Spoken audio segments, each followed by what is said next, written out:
the issuance of not to exceed $1 million of general obligation bonds in the municipality of Anchorage to pay the costs of an area-wide public restroom pilot project, and the question of an increase in the municipal tax cap limitation to pay associated operations and maintenance costs. The election be held in the municipality on April 2, 2024, and approving and adding project to the area-wide 2024 CIB to include the public restroom pilot project. So that item is now introduced.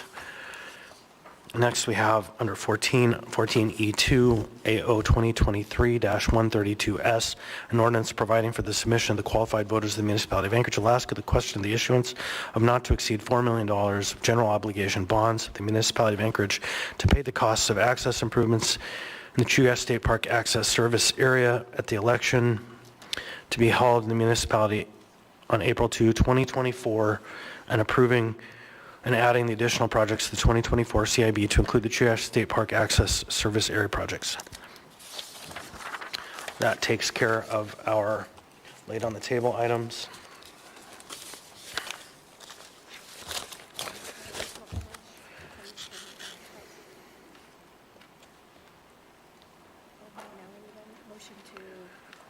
Right, so now I would ask for a motion to incorporate the addendum as printed and distributed in the label on the table items. So moved. Second. Motion is made by Ms. Zalatel to incorporate, seconded by Ms. Borelli. I'm going to ask for unanimous consent. Any objection? Seeing and hearing none. The addendum and laid on the table items have been incorporated into the agenda. Ms. Zalatel. Thank you, Mr. Chair. Prior to the meeting, I asked the chair for a quick moment of personal privilege before we turn to the appearance requests. The right to speak to your government about anything exists with very limited exceptions. This leaves the Assembly Chair with very little discretion in deciding whether to grant or deny a request for an appearance before us or to limit audience participation at the end of our meetings. This means speakers may say things we disagree with, things we applaud, and things that leave us with questions. We, as your local government, are here to listen to it, not necessarily to act or react to what's said before us. With this in mind, appearance requests, which is the next item on our agenda, are one of those ways residents get to speak to their local government. Tonight and in future meetings, during appearance requests, I'll listen to these speakers as they have the right to address us, and I encourage you to take advantage of a similar opportunity if there are topics you'd like to speak to us about. It's really down to the idea that appearance requests are the chance for you to address your local government, as is audience participation, regardless of the viewpoint expressed, and regardless of whether or not we are in agreement with it. And I think that's really important because we have been receiving a lot of emails about granting appearance requests, and I think it's really important to keep that in context. Thank you. I would just add that the code does provide some boundaries around appearance requests. It has to be items germane to the business of the Assembly. So with that, we will now turn to appearance requests. Mr. King. Welcome. The microphone is not on. Please state your name, what part of town you're from. You'll have 3 minutes. My name is Daniel King, and I live in Spenard. At the last Assembly meeting, Michael, a concerned constituent, came up to speak about a ceasefire resolution during an approved appearance request. Before he came up, the chair of the Assembly decided it was important to preface the speech by implying it would be anti-Semitic and that the speaker may be sending threats to a synagogue in town. I found this to be disheartening, that not only would the Assembly chair do this, but that no Assembly member would reprimand him for this. I understand a lot of you don't want controversy. I hate it myself, but it's your job as community leaders to speak up. What Michael followed up with was comments that I generally agree with. I may not be a Palestinian or Israeli, and I may not have the strongest understanding when it comes to problems surrounding these two countries, but I am an engineer and I understand numbers. Since October 7th, over 28,000 Palestinians have been killed, including 12,000 kids. Around 1,200 Israelis have also been killed, including 36 children since then. There isn't time to get into the numbers before this date, but know there are thousands more over the last 75 years. I'm not here to talk about the past because we are actively dealing with civilian death rates daily that are too astounding to compare with other situations. I am Irish and Native American, so my ancestors have experienced occupation and genocide in the past. This should not exclude those that haven't experienced this personally from speaking out. It's our duty in every community to speak out when we see this kind of slaughter happening. I call for a ceasefire personally because every life lost in this world is a life lost To say calling for a ceasefire is anti-Semitic shuts down conversation that could be had on this topic. It also implies Jewish people at large are the main antagonist in this situation, which isn't true. Saying this is about the Jewish people also implies this is a religious war, which it is not. Both Muslims and Christians live in Palestine. This is the Israeli government and Hamas that are fighting. This is not a war between Muslims and Jews. When someone calls for a ceasefire, it means ceasefire on all sides. It means no more bombing from anyone. It means there is room for diplomatic, calmer heads to prevail. I thank the Assembly for the resolution passed last year calling for better education on the Holocaust and anti-Semitism in schools. I think had this been regular curriculum when some of our community was in school, we wouldn't have the confusion we do now on this topic. I'd also like to thank Assembly members Karen Bronga and George Martinez for being willing to meet and discuss a ceasefire resolution for peace. I look forward to supporting this and letting this be a stepping stone for larger change in our community, both locally and nationally. I'd also like to thank again Mr. Martinez for letting me know we can submit public testimony manually to the clerk. I think we would have felt more heard had an Assembly member elected to mention this at the last meeting. We will be here again tonight, and we plan to do just that. Please support a ceasefire. Thank you. Next, we have David Gottstein. Mr. Gottstein, welcome. You'll have 3 minutes. Please state your name, what part of town you're from. Thank you, Mr. Chair. My name is David Gottstein, and I live in Turnagain. We Jews have been persecuted for thousands of years. It's human nature for people to look for scapegoats to blame for what is going wrong in their lives. For generations, we Jews have been demonized, falsely accused of killing Christ, of drinking the blood of Christian babies, of controlling banking and the media, etc., etc. The seeds of anti-Semitism are always planted. It's what brings them to the surface and allowed to fester, grow, and to become a danger that I want to share with you tonight. Islamism is a global jihadist terror movement to eliminate all non-Muslims or infidels from the Middle East and beyond, by any means necessary, even the beheading of Jewish babies. Its first target is Israel. Its main weapons are terror and death, and to turn the world against the Jewish state through propaganda techniques that strategically combines lies and the natural prejudices against Jews. Hamas purposely causes the suffering of Palestinians as propaganda fodder to turn the world against Israel. I cry for the thousands of Palestinian children that Hamas wanted dead for its propaganda war, but look forward to the better future life that the IDF will bring to 1 million Palestinian children by liberating Gaza from Hamas's tyrannical terrorist Nazi regime. To be a part of the solution instead of the problem, this body has to be able to differentiate between hate speech and free speech and not use as an excuse you didn't have an option. You can create that option. Otherwise, it sounds too much like I was only following orders, a defense rejected at Nuremberg. Otherwise, you become an agent of institutional anti-Semitism, wittingly or unwittingly. We are raising generations of young children who have not been taught enough accurate history about the Middle East, such that their young, impressionable minds become prey to the Islamist anti-Semitic propagandist. I am sure the dozens of students who were guided to storm the speaker's line 3 weeks ago to control the narrative didn't know that the land wasn't taken from the Arabs of Palestine by the Jews in 1948. Those Arabs who stayed kept their lands. Those who left to join the armies to defeat Israel and who lost don't have the right of return to reclaim their land that they lost in a war to take all the land from all the Jews. I am confident that the students who were here 3 weeks ago have not been taught that. To be clear, a call for a ceasefire keeps Hamas in power and is a call for death to the Jews, and the raping of Jewish women and the beheading of more Israeli babies. The slogan "From the river to the sea" is code for death to the Jews. Instead of the right answer is a peaceful two-state solution. So I urge this body not to go on the record of being supportive or a victim of the jihadist Islamist propaganda. If you want to be educated, fine, but this is not the way to do it.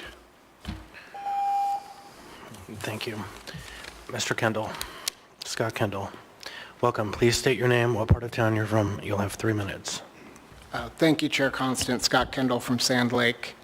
October 7th was the deadliest day for Jews since the Holocaust. Over 1,200 murdered, 200 taken hostage, mostly civilians, elderly, children, and infants. To put those numbers in perspective, it is as though 200,000 Christians were killed, or 200,000 Muslims were killed, and 20,000 were taken hostage. What if on October 8th, the UN had condemned Hamas for war crimes, demanded the release of all hostages, and ordered Qatar to extradite the leadership of Hamas to The Hague for trial on war crimes? Ask yourself why that did not happen, and ask why many celebrated instead. Because if it had happened, thousands of civilians would be alive today. Israel responded with overwhelming force, just as Hamas had hoped. I might not agree with the scope or nature of Israel's response, but they had to respond in some way. It's possible to feel that Israel has the right to defend itself and to seek to rescue the hostages while still weeping for civilian deaths. It's possible to feel that casualties on both sides of a war are tragic, particularly those of children, and that the humanitarian crisis in Gaza is unacceptable, while still acknowledging that Hamas started this conflict and is primarily to blame. We can hold both of these truths in our heart at the same time. The Assembly has been called on to comment about a ceasefire, but a ceasefire requires two willing parties, and the single biggest opponent of a ceasefire has been Hamas. The conflict has been weaponized and used for personal advantage, sometimes in front of this body, mostly by people who suffer no consequence and no prejudice. Please remember that the way you talk about this conflict will have consequences for me, my family, every Jew who is less safe as rhetoric spirals into anti-Semitism, and for that matter, sadly, the Muslim community as well. They suffer these same consequences. Anti-Semitism has risen 400% since October 7th. The tearing down of posters, threats to Jewish daycares and schools are on the rise. To be clear, it's not anti-Semitic to support Palestinian liberation. I myself support a Palestinian state. It is anti-Semitic to justify, deny, or celebrate October 7th. Using the words Zionist as an epithet is anti-Semitic. And finally, the claim that Israel has no right to exist is anti-Semitic, since Jews have an indigenous right and tie to this land. This war was started by Hamas, and it will only end when Hamas releases the hostages, lays down its arms, and surrender. If this body does speak on a ceasefire resolution, it must contain 5 parts: that anti-Semitism is to be condemned, that a ceasefire must be bilateral, that all hostages, 130 plus 8 Americans, must be released, that Hamas must disarm and its leadership disavow further violence. Hold on one second. We have Ms. Zalatil in the queue. Thank you. Either could the speaker wrap up with his 5 points or email his 5 points to us? I have only the 5th point. If I could read that one line, please. Up to the chair. Proceed. Finally, any ceasefire resolution must include the acknowledgement that Israel has a right to exist, just as the Palestinian state has a right to exist in peace alongside its neighbors. Thank you. So I have a request that you would email your comments in so that members can chew on that. I think probably that's the best way to go right now. Thank you. Thank you, Mr. Kendall. All right. And I would just address a comment that was made that it was implied or stated that I made a veiled accusation that the testifier at the last meeting somehow committed some act of violence or threat of violence against the Jewish temple in this town, and that was never the case. That was a matter, the reason I brought it up is because it was real and happening that night at that time, and if we're not careful in these conversations, that's what this conversation promotes.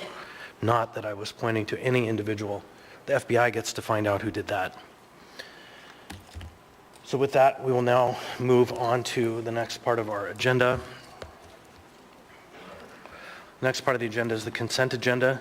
Items numbered 10A through 10F and are typically routine or non-controversial items such as bid awards, new business information, reports, and ordinances and resolutions for introduction. The items on the consent agenda may be accepted, introduced, or approved by the Assembly by a single vote on the motion to approve the consent agenda. Prior to approval, items may be pulled by an Assembly member for discussion and separate vote on each of those items. Under the Assembly Rules of Procedure, all ordinances and some resolutions will have an opportunity for public hearing on a future date. So we now start down the dais, and with Mr. President, any items to pull? Thank you, Mr. Chair. No items this evening. Thank you. Ms. Brawley.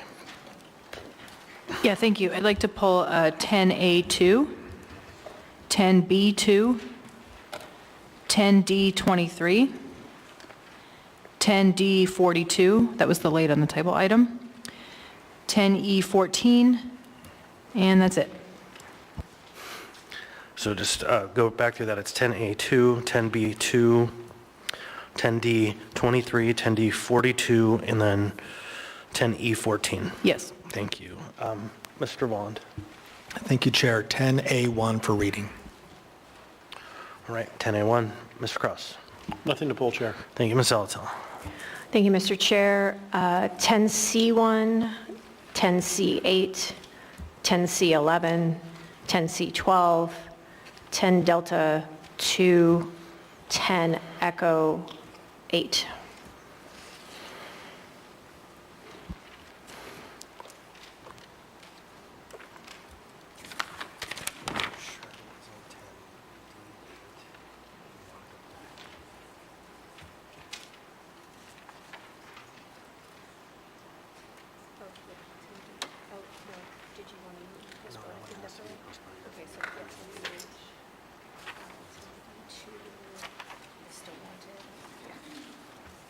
Also 10D8. Thank you. All right. So I'll just go back through that list real quick. 10C1, 10C8, 10C11, 10C12, 10D2, 10D8, and 10E8. All right. Mr. Johnson. No items, Mr. Chair. Thank you. Ms. Branca. 10D15. 10D Delta 15. Thank you. Mr. Rivera. Thank you, Mr. Chair. No items. Thank you. Mr. Martinez. No additional items.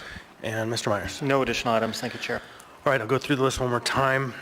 10A1, Mr. Volland, 10A2, Ms. Brawley, 10B2, Ms. Brawley, 10C1, Ms. Alatel, 10C8, 10C11, 10C12, Ms. Alatel, 10D2, 10D8, Ms. Alatel, 10D15, Ms. Bronga, 10D23, Ms. Brawley, 10D42, Ms. Brawley, 10E8, Ms. Zalatal, 10E14, Ms. Brawley. Is there anything I missed? Okay.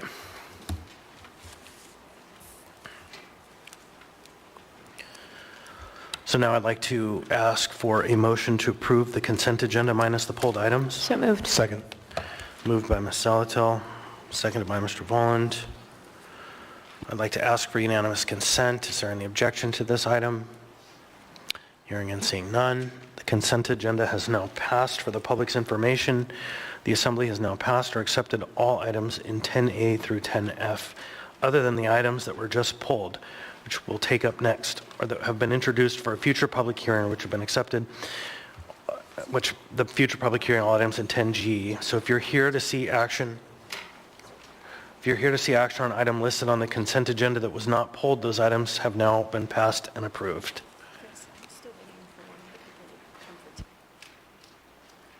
So if there's no objection, I've been asked that we take up 10A2 before we take up 10A1. So 10A2 is AR 2024-22, a resolution of the Anchorage Municipal Assembly recognizing January 16, 2024 as National Day of Racial Healing and reaffirming the municipality's commitment to advancing equity and creating a community where all people are valued. What's the will of the body? Move to approve? Second. Moved by Ms. Brawley, seconded by Ms. Zalatel. Again, on this item, I'd like to ask for unanimous consent. Is there any objection? Hearing and seeing none, that item. You object? Okay, so there's an objection. We'll go ahead and take a vote. Members may proceed to vote. The vote comes in pre-filled. Something's not right. So go ahead and try to vote and see. Okay, thank you. Member Rivera? Yes.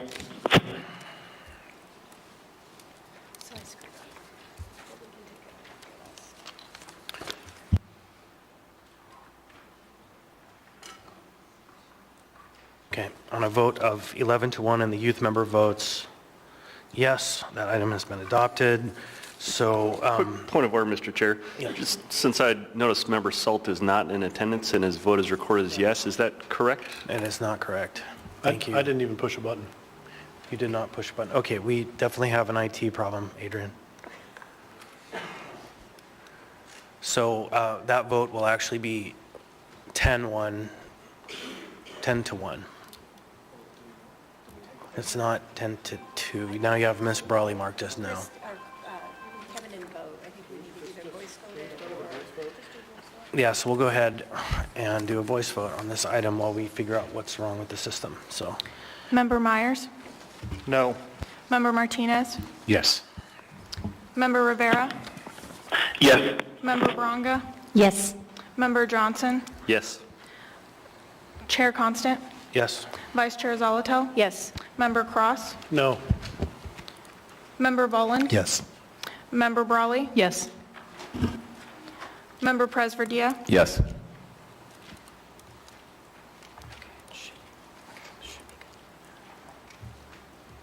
That's correct. Okay, so on a vote of 9 to 2, that item has passed. So is someone here to receive this? I'm told that there's supposed to be someone. Come on down, welcome. And then we have Mr. Martinez, I believe, presenting, and Mr. Chair, I'm reading. Ms. Brawley reading. Thank you.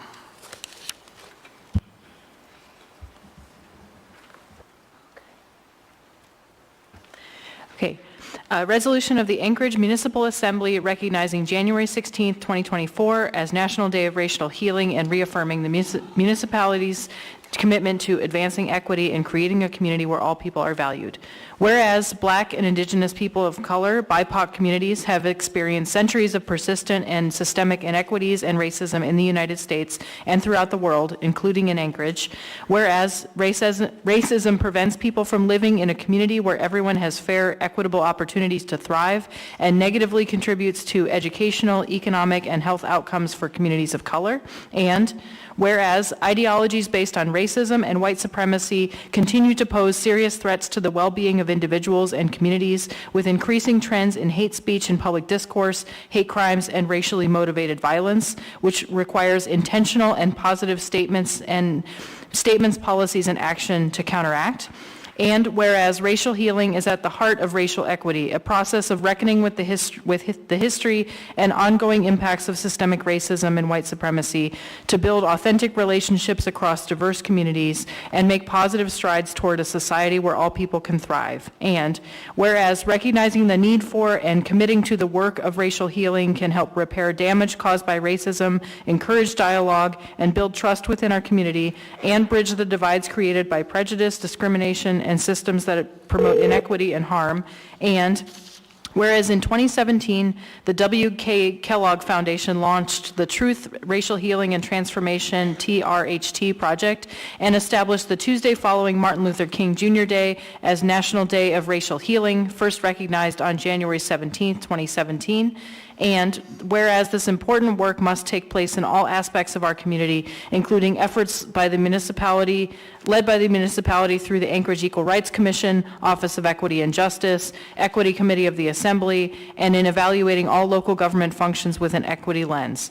Now, therefore, the Anchorage Assembly recognizes January 16, 2024 as National Day of Racial Healing and encourages the whole community to celebrate our diverse cultures and civic life at the Martin Luther King Solidarity Cultural Celebration at Betty Davis East High School on the evening of Monday, January 15, 2024, and to join the Alaska Black Caucus and Alaska Children's Trust at noon on Tuesday, January 16, 2024, for a virtual event to mark National Day of Racial Healing.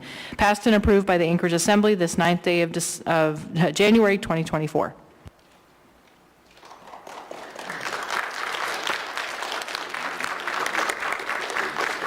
All right, anyone like to make any comments? The microphone is open if you want to say anything. Doesn't look like it. Okay, thank you. Next, we'll move on back to 10A1, which is AR 2024-14. A resolution of the Anchorage Municipal Assembly designating January 15, 2024 as Dr. Martin Luther King Jr. Day of Service and recognizing and honoring the legacy and dream of Dr. King. What's the will of the body? Move to approve. Second. Moved by Ms. Zalato, seconded by Member Volland. Any objection to this one?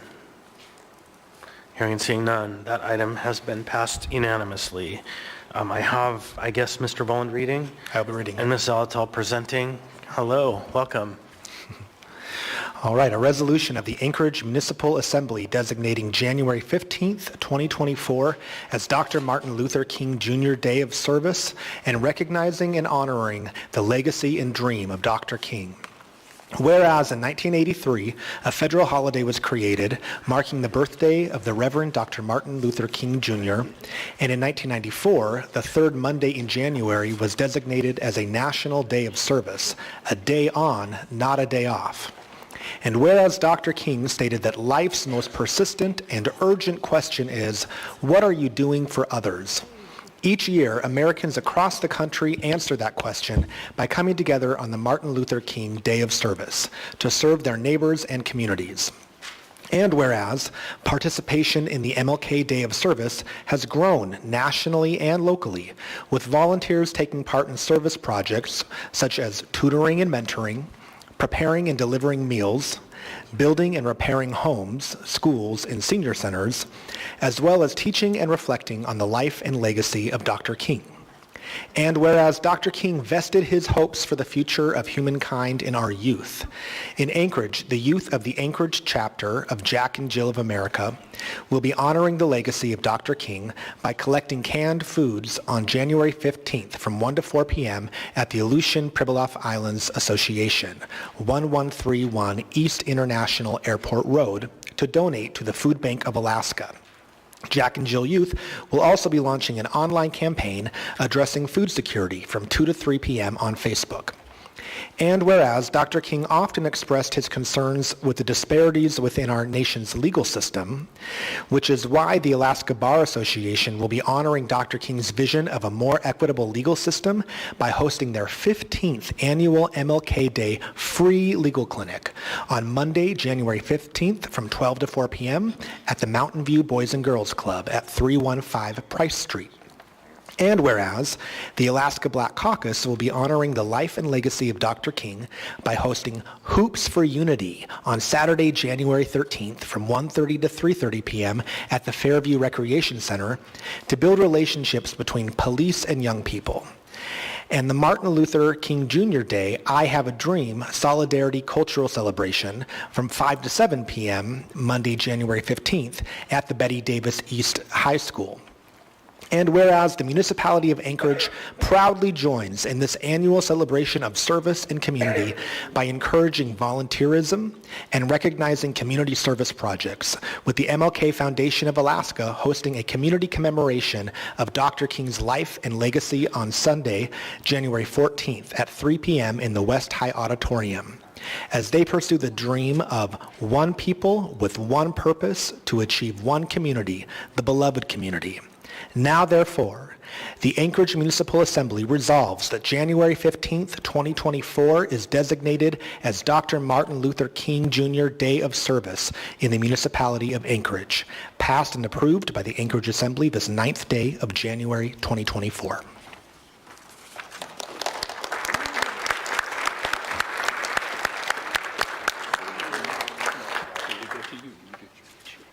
You can take the mic, please. Welcome.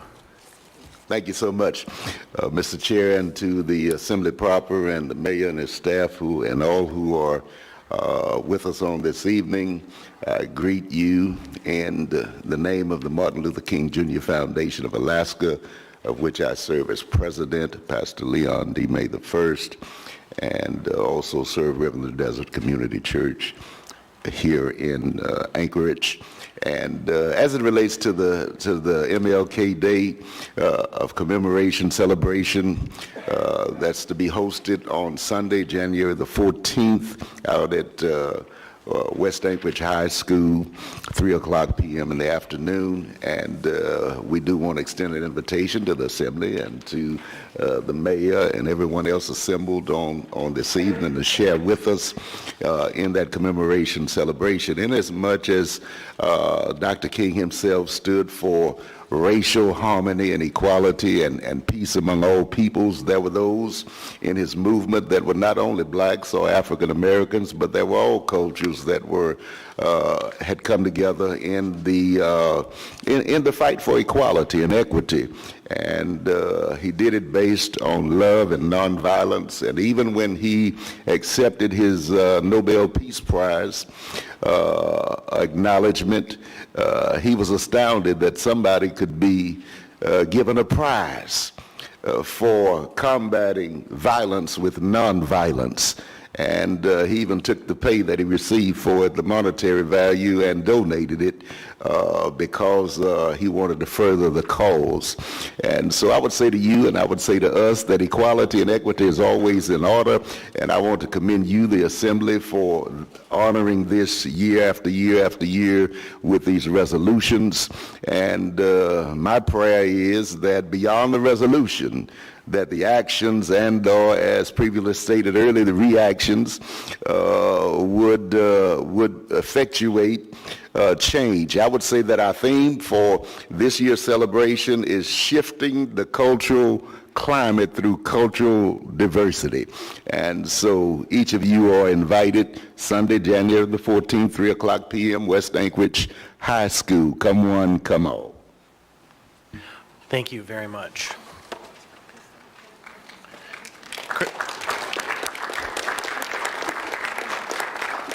Welcome. Good evening. Happy New Year.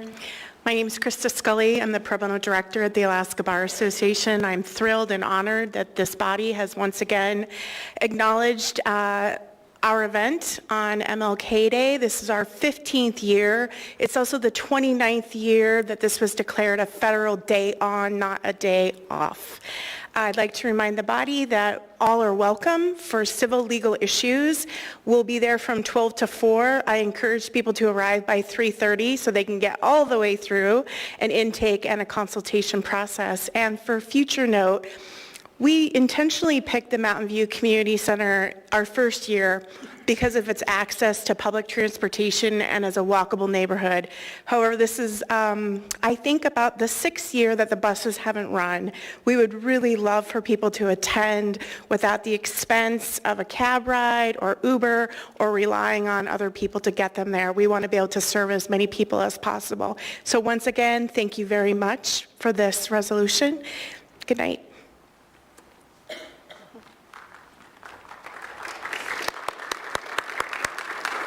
Good evening. My name is Kim Waller, and I want to, first of all, thank you to this body for this resolution, and I second my colleague Krista in our MLK Day of Service. It is indeed, for many of us, a day on, not a day off, so we will be busy collecting food for our canned food drive, our Super Bowl of giving, and I just wanted to actually make a correction here because the event is being held at the location of the former school district on DeBar.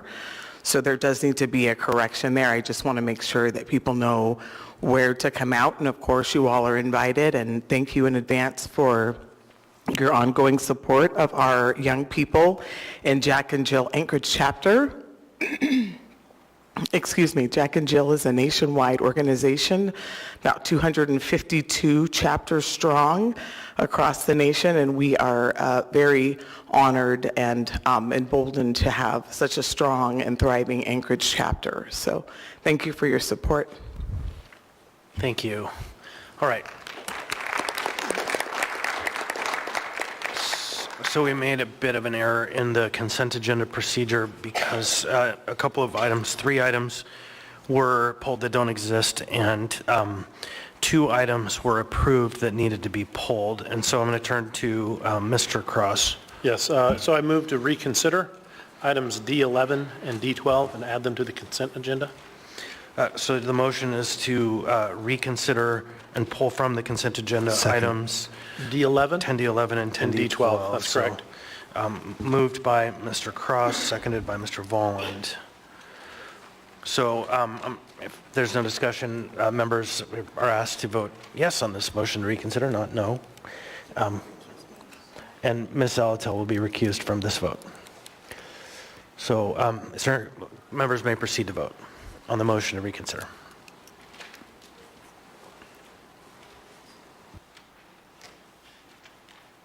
Clerk's just taking a second to catch the system up.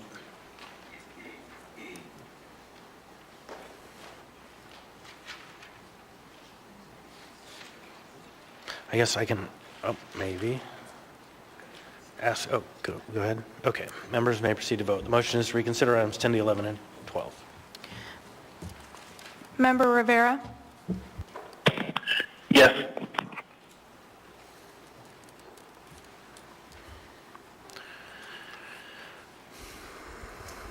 So on a vote of 10 to 0, items 10D11 and 10D12 have been reconsidered. They will now be back on the agenda, the consent agenda, as we go through. So we'll get to those when we get to them. And somebody make sure if I forget when we get through those need to be addressed. Okay, so next we have item 10B2. 10B2, Resolution AR 2024-18, a resolution of the Anchorage Municipal Assembly authorizing the Assembly Chair to sign a joint resolution of the Anchorage Assembly and the Anchorage School Board in support of fair inflation-adjusted state funding required to maintain a quality public school system and increase student performance. What's the will of the body? Move to approve. Moved by Ms. Second. Second by Ms. Zalatil. Ms. Brawley. Yeah, thank you. I pulled this item mostly just to illustrate that it is slightly different than a lot of our resolutions for action because it is a joint resolution, and wanted to also thank the members of the school board who worked collaboratively with myself, Member Braga, and Member Martinez to craft this resolution. They did really the heavy lifting on it. And then also just to say that when this is signed, this would be, it's relatively rare as I understand it, but it would actually be a joint action of both bodies. Thank you. Any other discussion? Hearing and seeing none, members may proceed to vote.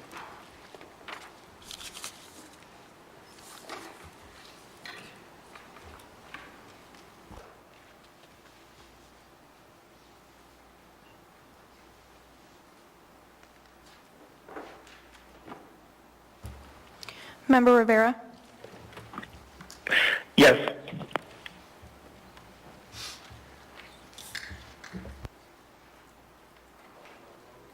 On a vote of 9 to 2 and the youth member votes yes, AR 2024-18 has passed the body. Next, we have item 10C1. 10C1 is Assembly Memorandum 7-2024, exercising options to renew non-encumbering contracts with LeMay Engineering and Consulting, Inc., LeMay, and Changing Technologies, Inc., CTI, to provide temporary support and payroll services. What's the will of the body? Move to approve. Moved by Ms. Zalatil. Second. Second by Mr. Volin. Ms. Zalatil. Thank you. I move constant amendment number 1. Second. Thank you. So we have a motion to amend by Ms. Zalatil and a second by Member Volland. Sure. Go ahead, Ms. Zalatil. Yeah, so this clears up and makes more clear the language that this contract is being authorized from the period of January 1, 2024 through the end of this year. The way it was worded previously appeared to authorize not only this renewal option, but the subsequent ones as well. And usually these come back one renewal period at a time, so this just clears up the language. Thank you. Any other discussion? Hearing, seeing none, members may proceed to vote. Member Rivera? Yes.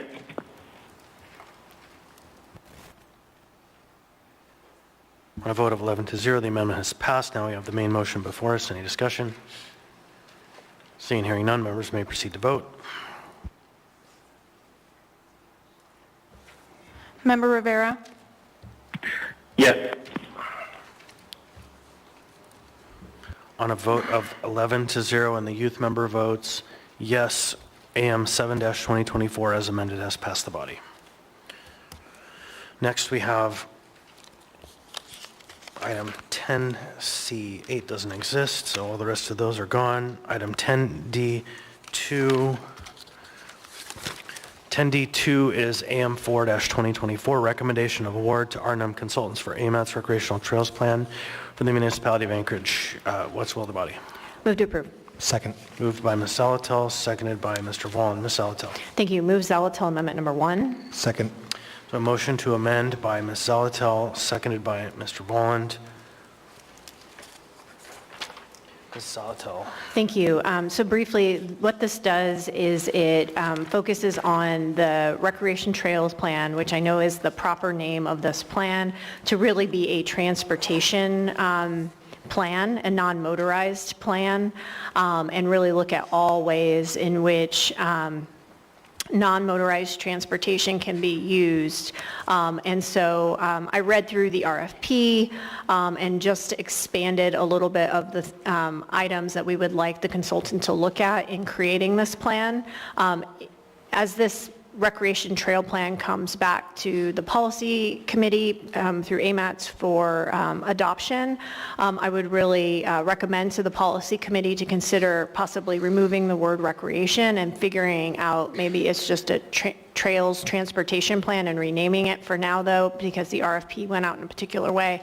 Keeping the proper name, but really focusing on the fact that this is active transportation focused, and transportation is used not just for recreation, but for lots of things, such as riding your bike on the trails to work, or walking to work, or getting to the grocery store. Thank you. So I have a few members in the queue. Mr. Volland. Thank you. Just want to support everything Member Zalatel said. This is also consistent. I want to provide a little background. Right now before the AMATS Policy Committee is a proposal for TIP Amendment Number 2, an omnibus amendment to the already approved Transportation Improvement Plan, which is our short-term, our short-range transportation plan. The Assembly previously passed an amendment on the Transportation Improvement Program in support of a project that is currently programmed. It's PLN 00019, and that is essentially an inventory of everything you see here. So the right-of-way, we actually supported expanding that project to include inventory of non-motorized easements, and to have all that information moved into ArcGIS. In the AMATS Technical Advisory Committee recommendations to the Policy Committee, they have run contrary to the will of the Assembly and advised that that project be removed. And so I think Member Zalatel and I share a motivation to see this project move forward in any way that it can. I also strongly support the change of language here, removing recreational. Our trails, as Member Zalatel pointed out, serve a variety of active transportation needs, including commuting, essential errands, and so that also impacts what type of funding we are able to procure, and also what types of right-of-way, it's something, it's part of the conversation too around like the Fish Creek Trail connection to the Coastal Trail, for instance. And so I think we strongly need to emphasize that our trails serve a variety of purposes and needs. Thank you, Mr. Chair. All right, Mr. Cross. Yeah, I support this amendment as well. It's really important to realize that one of the challenges in the Anchorage real estate industry is that many times private property parcels have public access easements or trail plans, and they, actually on the property. Homeowners may purchase those not realizing that's part of a larger plan. We see that in Ram Valley, we see that in areas of Bear Valley, we see that along the Fish Creek, you see that maybe even on Campbell Lake.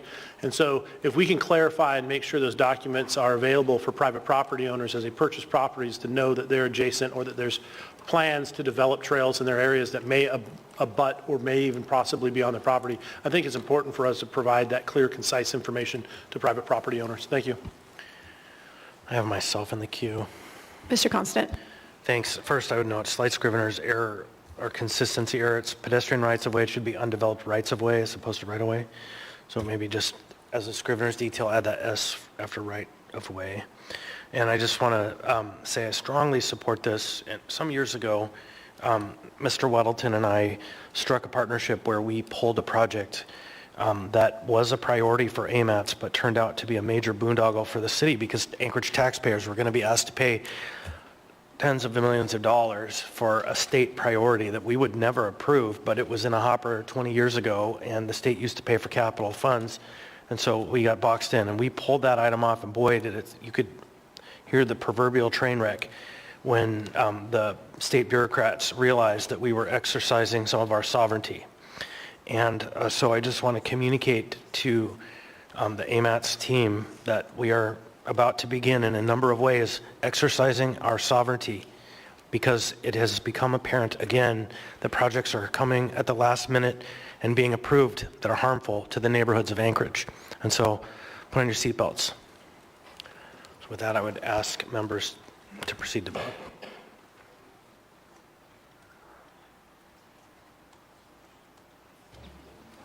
Member Rivera? Yes.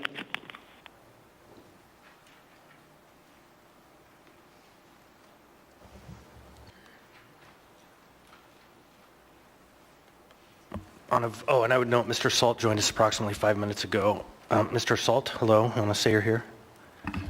Randy Salt here. All right, thank you. And so on a vote of 12-0 and the youth member votes yes, the amendment has passed. Now we have the main motion before us. Any discussion? Seeing and hearing none, members may proceed to vote. Member Rivera? Yes. So on a vote of 12-0, AM4-2024 as amended has passed the body. Oh, and the youth member votes yes, thank you. So next we have item 10D8. That one was pulled. We're going to let it die for lack of motion at this time. So no motion is warranted. Yep. So next we have items 10D, 11, and 12. Ms. Salatel. Thank you. Items 10D and 11 and 10D12 involve the HAND Commission. In my position as the Executive Director of the Anchorage Coalition to End Homelessness, we work closely with the participating jurisdiction, which is the Health Department, with its HUD funding. Often that HUD funding and those plans, which also rely on the Anchored Home Plan, are presented to the HAND Commission, and we coordinate funding. So I believe I have a substantial interest in the makeup of the HAND Commission in my professional job and would ask to be excused. It is the ruling of the chair on this item that you do have, these two items, you do have a conflict. Anyone disagree? Hearing, seeing none. We'll move on. Next, we have item 10D11, 10D11, AM 15-2024, Housing, Homelessness, and Neighborhood Development Commission, Richard Mystrom. What's the will of the body? Move to approve. Moved by Mr. Cross. Second. Seconded by Mr. Vaughn. Any discussion? Hearing, seeing none, members may proceed to vote. Member Rivera? Yes. On a vote of 11-0 and the youth member having voted yes, the item has passed. AM 15-2024 has passed. Next, we have item 10D12, AM 17-2024, Housing, Homelessness, Neighborhood Development, David Rittenberg. What's the will of the body? Move to approve. Second. Moved by Mr. Volin, seconded by Mr. Cross. Any discussion? Hearing, seeing none, members may proceed to vote.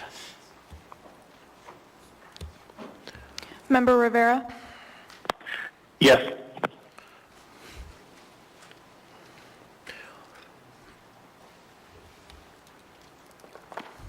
Thank you. Member Volland? Yes. On a vote of 11-0 and the youth member votes yes, AM 17-2024 has passed the body. Ms. Zalatel can come back.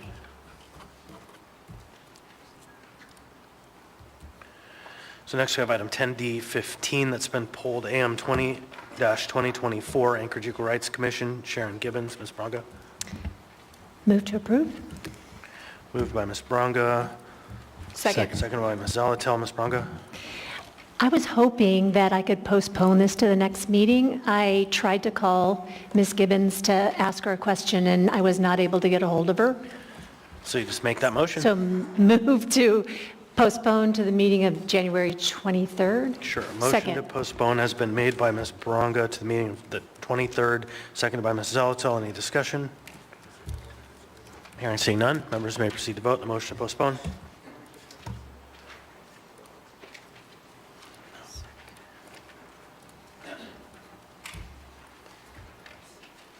Member Rivera? Yes.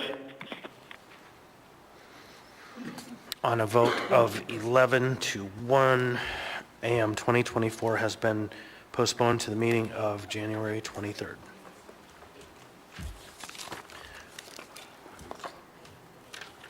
Next, we have item 10D23.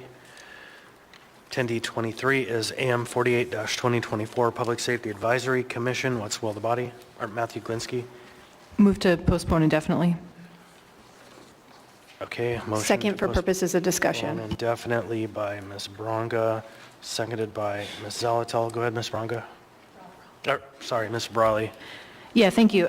So I pulled this one and am recommending postponement, not so much with concerns about the individual, but this is the Public Safety Advisory Commission, and I know that that's really been a point of contention for the last few years. And I know also we've seen major public safety issues like body cam implementation, like what's happening on our streets. There's many public safety issues that I think this board could be taking up. I do appreciate that they submitted an informational item that we've already passed on our agenda. But really what I would like to look at after I reviewed the code this afternoon is I would like to propose a change to the composition of this board. So what I'm recommending is postponing this because this is a new appointment. We already just approved a reappointment of an existing person, and I did the math. It looks like there's either 6 or 7 of 9 members, so that they would still maintain a quorum. If you remember, the Internal Audit Committee recommended that we actually sunset this board in January of this year. We didn't end up passing that. I believe we extended it for another year to October 2024.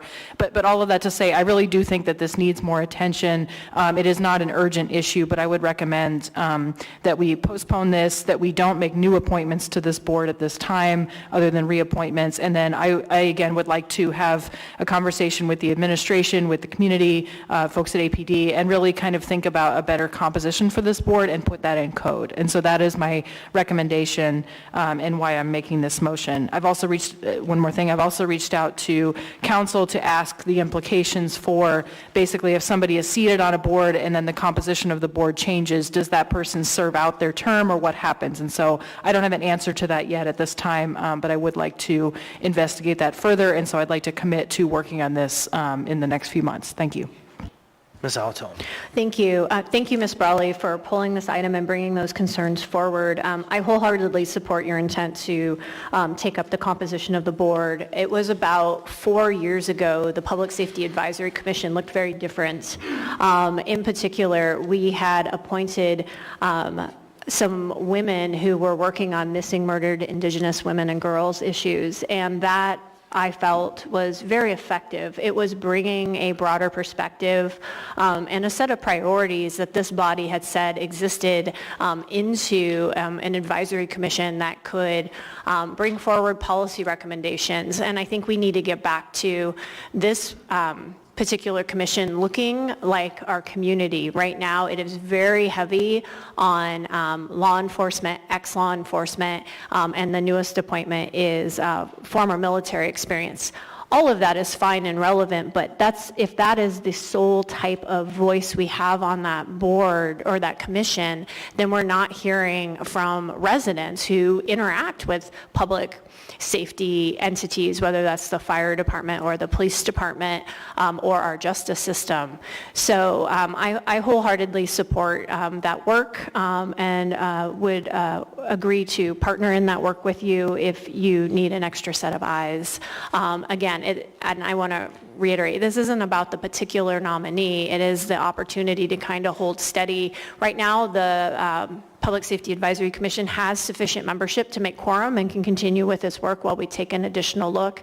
And you have to start somewhere, and each appointment is an opportunity to start shaping this commission in a way that's more reflective of our community. Thank you. Mr. Constant. Thank you. So I have myself in the queue. So I agree in the principle of organizing a set of standards for what criteria the individual members should meet. But I'm going to speak against the motion to postpone indefinitely this nominee. This nominee, it just so happens, we met after one of the Public Safety Committee meetings. He's been attending just as a volunteer member of the public. And I had a really robust and very valuable conversation with him about his background and interests in the field. And he's a member of our community. He has served some time, but he's also in the military. He's also a very strong data and analytics person, has a mind for some things, probably more and beyond other members that are even currently sitting. And so I'm going to ask my peers to consider voting down the motion to postpone, but I will also join you in the work, Ms. Brawley, of reorganizing the qualifications of this. I believe this person is highly qualified. Mr. Byrd. Thank you, Mr. Chair. I'll just briefly respond to the question, and I'll put forward the administration's view of this candidate. So there was a question about the composition of the Public Safety Advisory Committee. I just want the body to know that if this person is confirmed by the body tonight, there is another vacancy, and we certainly would welcome a conversation with Member Brawley about what the remaining vacancy looked like. That said, I appreciate the chair's comments too from the administration's point of view. This is somebody who has been involved in the military, it's true, but also has dealt with wildfire prevention and rescue, and so has a unique insight. I was unaware, Mr. Chair, of your conversation with him, but we think that this is somebody who's representative of the community and has a maintained interest in public safety in a broader sense. Should the body vote to postpone, I just want to again make the commitment from the administration's point of view. We'll be happy to sit down rather than have this sort of discussion at the dais in the future. Thank you, Mr. Chair. Thank you. Next in the queue, I have Mr. Presverdia. Thank you, Mr. Chair. As co-chair of the Public Safety Committee, I would absolutely agree with Ms. Brawley that I think that these commissions are really important, and they are a serious commitment of time, and to make sure that they are structured in a way that they're really intentional and providing the kind of resource and information that we really need. And I think this is one example. I think there are some other examples of commissions that really need to be rethought. So I just want to add my support for the work to rethink this a little bit and make sure that we're getting the information and the resources and the feedback from community that we really need in order to make good decisions as a government. So just want to support that work and happy to participate as well. Thank you. All right, Mr. Myers. Thank you, Mr. Chair. I was just curious, and I think Mr. Byrd may have answered, if this position is filled tonight, do we have one more vacancy on this board? Through the chair, that is my understanding, Member Myers.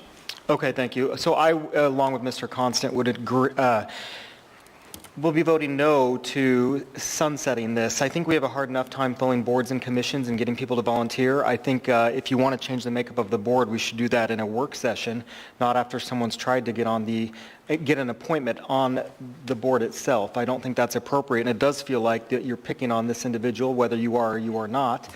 Somebody's put their name forward. They brought it before the body. They're volunteering their time and energy to go sit on this board for the betterment of Anchorage. So I think we need to vote this down and then move forward with the consideration. Thank you. A couple more in the queue. Mr. Rivera, you haven't spoken yet. Yeah, thank you, Mr. Chair. So I'm going to go ahead and support Member Brawley's motion here to postpone this item indefinitely.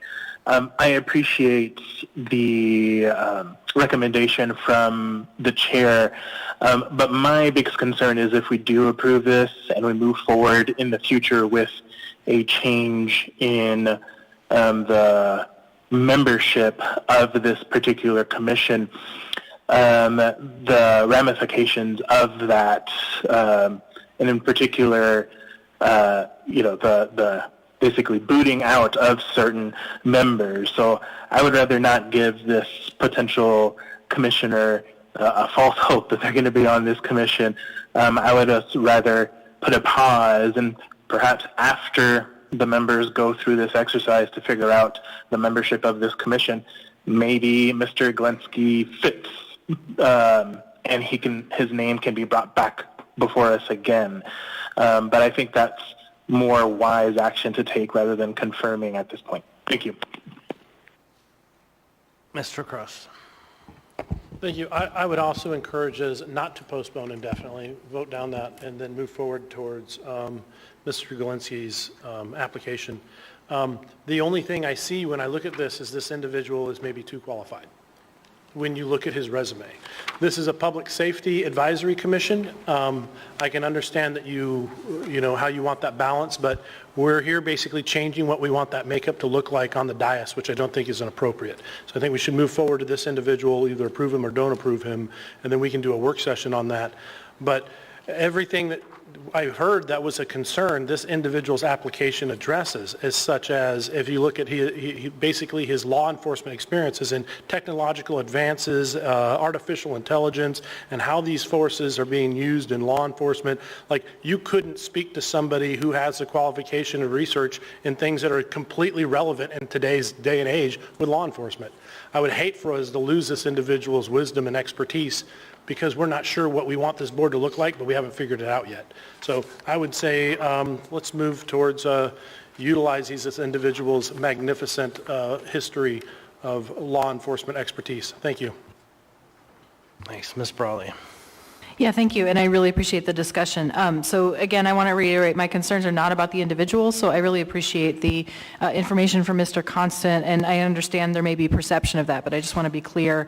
I also want to clarify that what I see here is really a weakness in our code, and the reason it relates to this individual appointment is, as Mr. Rivera also said, that it does create confusion if we intend to make those changes in the future. And our code right now really gives no guidance or rules about the composition of this board. And I know there's been a lot of discussion over the last few years about needing balance on boards. And so I believe we need to codify that. So I will also say that I still intend to vote yes to postpone, but I am not hurt if others do not. And either way, regardless of the outcome on this item, I am still committed to reviewing and making those changes. And I appreciate others' interest. I certainly do believe this is something that would be great to work through the Public Safety Committee. Thank you. I have myself in the queue. Hold on.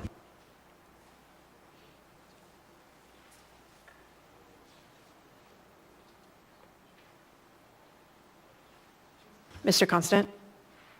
Thank you. So I will say that this individual is qualified, and also after my conversations, very interesting and very prepared to help in a lot of the conversations we're having. But I also recognize that this administration has appointed basically a set of individuals who all have very similar qualifications and backgrounds. And to the point of that, if you look at item 10F1, we had discussed earlier in our leadership meeting, polling this item for discussion. 10F1, it's this very interesting resolution that the Public Safety Advisory Commission advises the Assembly that they would like us to hire an out-of-state contractor to tell us how Anchorage deals with homelessness.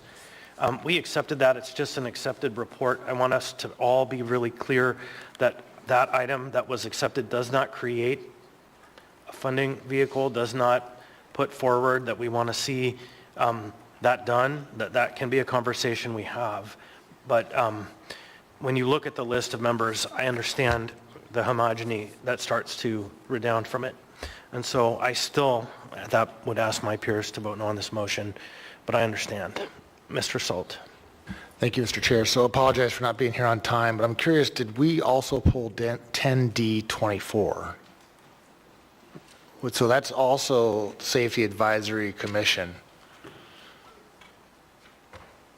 So no, it was reappointed. Okay, so to me, I think maybe, I don't know a better word to say it, but it feels like we're speaking on both sides of our mouth by pulling one and not the other. So I think I'm not in favor of postponing this and rather just move forward and have this person help us correct the board composition in the future. It's unusual for a third time at the apple, but I'll let you, Ms. Brawley. Yeah, I just wanted to restate what I said earlier because maybe Mr. Salt didn't hear. The reason I pulled this one and not the other one is that one is a reappointment. It is a current member. This is a new member. Thank you. All right, anyone else? Hearing and seeing none, members may proceed to vote. The motion is postponed indefinitely. Member Rivera? Yes.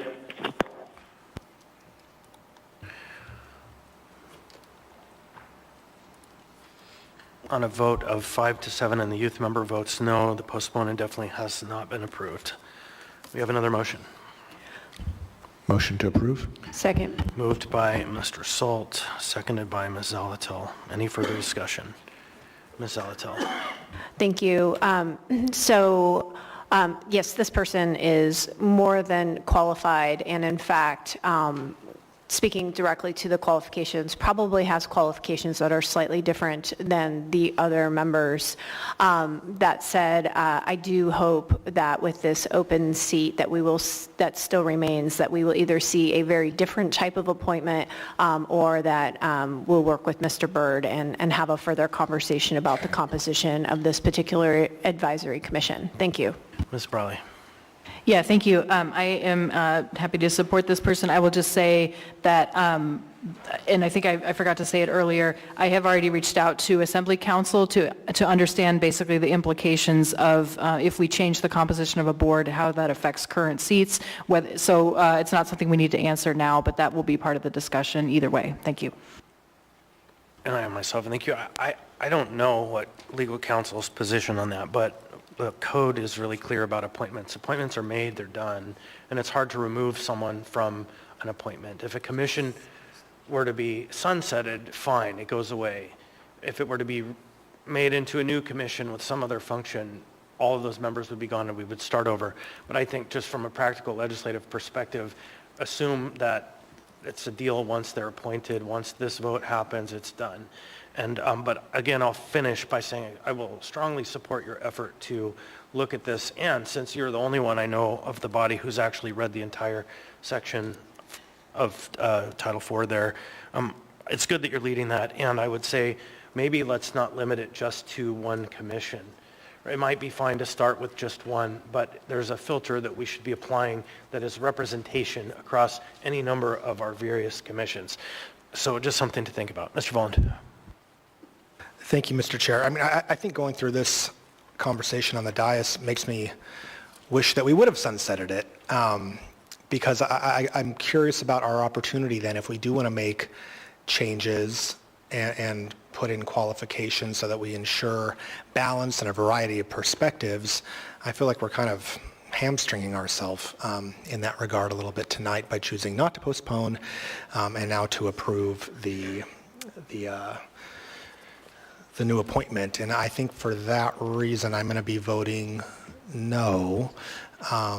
I think it's great that that effort is going to happen, but I guess I'm just wondering, so then are we going to wait for all of those terms to expire before we can reimagine that board? Food for thought. Thank you.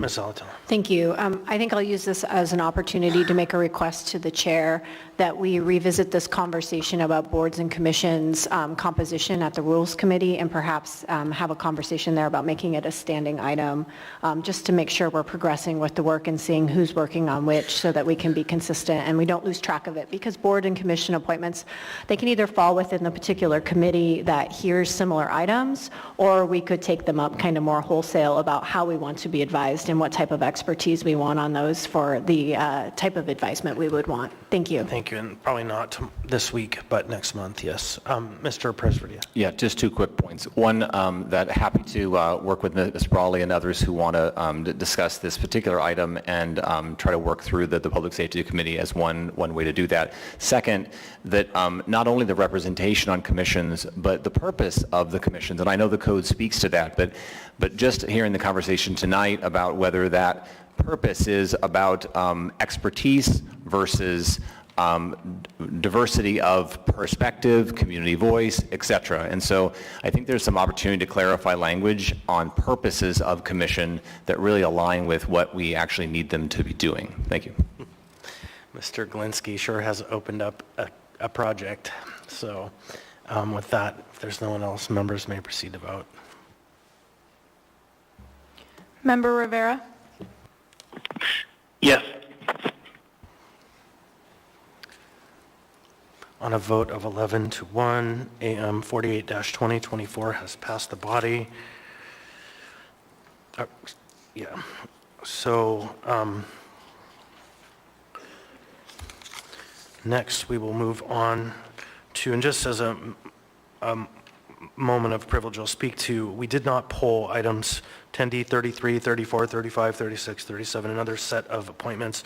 There's a little bit of gray area in the code in which, for some reason, it allows a one-year appointment for initial appointments, but the read of the code makes it confusing and almost like every member is a one-year appointee. And so we went ahead and appointed one last time. We kind of talked about this a year ago, and I guess we didn't really clarify it. So they were all appointed for one-year terms. And so we're going to work with the administration to come back on this one as well with a better way to approach the term structure for the commission. But for those items, we did confirm them tonight on the consent agenda. So next we have item 10D42. 10D42 is AM 77-2024 sole source grant agreement with Alaska Children's Trust to provide continued support for the Anchorage Child Care Early Education Fund, ACE Fund implementation. And what's the will of the body? Move to approve. Second. So I have a motion, I think it was by Ms. Brawley, and seconded by Mr. Presverdia. I know there's an amendment, one sec. Okay, so we have a motion on the floor. Ms. Brawley. Move Brawley Amendment Number 1. Second. Motion to amend by Ms. Brawley, seconded by Ms. Zalatel. Ms. Brawley. Well, I will preface all of this to say that we already dearly miss our budget analyst, Desiree Camacho.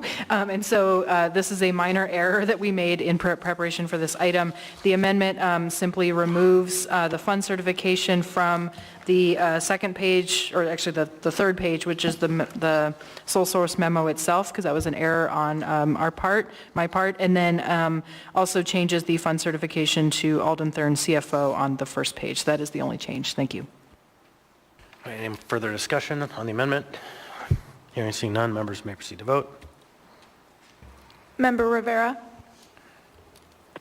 Yes.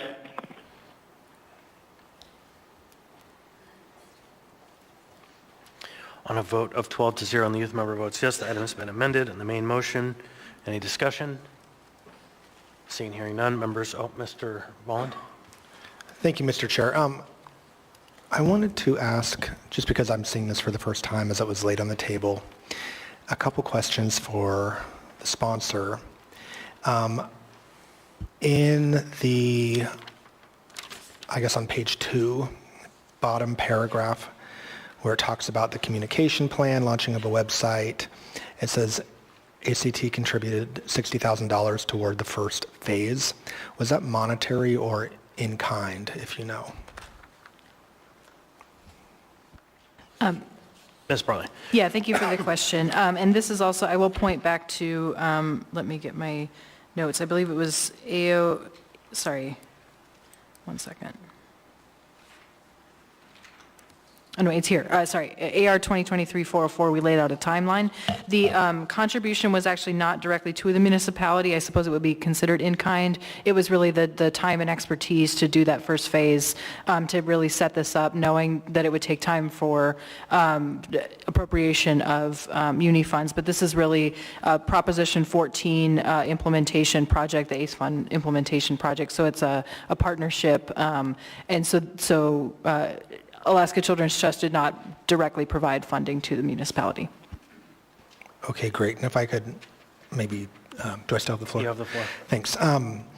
Yeah, I think ACT does really good work. I know that they've been involved in our strategic planning for alcohol tax as well. I guess I wonder, having the same organization involved in both things, I wonder a little bit about their capacity, and also, as this is sole source, are there other organizations who could assist in this work?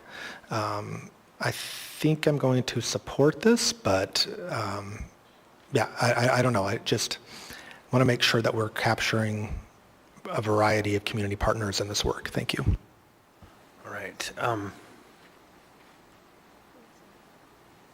So, Mr. Thurn. I just wanted to make one comment here. I want to certainly support the Assembly on this tonight, but when an item is needed to be fund certed, and it's a laid on the table item by the Assembly. I put my name on it. I will be checking tomorrow, but I had a conversation with Ms. Brawley on where this funding actually is. I would just request in the future, Assembly laid on the table items that have a fund cert, that it would be great to know that maybe in advance so we could try to run it through. But I will check on it tomorrow, and if everything's good, we'll be fine. But if it's something issued, I want to make sure I can bring it back at the next meeting. But I understand from Ms. Brawley, this is a time-sensitive issue, and I'm willing to put my name on it, go forward, make it happen, and I have confidence that the money's there. I just want to make a comment that now and in the future, if you have a laid on table item, I certainly appreciate to fund cert it in advance. Thank you. Thank you. Someone might speak to that. Mr. Johnson hasn't spoken yet. Yeah, thank you. I am inclined to support this. It sounds like a good program. And while I think I can guess what the answer is, just as a matter of record, I would appreciate if Member Brawley could explain why this had to be laid on the table item instead of going through the regular agenda process.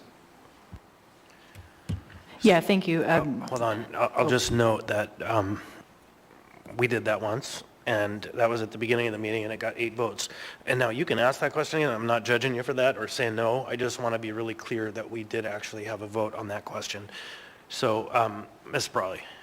Yeah, thank you. Just very briefly. First, thank you, Mr. Thurn, and also to Ms. Alger in the audience. We had a quick confab before the meeting, so I really appreciate everybody's collaboration and figuring it out. I also will definitely acknowledge that this was not ideal process.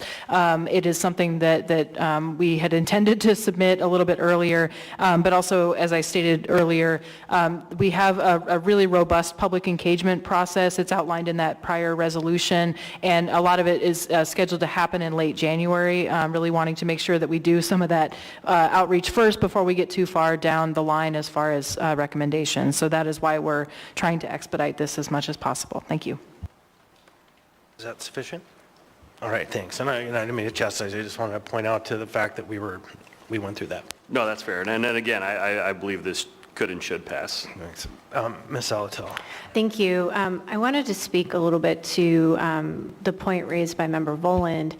So I think ACT is in a unique position because they fund a lot of work that's very much related to what, in child care and early education. And in fact, they also distribute funding. So I think in a lot of ways, they are a way to know the landscape. It's one of the reasons we put that prevention funding and the alcohol tax through for them to then distribute. And so they're actually getting to learn who is interested in this, who has the capacity for the work, what is that timing, where are the leverage points. And I think there's generally this idea that we like to put these types of things out for sole source, but this is the creation of how we want to take up this fund. So I think that expertise of where this intersects with lots of other funding opportunities, obviously the amount going into this fund from the marijuana tax yearly isn't going to be sufficient. So how we can maximize and leverage those dollars, I think ACT is in a particularly unique position to talk with us about. Thank you.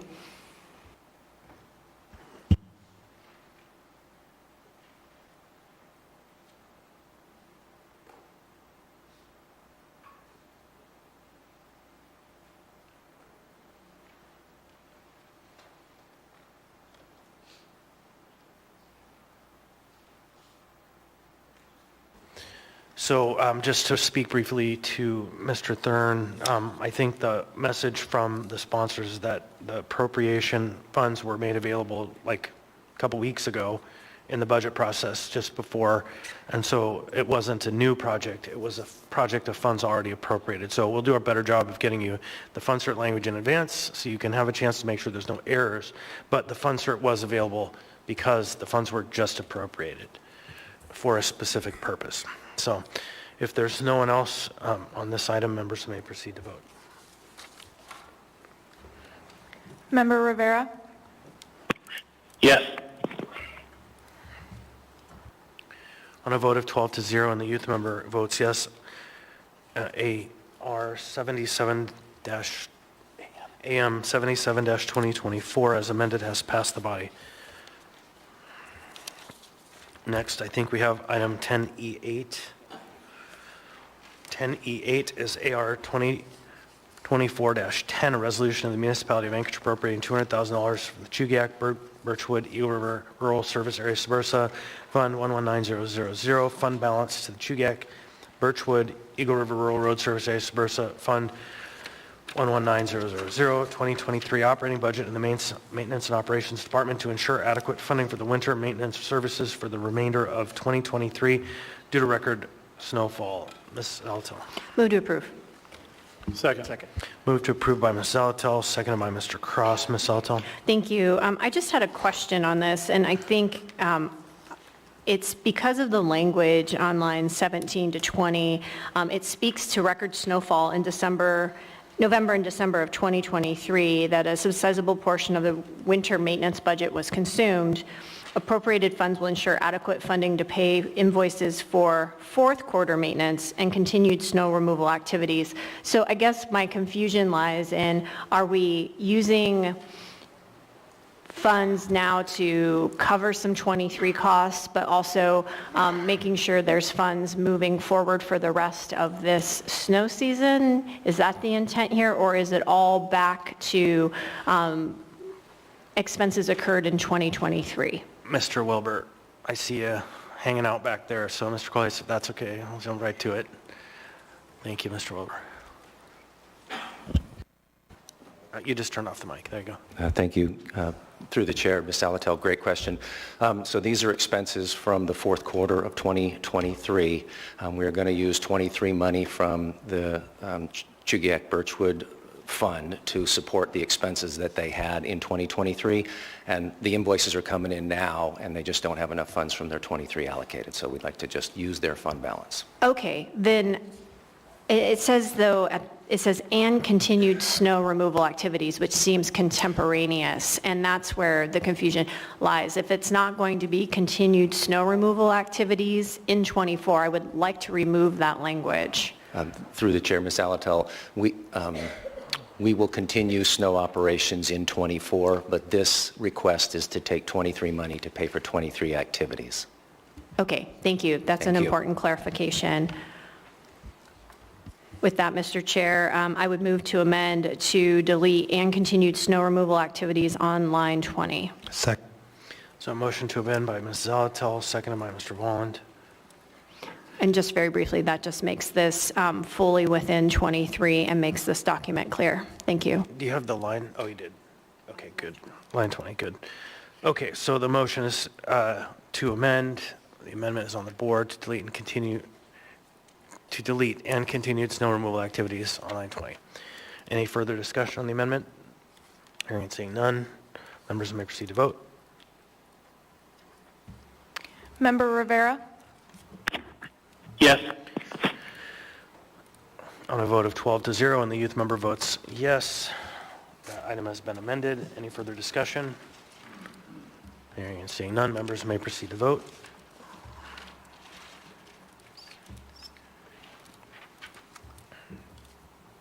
Member Rivera? Yes.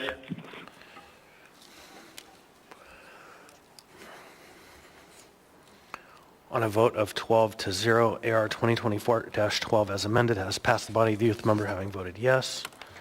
Next we have item 10E14. 10E14 is AR 2024-21, a resolution of the municipality of Anchorage appropriating a transfer from the area-wide general fund 101-000 2023 operating budget in an amount not to exceed $400,000 to the operating projects committed general fund 1900000 in 2023 and appropriating operating projects committed general fund 1900000 fund balance in the amount not to exceed $400,000 to the operating projects committed general fund in 2024 to continue previously appropriated project purposes. What's the will of the body? Move to postpone to the meeting of January 23rd. Second. So a motion to postpone by Ms. Brawley to the meeting of January 23rd, seconded by Ms. Zalatel. Ms. Brawley?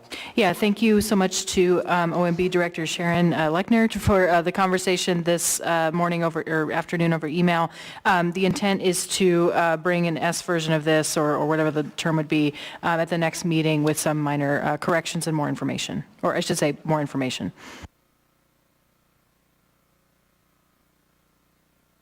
Anyone else wish to discuss the item? Hearing and seeing none, the motion to postpone is before us. Members may proceed to vote.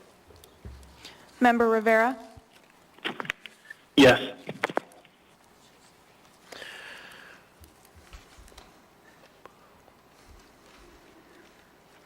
Member Brawley?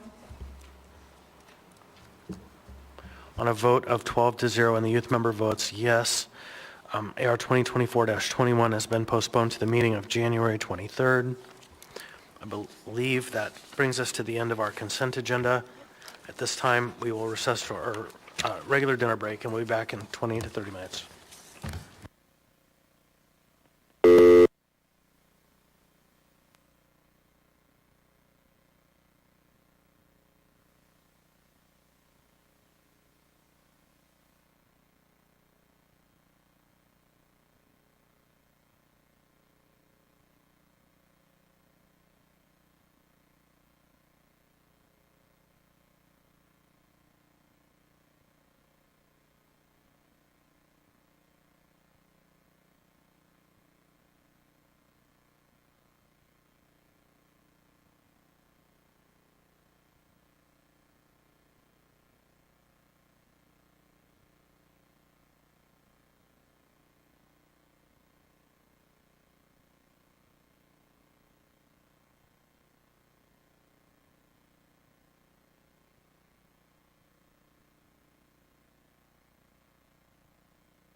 So we're going to call this meeting back to order.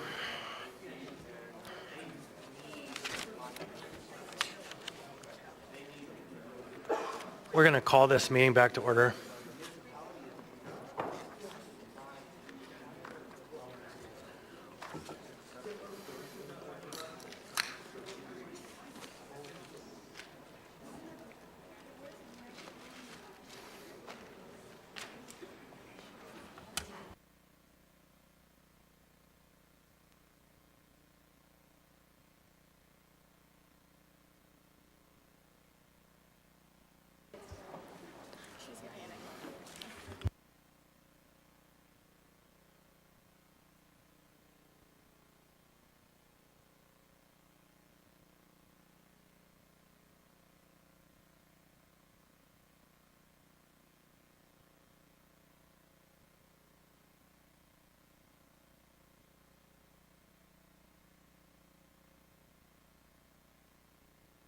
Mr. Rivera, are you on the phone? Yes, Mr. Chair. All right, are we back on the record? Next up, we have item 11A. 11A is a motion to reconsider. The ordinance number AO 2023-81, ordinance of the municipality of Anchorage, the ordinance of the Anchorage Municipal Assembly adopting the public naming panel's unanimous recommendation to name the Port of Alaska as Don Young Port of Anchorage and amending Anchorage Municipal Code 11.50 and certain other sections of the code and Anchorage Municipal Code of Regulations accordingly. We have also an AM with it, 11A1, which is 585-2023. We have an AIM number 150-2023. The public hearing was closed, 9/12, referred to the naming panel, 9/26. Public hearing was reopened, 9/26. Public hearing was closed, 12/19. Postponed indefinitely, 12/19. Motion reconsidered to postpone indefinitely. AO 2023-81 was, I should say, notice of motion to reconsider was given by Mr. Rivera. On the S1 version is on the floor if this passes with a motion to reconsider. So, Mr. Rivera. Thank you, Mr. Chair. Do I need to make the motion at this point? Well, I would ask you to make that motion. Okay, then I will go ahead and move to reconsider. Second. So we have a motion to reconsider by Mr. Rivera and a second by Mr. Cross. I had seconded for the purpose of notice. Mr. Rivera. Thank you, Mr. Chair. So I'm not going to belabor this because I think we spent a considerable amount of time debating this in December. But long story short, I do tend to think that we got a little bit wrapped around the process axle with this item. I think there are two realistic alternatives, the S and the S1 versions, which withstand scrutiny. I think rather than starting from scratch, which is what I understood the intention of the lengthy debate that we had in December, and start a new commission that hasn't even been formed yet with such an auspicious naming, which I myself have very serious concerns about, I'd rather us take a breath, sit down as a group out of our business meetings and see if we can sort this out. I fully respect that there are some members who may be totally opposed to any current or future versions of this item for their own reasons. But I'm going to ask the body to please reconsider and then give us some time as a group to figure this out. Thank you, Mr. Chair. All right. So I have myself in the queue, and I'll just be very brief in this first go-around to say that I put the note on the agenda. If the reconsideration passes, I will be asking the members to vote to continue this item to the meeting of the 27th, which will provide us a true opportunity in a work session setting to go through the various items, the original, the S, the S1. I have my concerns with several of these, and I want to make sure we don't spend the critical time we have before this election must be closed up and the ballot must be finalized by the meeting of the 21st. So that's my initial input. Ms. Zalatel. Thank you. I'll support the motion to reconsider, but I'll be really clear. I don't think it needs a work session. I don't think we need to go through the options. The options are before us. There's the original proposal, there's the S, and there's the S1.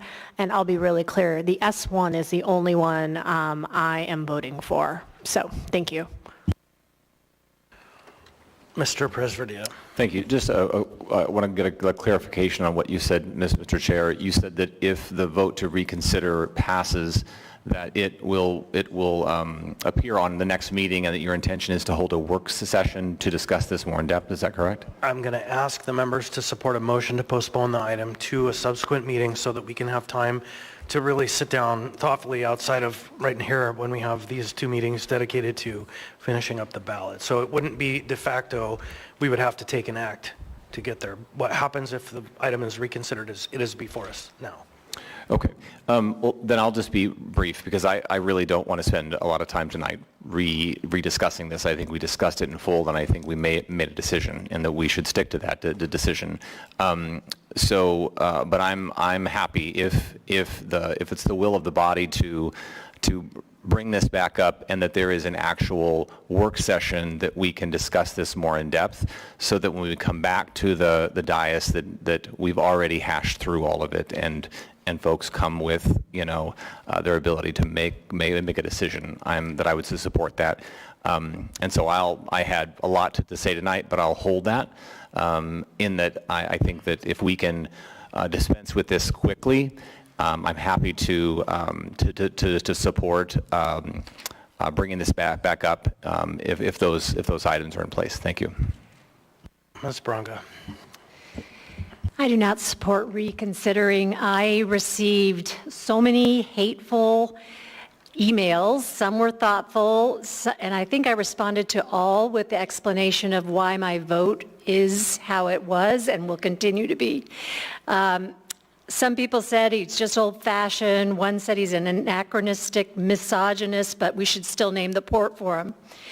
But the letter that struck me the most came from a man who said he's been following politics for 40 years, and he said he agrees that he's consistently brought an abundance of federal dollars to Alaska and should be remembered for that.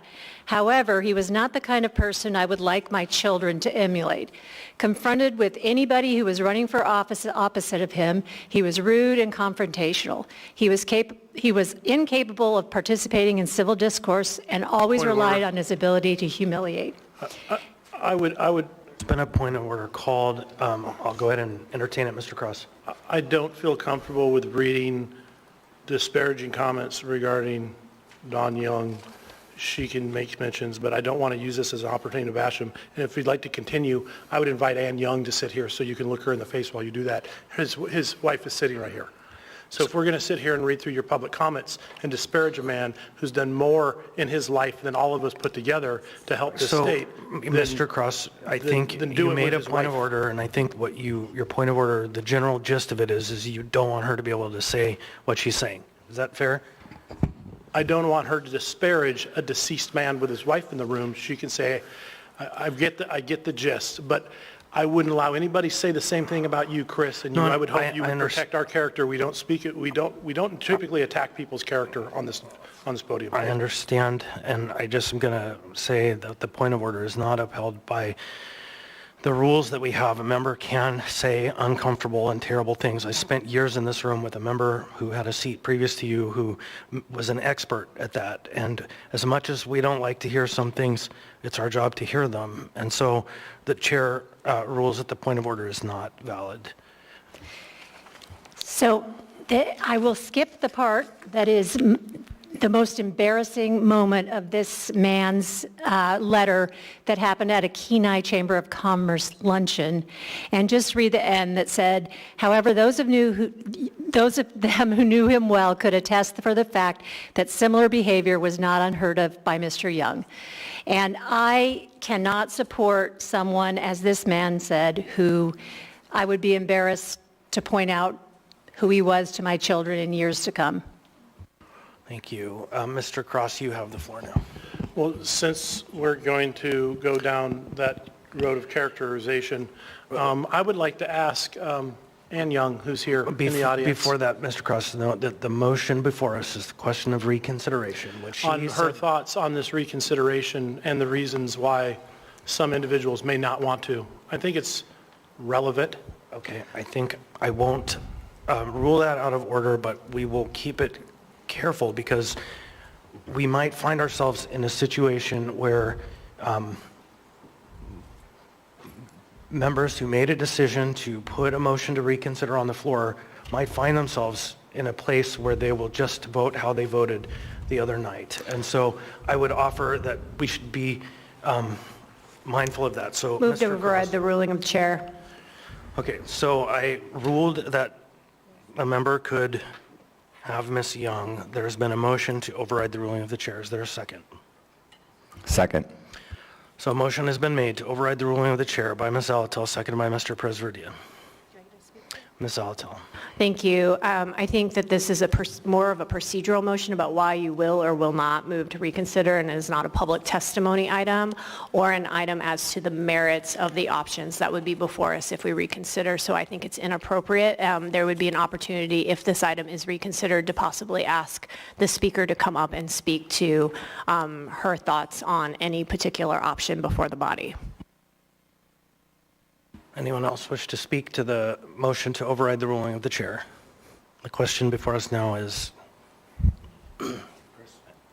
Mr. Presverdia. I just want to agree that first of all, I apologize that you're standing there. I think that we're at a procedural point where we just are trying to decide whether to bring this back or not, and we need to make that decision. Once that decision is made, then certainly we want to make sure to hear from folks who have a stake in this. So I think we just need to move to decide whether we're going to reconsider this or not, and then folks will have the opportunity to weigh in. Thanks. So a yes vote overrides the ruling of the chair. Members may proceed to vote. Member Rivera? Yes.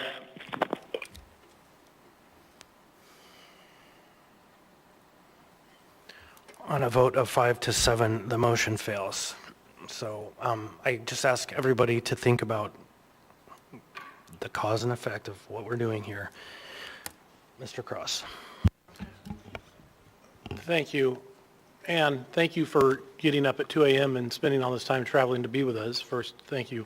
And so obviously you understand that we're looking to reconsider the vote in naming the port that's been postponed indefinitely. But, you know, having gone through this process and seeing what we're going through now, I would like to know, you know, your perspective on reconsideration and basically what's playing out here. Thank you. The microphone is off. There's a blue or green button there. You're good. Am I on? Okay. I'm sorry, my voice is somewhere over Canada, I think. It was fine till about an hour out of Anchorage, and then it sort of just disappeared. But I do thank you all for continuing to look at the value and the importance of naming the port the Don Young Port of Anchorage. I am committed for however many flights it takes and for however many hours it takes to see this resolution, this amendment, come to fruition. There is no one more appropriately qualified to have the Port of Anchorage named after him than my husband. Many of you have probably been in Alaska, maybe even longer than I have. I am an Alaskan. I've been here for 35 years, and I will continue to be an Alaskan. My husband was the epitome of an Alaskan.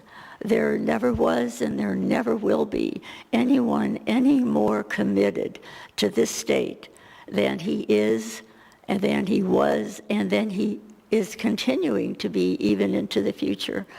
Many people in the U.S. Congress continue to support anything that's Alaskan that has Don Young's backing. It's an admirable, wonderful thing. He was a gift to Alaska, he was a gift to Anchorage, and he was a gift to all of us.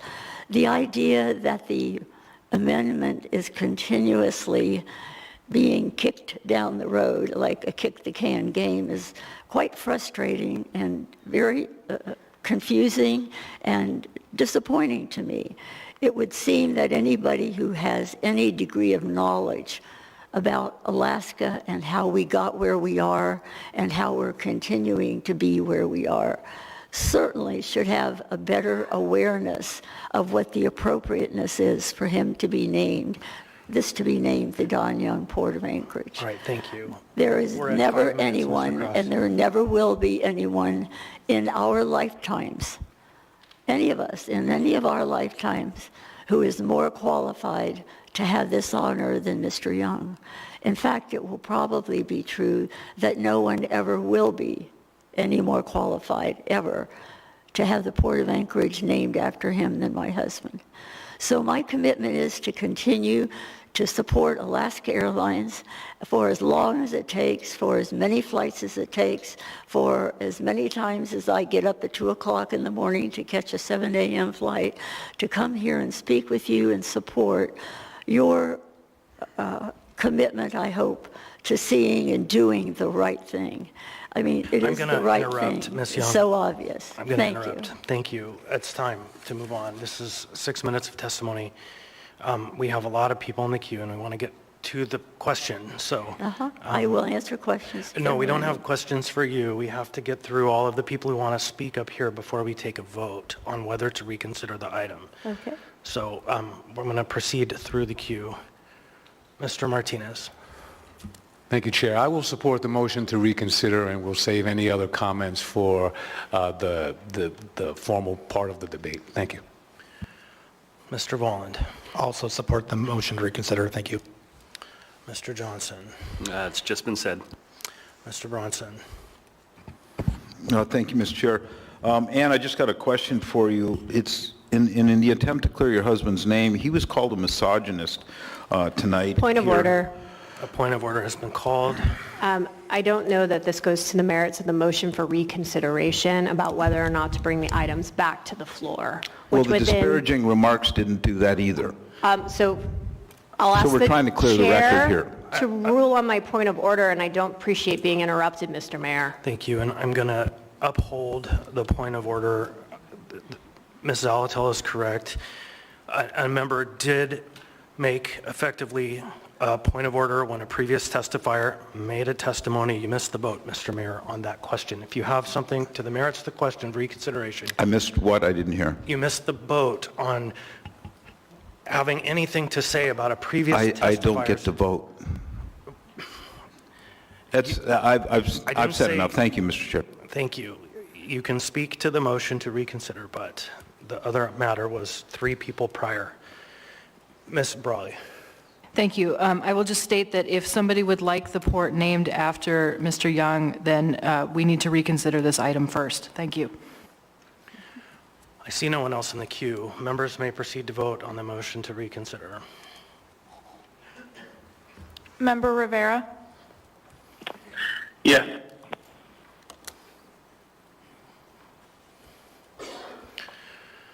On a vote of 11-1 and the youth member votes yes, the question is now back before us. The motion is motion to postpone indefinitely. Mr. Cross. Actually, I was going to move the original motion. We not the have S version. We have a version on the floor. The floor was the S1 version, I believe, and until the S1 version is... Well, then I move to amend the S1 version to mirror identically the original version. I have a point of information. Okay, Well, so... can I move to amend it so it takes it back? Because what was moved was if you just allow me my explanation.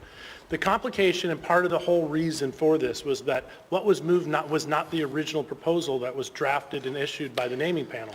And I'm trying to get back to where we started before it was altered. So point of information, I would like to know how I do that. does moving a different version supersede the motion that's on the table? It does not. So what's required to dispense with the S1? Have to vote it down or vote it in, or, as I would hope we would do, is motion to postpone to the meeting of the 27th of February so we can do this in a work session instead of here, because we have a lot of business to get done tonight, and this is not the business. We have an agenda item. So yes, first we have to...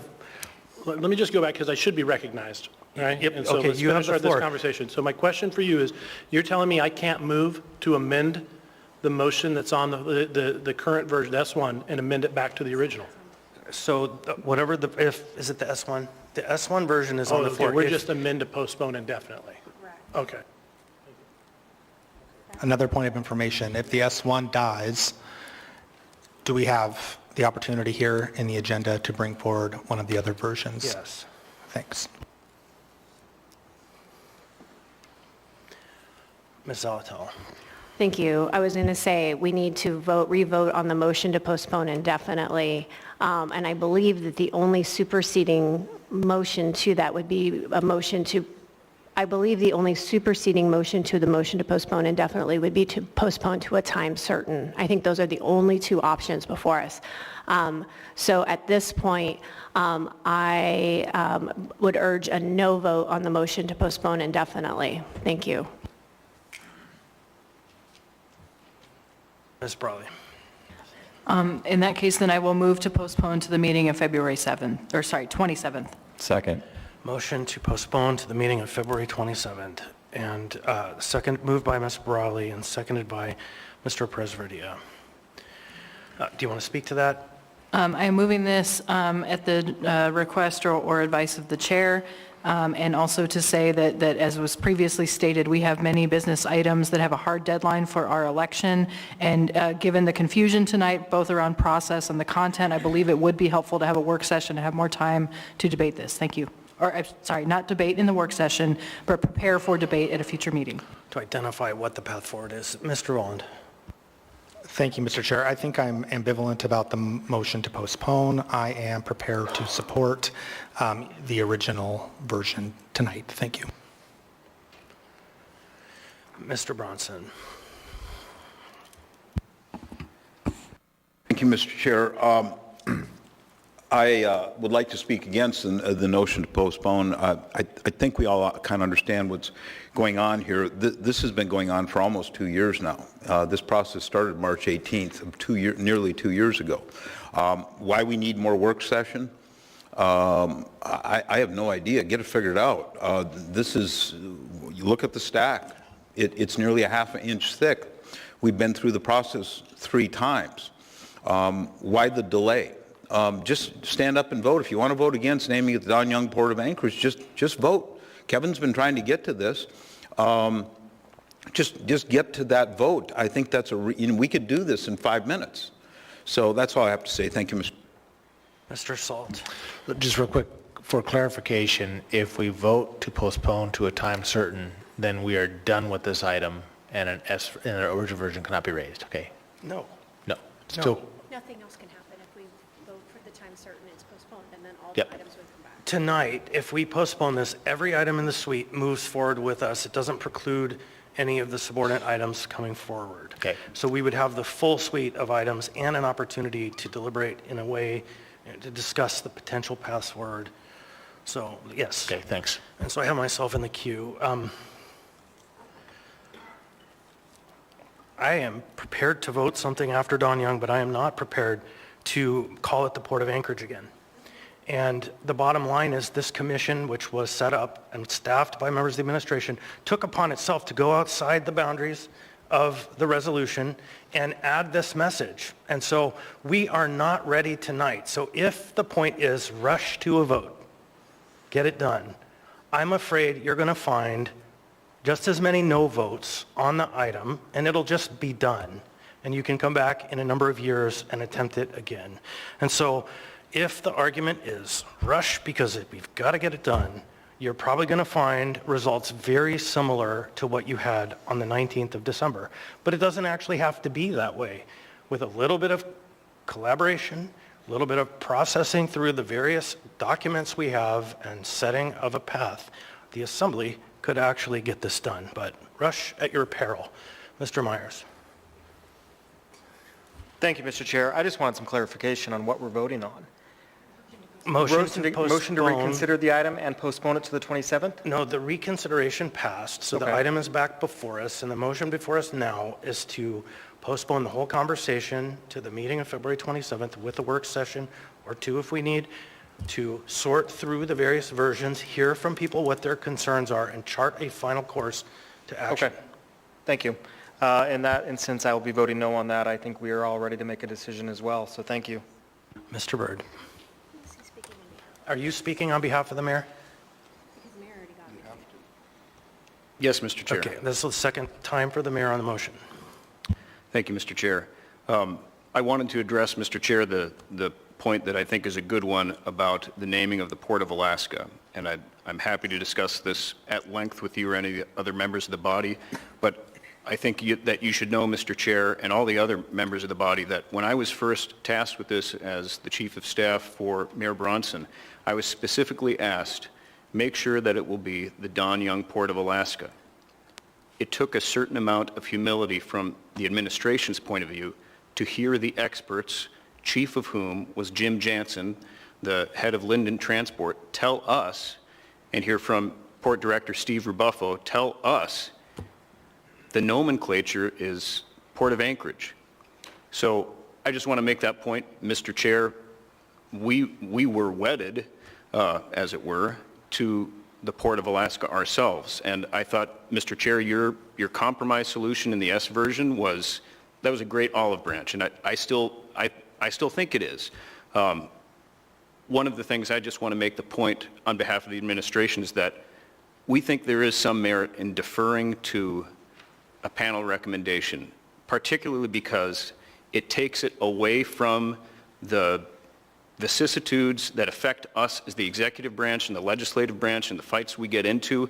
We choose people to represent us on a naming panel who we think will not only carry our values, but also have a degree of expertise and separation from issues just like this.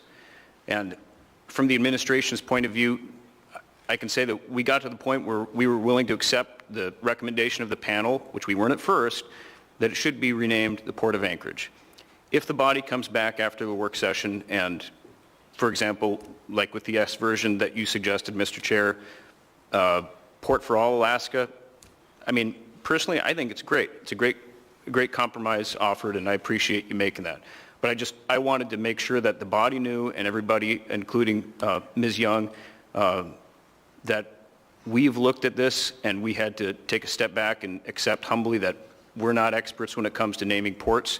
And we hope that the body will respect the work done by the panel. We certainly do. And that's all. Thanks, Mr. Chair. Thank you, Mr. Rivera, actually, sorry. Mr. Martinez.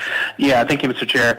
So I'm hoping that we can close off this discussion soon and vote in support of the motion to postpone this item to the second meeting in February, in large part because I seriously am concerned that if we vote against this motion that we will spend another hour debating the merits and how to move forward and find ourselves in a situation where nothing gets approved.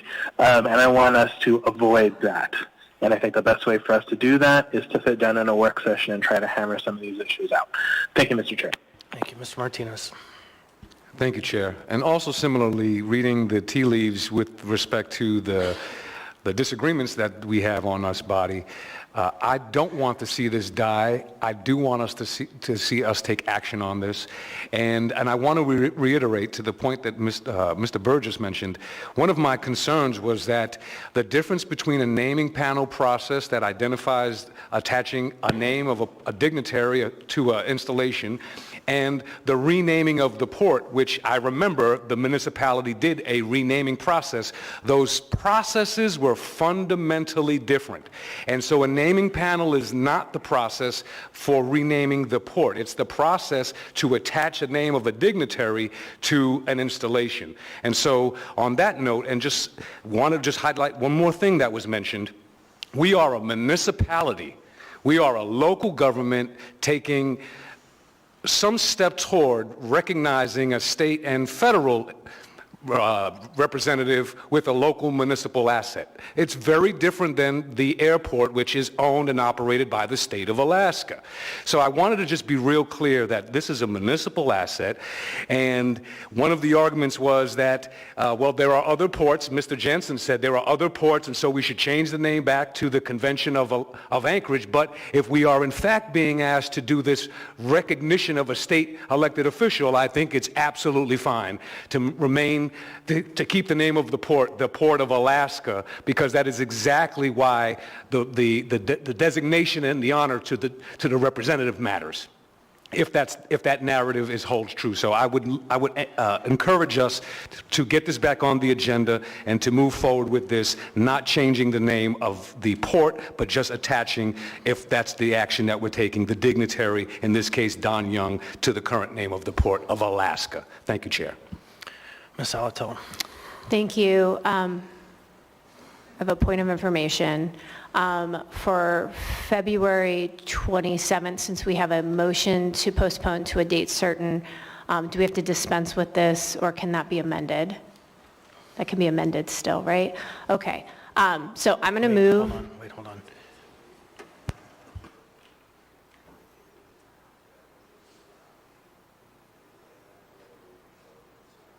We're good.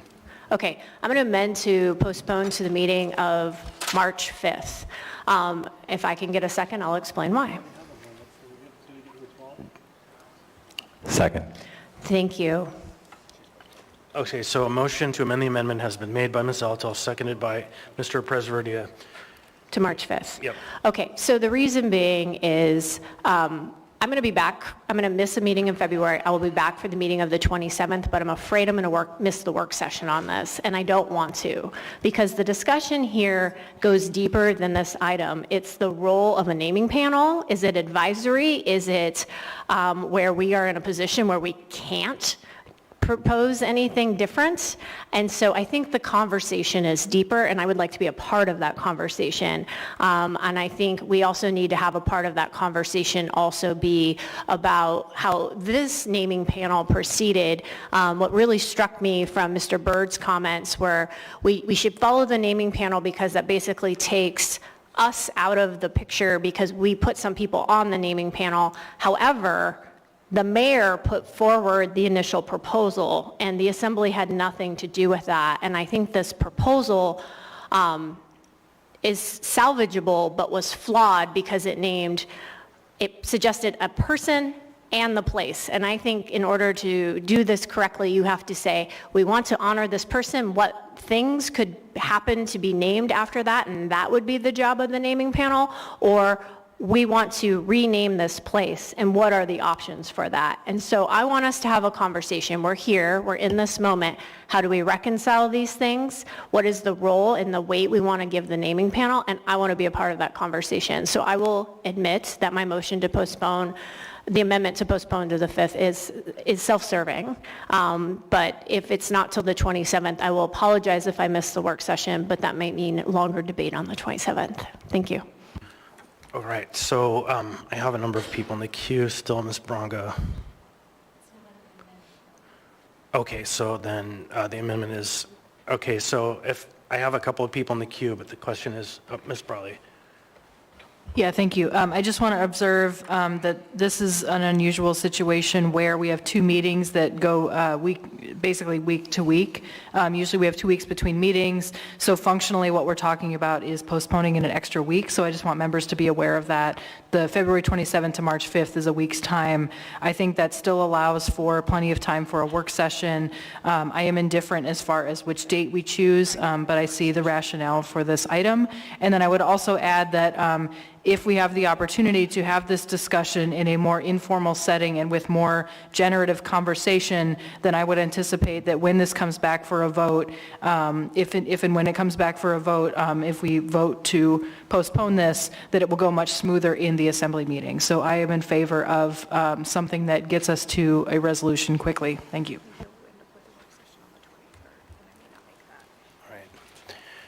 All right, so anyone else on the amendment to the meeting of the 5th of March?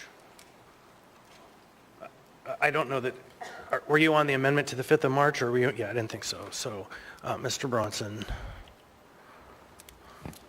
Yeah, thank you, Mr. Chair. Again, the narrative kind of holds that this is just slipping. Maybe if we had a meeting on the 18th, we could actually make it a two-year exactly to the passing of Don Young, but there's unfortunately no meeting on March 18th. I don't understand why we need more time. It's been 2 years. We've been working on the formal process more than a year. So have at it, that's fine, but I think the public understands what's going on here. So thank you, Mr. Chair. I would say if the public understands anything, we're trying to salvage this process. So anyone else on the amendment? Hearing and seeing Nope, none? yep. Members may, oh, Mr. Rollins. Thank you. So I'm not going to support the postponement to a time certain simply because I am not optimistic that even if we have a work session, it will really change folks' minds. I think my colleagues know what they're willing to support and not support. We have 3 different versions. We have the original recommendation of the naming panel. We have the S version that changes it to port for all Alaska. And then we have the late on the table item from the previous meeting that suggests naming the cargo docks. And so we have 3 options to choose from.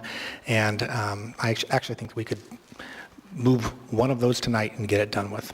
Thanks. Anyone else on the motion to postpone to the meeting of March 5th? Hearing and seeing none. The amendment. Yep. Members may proceed to vote. Member Rivera? Yes.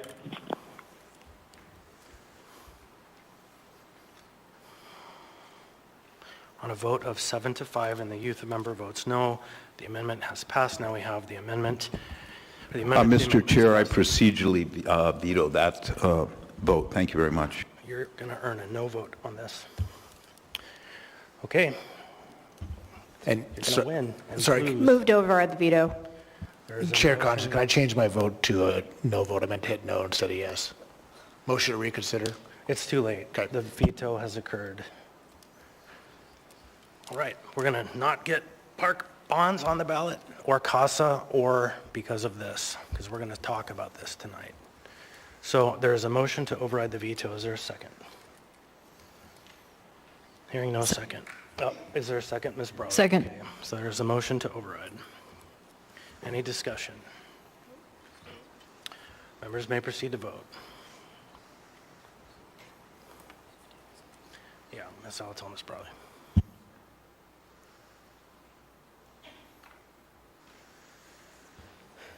Member Rivera? Yes.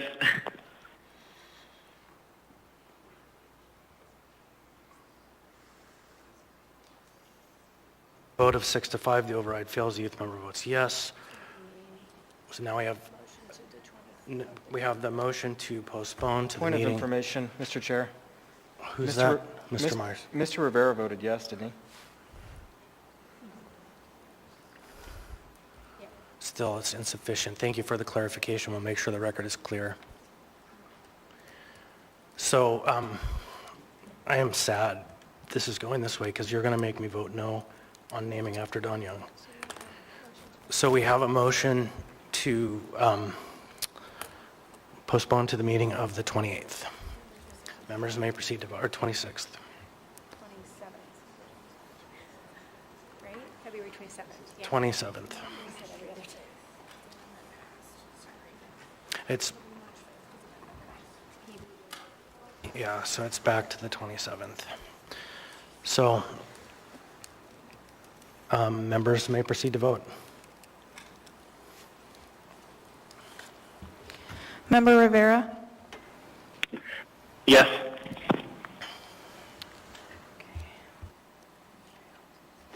Yep. On a motion, a vote of 6 to 6 and the youth member votes yes, the motion fails.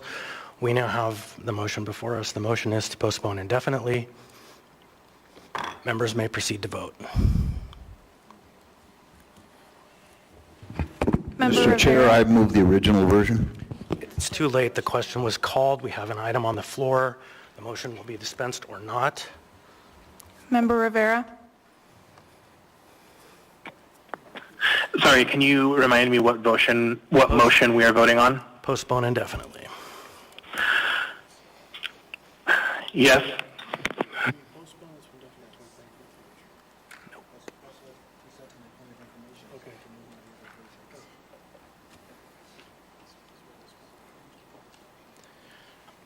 I actually mistakenly voted. I'm going to vote no. I veto this, Mr. Chair.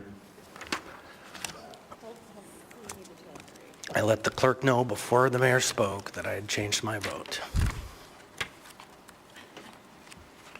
The motion to postpone fails. So now we can vote on this item. Members The may motion- proceed to vote. Move the original. Yes, you can't, you have to vote it down. It's a main motion. Or you vote it up, your choice. The S1. It's the S1. Point of order. Mr. Mayor.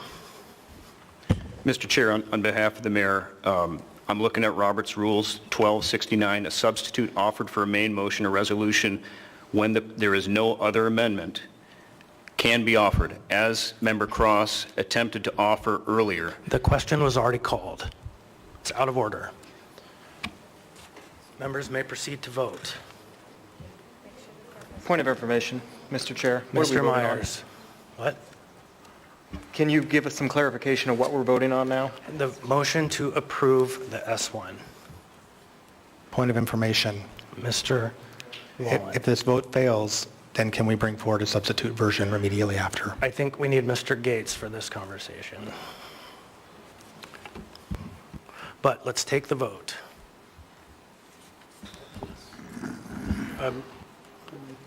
I had already called the question. Please raise the question. Yeah, that has both a voluntary and it Advantage. affects our vote, that information.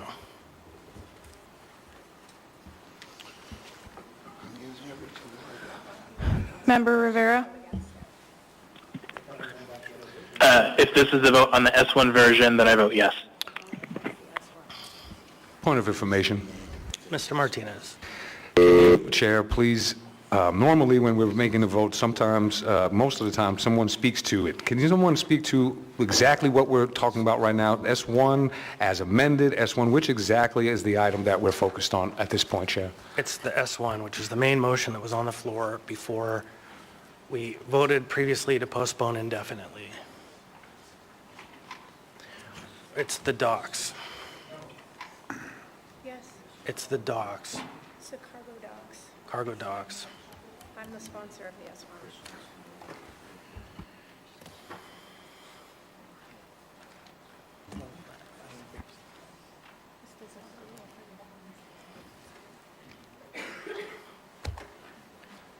Mr. Chair, may we request a 5-minute break? Sure. Actually, we're in the middle of a vote. So the vote had already been called. The question is up before you. The question is, shall we approve the S1 version? Are we still waiting for the answer to my point of information? No. I think that materially impacts how I, okay. Okay, Mr. Gates, they want to know if this item passes or fails. If the item fails, can they bring back one of the other versions? The S or the S, the original?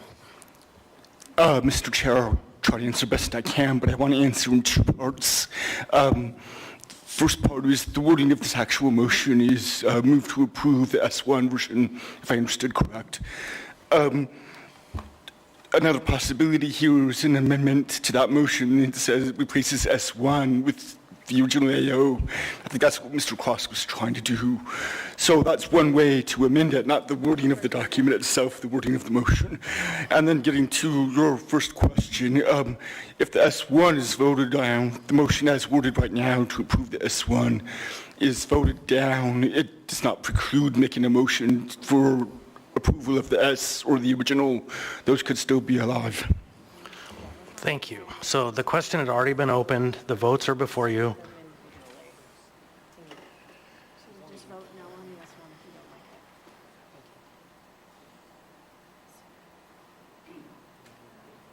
We're voting, yes. You're voting correct. You're voting On a vote of 5-7, the motion fails. I'm going to go ahead and clear the queue. So motion to move the initial version. Second. To approve the main original version. Moved by Mr. Wallen, seconded by, moved by Mr. Salt and seconded by Mr. Myers. Mr. Salt. I just simply want to hopefully get this through tonight and move on. Thanks. First, Ms. Salatal, then I move to call the Mr. question. Second. There's a motion to call the question and a second. Clerk will bring the question up. No, we need to vote on the motion to call the question. It takes 8. Yeah, and she's got to Oh, okay. bring it up. So the question, having been called, open up, please. Members may proceed to vote. Member Rivera? Yes.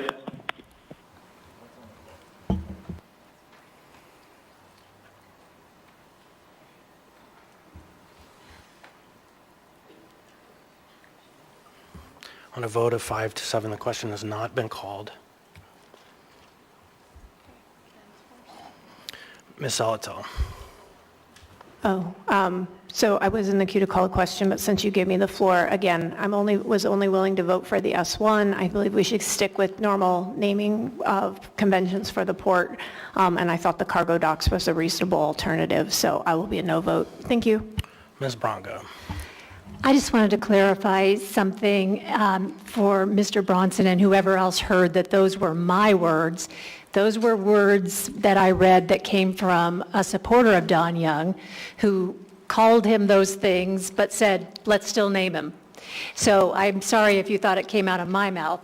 My conflict with this naming is for other reasons that I'm not going to say out loud, but what I want to say to you is we do honor all that Don Young did for our state in many ways. He has March 18th named as Don Young Day. A volcano has been named for him. The Don Young Job Corps Center has been named for him, and the Don Young Federal Building. So he has had a lot of honors, and there are more people in our world who also want to be honored. And so I personally feel like the port doesn't have to be named for him because he has had a lot of honors so far. Thank you for letting me clarify. Mr. Rivera. Yeah, thank you, Mr. Chair. So I won't go into some of the other debate points that I wanted to get into regarding naming things after politicians, naming process, all of that. All I will say is that I plan on voting no on the original version because since December I have made my position clear that there are 2 versions which I think pass muster, both the S and the S1 version. So what I am hoping to do to hopefully scrap some victory from the jaws of defeat here is to vote down the original version and move the S version. Thank you. Mr. Volland. Thank you, Mr. Chair. I guess I'll ask you a question first. Can a motion for the S version supersede this motion for the original version? I think Mr. Gates has to answer that question.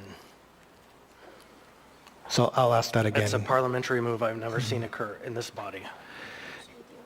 Can a motion for the S version supersede the motion that's on the floor for the original version?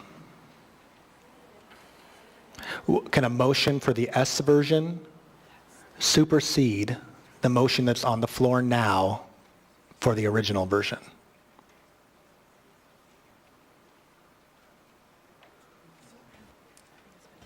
And for clarification, Mr. Gates, I would ask, Mr. Byrd had cited a rule from Robert's Rules. I would like to have him restate that for your benefit, Mr. Gates. Through the chair, Mr. Gates and I have been communicating electronically, but for the sake of the body and the good of the order here, I was quoting Robert's Rules 12:69, which has to do with offering a substitute when there is no amendment pending on the main motion. That is what I believe the disposition was when Mr. Cross offered the original as a substitute version, and I think it may be germane to Member Voland's point. Thank you. Mr. Gates.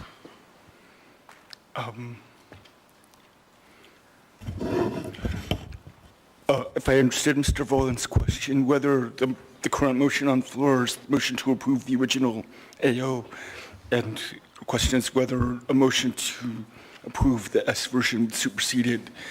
And I think that's more in the form of amending that motion to replace the original AO with S. So it's a motion to amend what I think would be proper, rather than, it doesn't really supersede it, it's a different motion. So you want to amend that motion to replace the original AO with S version. Okay, thank you.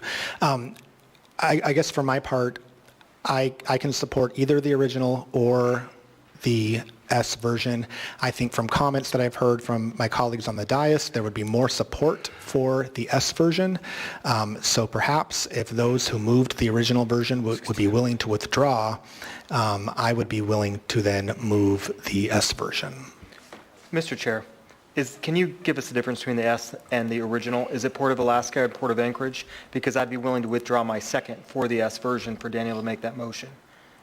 But we don't have those documents in front of us, so I would just like some clarification. I don't think need to take away your motion. I think what I'm hearing is a motion to amend can occur.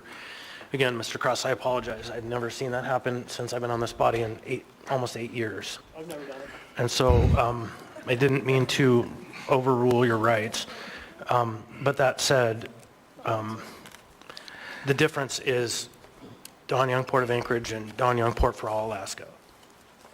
So that's the two. The number one is Don Young Port of Anchorage. The original. And then the second one is Port for all Alaska. Okay. Mm-hmm. Thank you. Okay, in that instance, I will amend the original version that's on the floor before us now to be consistent with the S version, in conformity with the S version. So there is a motion to amend by Mr. Volland. Is there a second? I would second. Second. Okay, Mr. Meyer seconds. And I guess I'll just speak to the amendment then briefly. I think that this is a path that more members would be likely to support, and we can move forward. Thank you. Mr. Bronson. Thank you, Mr. Chair. Just want to clarify with Assemblywoman Braga, I did not in any way interpret that as your statement, so I just hopefully, we're good on that. The other issue is I know there's a lot of things around the country that are named after Don Young. In fact, in the state of Florida, they're making efforts to name some stuff after him there. The difference with this one is that Don Young asked for this one, and actually in a very humble way, he says, Mr. Mayor, there's a lot of things named in our state after Senator Ted Stevens. He says, if you ever get, and this was a week before he died, he was in my office, and he says, if you ever get around to naming that port, I'd like it to be named after me, if you all would mind. And quite frankly, that's why we're here today, is because Don was a friend of mine. He was a gentleman of the highest order, and I just thought it's right that the Dean of the House got the port named after him that he actually requested. So I just want to say, Karen, I didn't think you were saying that. Mr. Martinez, or Mr. Presverde, I'm sorry. Oh, wait, Mr. Rivera, did I get to you yet? You did. Thank you, Mr. Chair. Thank you. I'm sorry. Mr. Presverde. Thank you, Mr. Chair. Well, I'm really disappointed with what's happening tonight, because I think that, first of all, the characterization that this is a debate between people who respect him and don't respect him, or people who, that is just completely false. I knew him my whole life. As a kid growing up, I knew him, and so because he's been in office for most of my life, this is not about that. This is about making a good decision, and so any characterization that this is being kicked down the road, or that this is about a debate about him, that doesn't hold true for me at all, and so I'm disappointed because it feels like we're being bullied into a decision that's not a very well thought out decision. And that there was a process. Yes, the process was more or less followed, but we've also determined that process, especially for something of this scale, is inappropriate. That's why we changed the code, because it's not a good process to have 4 people make a decision about the name of our port. As much as I respect those 4 people, that is not the way to do this. And so I'm frustrated because we're being forced into a decision, and I will not vote for this. and it has nothing to do with my respect for Don Young. It has nothing to do with whether I think the port should be named after him or not. It's because this is a poor process we're going through, and it's not a good decision to be made tonight. We should have postponed this. We should have had a better conversation so that we can come to a decision that actually makes sense. And so I unfortunately am in a position tonight where I have to vote against something that I probably would have voted for because we're not ready for that decision. And I apologize that you're having to be a part of this, because should be disparaging this man who's done so much for this state.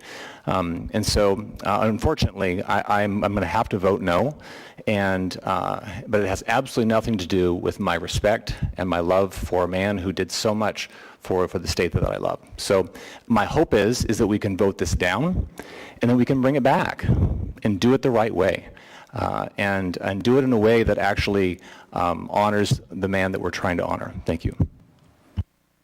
Mr. Martinez.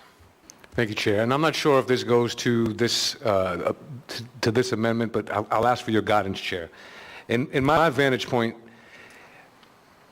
the yes version attempts to say what the Port of Alaska is today, which is essentially the Port of Alaska, versus the change to the Convention of the Port of Anchorage.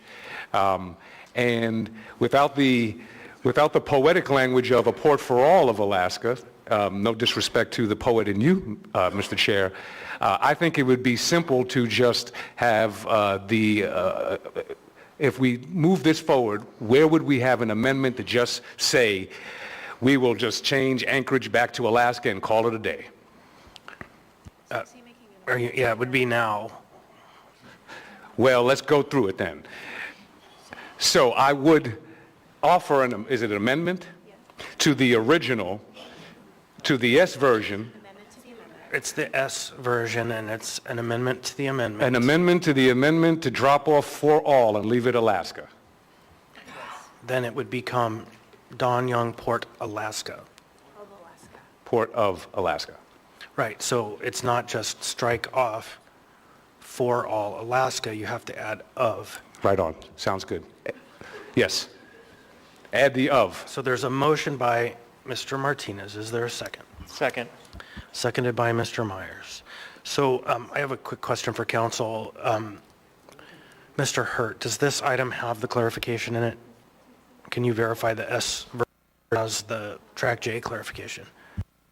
So there's a motion that's been seconded. So is there any discussion about the motion?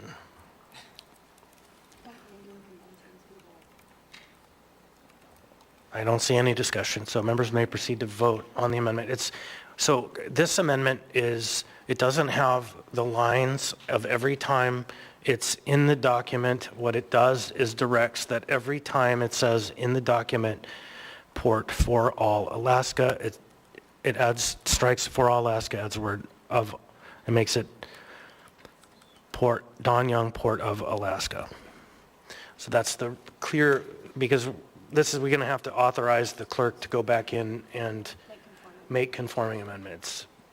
So this is terrible to be doing on the floor. So that's the proposed amendment. Can we just add up consistent with S version, strike for all Alaska, put that in quotes since you.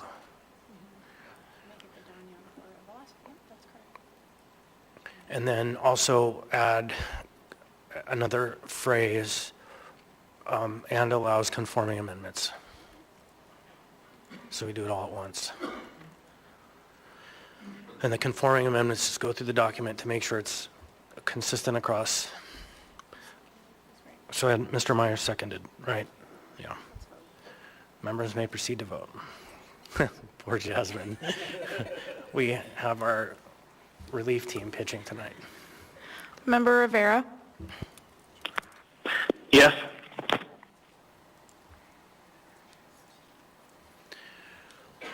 On a vote of 9-3, the item passes. The amendment passes. The amendment to the amendment passes. So now we have the amendment. Just a quick question to council again, Mr. Gates. Or excuse me, I'm sorry, Mr. Hurt. It's in there? Okay, no need to worry about my other amendment. And now we have back before us the amendment. Any discussion? Members may proceed to vote. Member Rivera, Yes.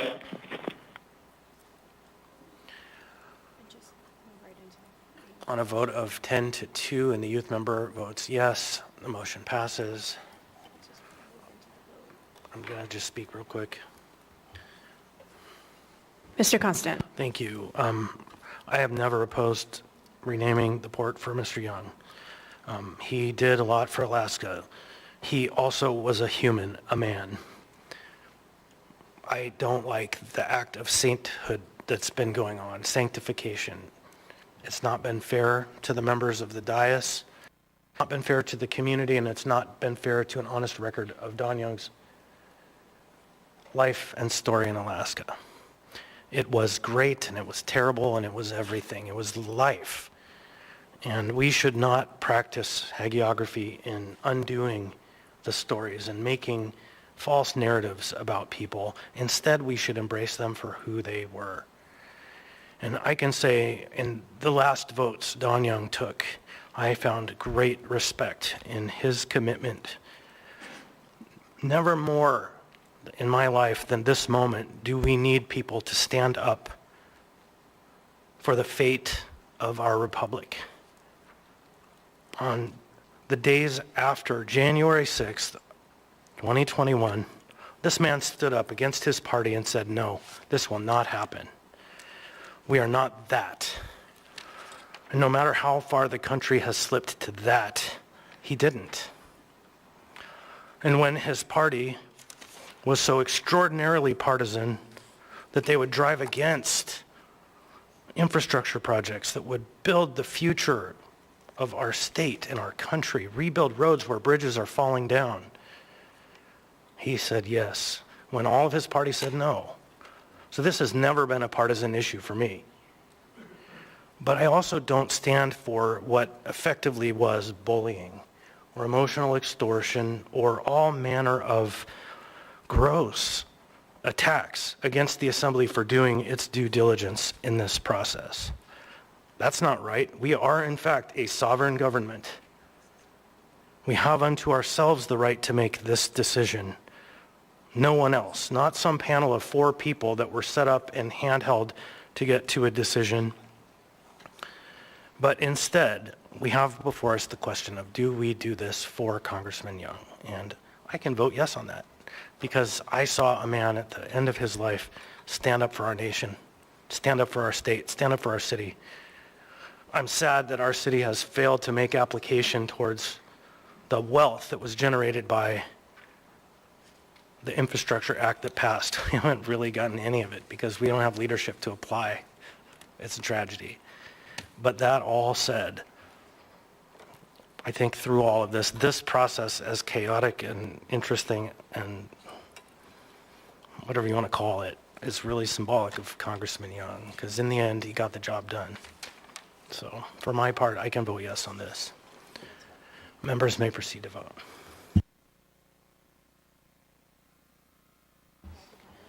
Member Rivera, Yes.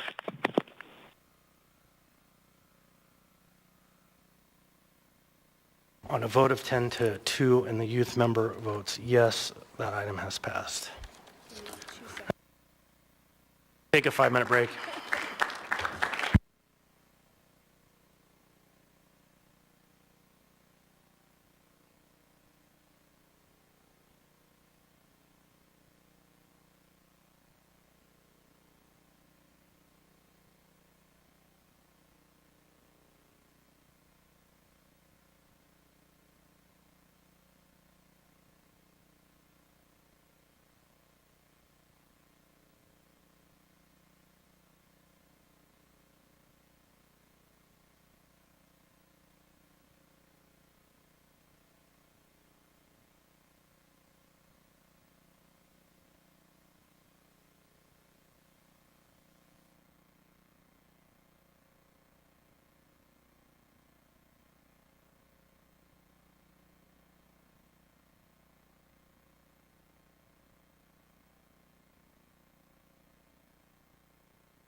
Ms. Salatel.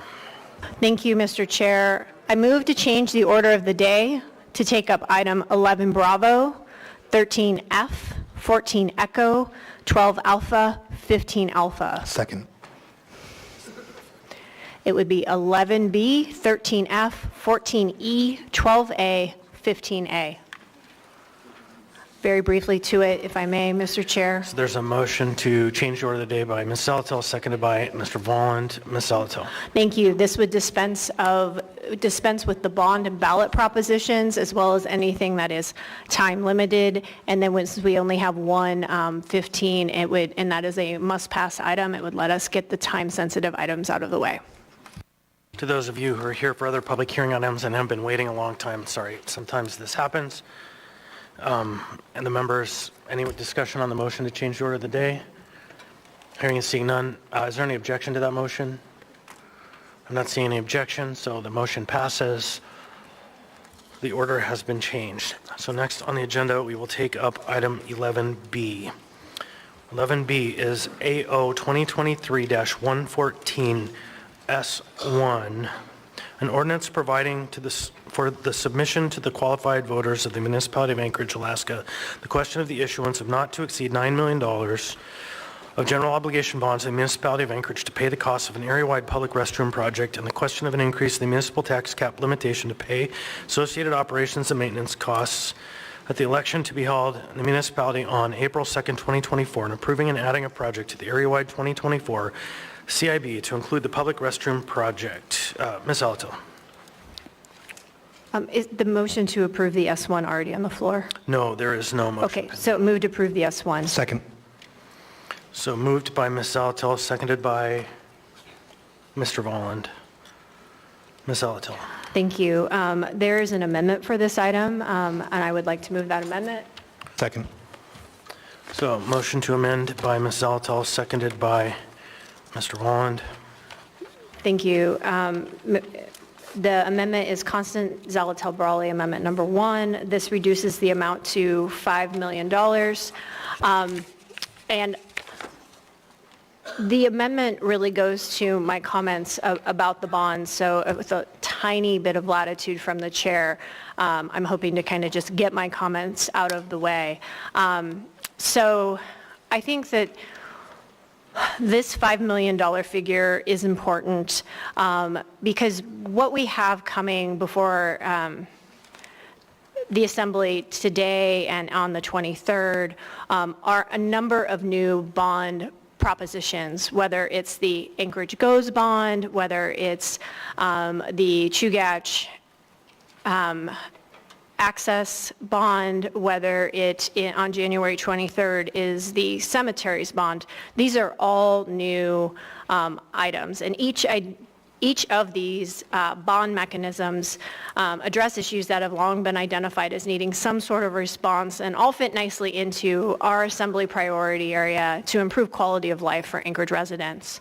And as we approach these 3 new bond propositions, 2 tonight and 1 on the 23rd, I ask that we do so strategically and in a manner that sees the big picture for these pressing issues.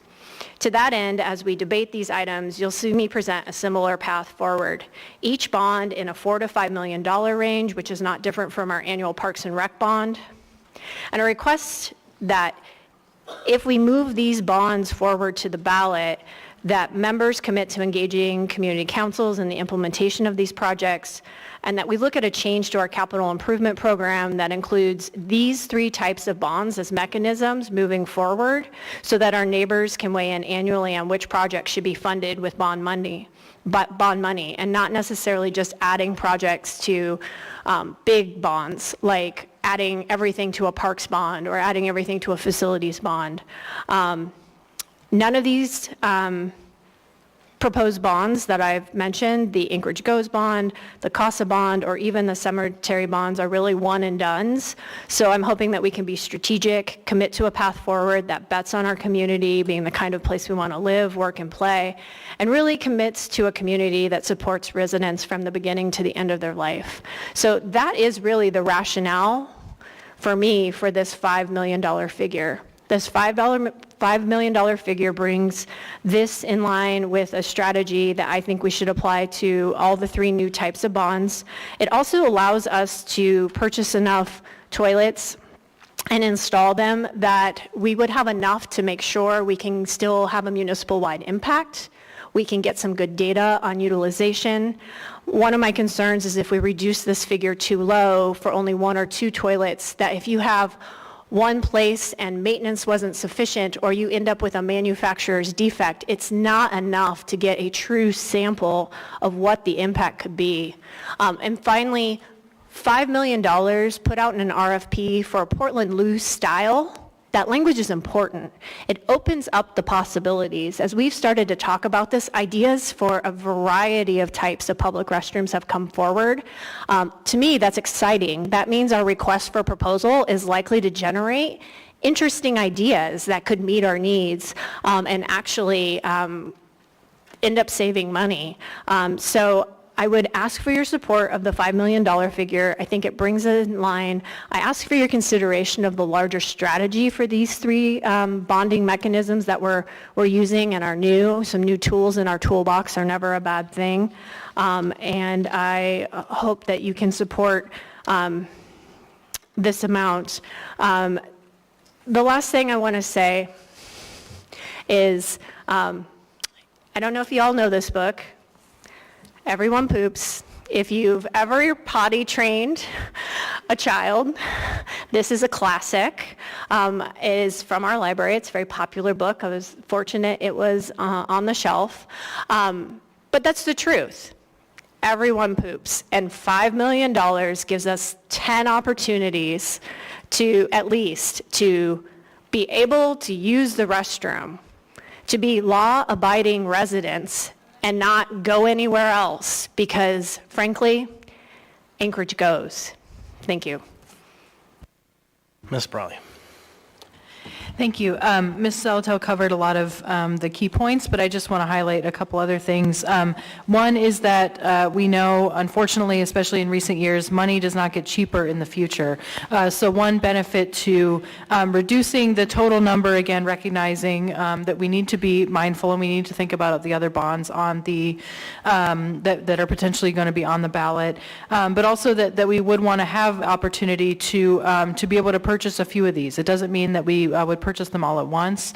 And also would allow for example, one thing the sponsors discussed, we didn't end up putting in the ordinance to put before voters, but to say that there should be at least 1 in each district. So if there were 10, that would allow for placement of at least 1 in each assembly district, looking at places, parks, other public facilities or public places where they could be placed, as well as a few additional ones. And then I think Member Zalatel covered other reasons why having multiple of these units available would be helpful. And I will just echo that everybody poops. Thank you. Ms. Bronco. So I am really happy that you've come up with this different dollar figure. I had originally, first off, when we had the work session and the Portland Loo presenters were there is genuine enthusiasm and lots of cool things about that bathroom, but they are so expensive. And when I'm confronted with this $500,000 per restroom, it just gives me chills. It's just too much. And I heard from people that are so supportive of public restrooms, but also concerned about cost. And now that I'm seeing that your ordinance actually says standalone sidewalk restrooms, not specifically saying Portland Loos, I'm happier with it. I did get some messages from people that talked about how gross those are down in Portland, that I should fly down this weekend and check one out. But another option came up. There's a RomTech that's the knockoff of the Portland Loo that's half the price, and they have to actually pay $5,000 per toilet they sell because it's so much like the other. Urban Blue sent a lot of information today. They look amazing. So I do want to do this, but I wanted to buy less to start with, get a chance to see how they operate in Anchorage, And if we actually are able to maintain them. We have so many things in our city that are not well maintained that we see things happening in our parks and we let them go. I want these restrooms to be there for everybody and make sure that we can maintain them. So I do think I'll support your amendment for the $5 million, and I thank you for compromising there. Thank you. Next in the queue, we have Mr. Bond. Thank you, Mr. Chair. Yeah, I'm strongly supportive of the tailored amendment. I hear from business owners downtown all the time who are frustrated because tourists who are not patrons will try to use their restrooms because there is nowhere to go if you're downtown unless you're kind of in the know. You can go to the Captain Cook Hotel, but then you got to go all the way downstairs to know where they are, or you can go through to the Federal Building, but you got to go through security first. There's not convenient places for tourists who we want to be welcoming to downtown to alleviate themselves when duty calls. So I think this is something that could be very beneficial for downtown. I have had the opportunity to use Portland loos, and my experience was very different than what Member Bronga described. I thought they were great. They're industrial. They provide enough privacy for you to do your thing, but it's not a place where you want to hang out. I think they're engineered so they can really take some abuse, easy to clean, etc. So I appreciate the co-sponsors for bringing this forward as a solution. Thank you. Thank you, Mr. Cross. Yeah, so not against the idea of public restrooms, but I can't support this bond request, and simply because I did some research. The city of Kodiak purchased 4 of these 3 years ago, and they have not been a wonderful experience. I talked to 2 assembly members, and I contacted Public Works, and I spoke to them and said, tell me the good, bad, the ugly. The open design attracts snow drifts. They've had issues. They shut them down most of the year and just open up 2 of them out of the 4 for a few months during the peak seasons. The best ones are near the port where there's lots of people. Anything where there's not lots of people to police it, there's vagrants, they get vandalized, and they're very expensive to repair. So I would say that we do a little bit more research on a product that we're going to go and ask the taxpayers to fund. I'm not against it, but I think we should be researching. We've got people who have purchased them 410 miles away. They should have been invited to our work session to talk about their experiences on them, because it's not a glowing review from my conversations. Thank you. Mr. Martinez. Thank you, Chair. I wanted to offer my appreciation to the sponsor of the amendment. I think it brings the dollar amount in line with where I'm comfortable the current bonds are. But I wanted to be clear also as well, and maybe the members also can respond. This is not calling for anymore a particular product. It's calling for bathrooms and funding for the associated maintenance. Is that correct? Yes, that's why it specifically says Portland loose style to describe a self-standing toilet. Thank you. And I just wanted to make sure that we were clear about that, because I think it's an obligation for members of the Assembly to be really thoughtful about what goes on the ballot. But I also really think it's important that the people of Anchorage have an opportunity to vote on their values. And this bringing it in line, the way you've done with this particular version, I'm very comfortable with. I recognize that we don't take care of all the bathrooms today, so I also want to be clear to the administration and to the municipality as a whole. Moving forward on innovation doesn't mean you give up what you're supposed to be taking care of today.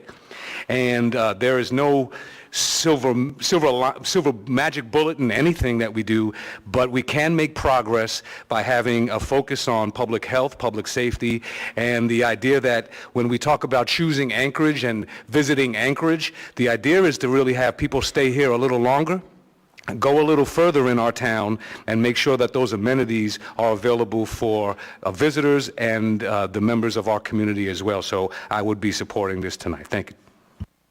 Mr. Salt. Thank you, Mr. Chair. So I reiterate a lot of the things that have been said. A lot of the objection to this has been due to the cost, but we've received numerous other options that are less expensive than what was initially proposed. We've also received options from in-state construction units that have been deployed on the North Slope of Alaska and functioned. So there's a lot of research out there, a lot of other units we can look at. This will go through the normal purchasing process. So we've got the RFP. We may decide to do more than one style. And at the end of the day, I think, like Mr. Martinez said, the ultimate bellwether is the voter, and it's pretty hard to convince me otherwise to not send things to a voter. Thank you.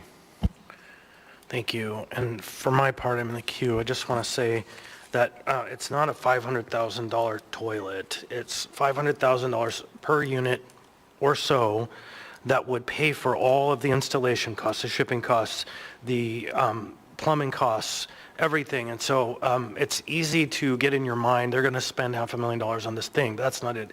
It's the whole suite of everything that goes into the process. And that was just a best number we could come up with. All evidence that we have found shows that the price will actually be less than that, and we will get more if we act in a timely manner before, as Ms. Alatel or Ms. Brawley said, the cost of money goes up to the point where it makes the cost change. And so I'm a strong supporter, and I urge your yes vote. Thank you. Anyone else? Oh, it's, yeah, on the amendment still. Okay. So anyone else on the amendment? Hearing seeing none, members may proceed to vote. Member Rivera? Yes.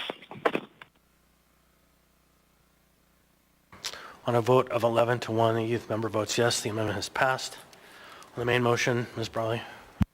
Yeah, thank you. And I appreciate, Mr. Constant, you mentioned some of the points I wanted to hit.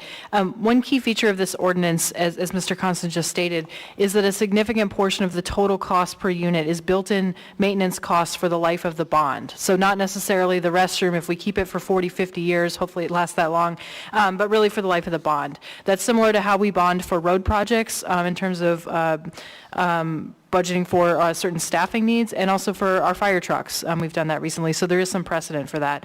It's probably not a perfect metaphor, but one I keep thinking about is, imagine if that when you're buying a new car and you're financing it, you're getting your car loan, that you were able to build into that financing cost your oil changes, your tire changeovers, other routine maintenance on your car.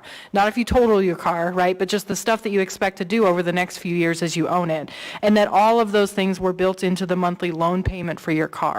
It's the same general idea here. It's not that we're going to pay for all of it, or all unexpected events, but really that we know we need to maintain these. And really, I think that's been the common theme that we've heard from folks who both love this idea and don't love this idea, is how are they going to be maintained? And I think that's really key. And again, that's why we paid attention to it.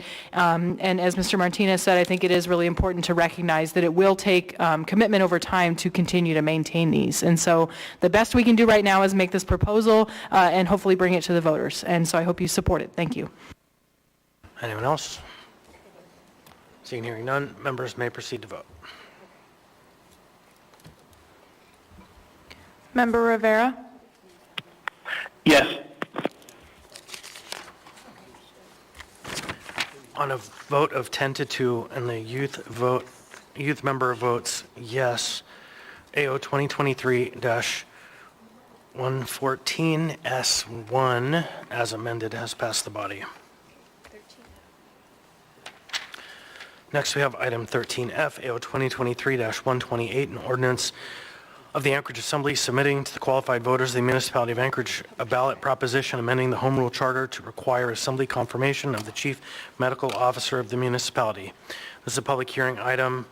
Public hearing on this item is now open. Welcome. Please state your name, what part of town you're from. You'll have 3 minutes. Oh, wait, are you speaking on behalf of community council? I am. Are you a leadership of the council? Then you can have 5 minutes, but you got to turn the mic on. You turn the mic on and there's like a blue button or a green button there. You're good. Thanks. Okay. All right. Well, good evening, Mr. Chair and members of the Assembly. My name is Scott McMurrin, President of the Rogers Park Community Council. I'm here to support Ordinance AO 2023-128, the proposed ballot proposition to require Assembly confirmation of the Anchorage Chief Medical Officer, or the CMO.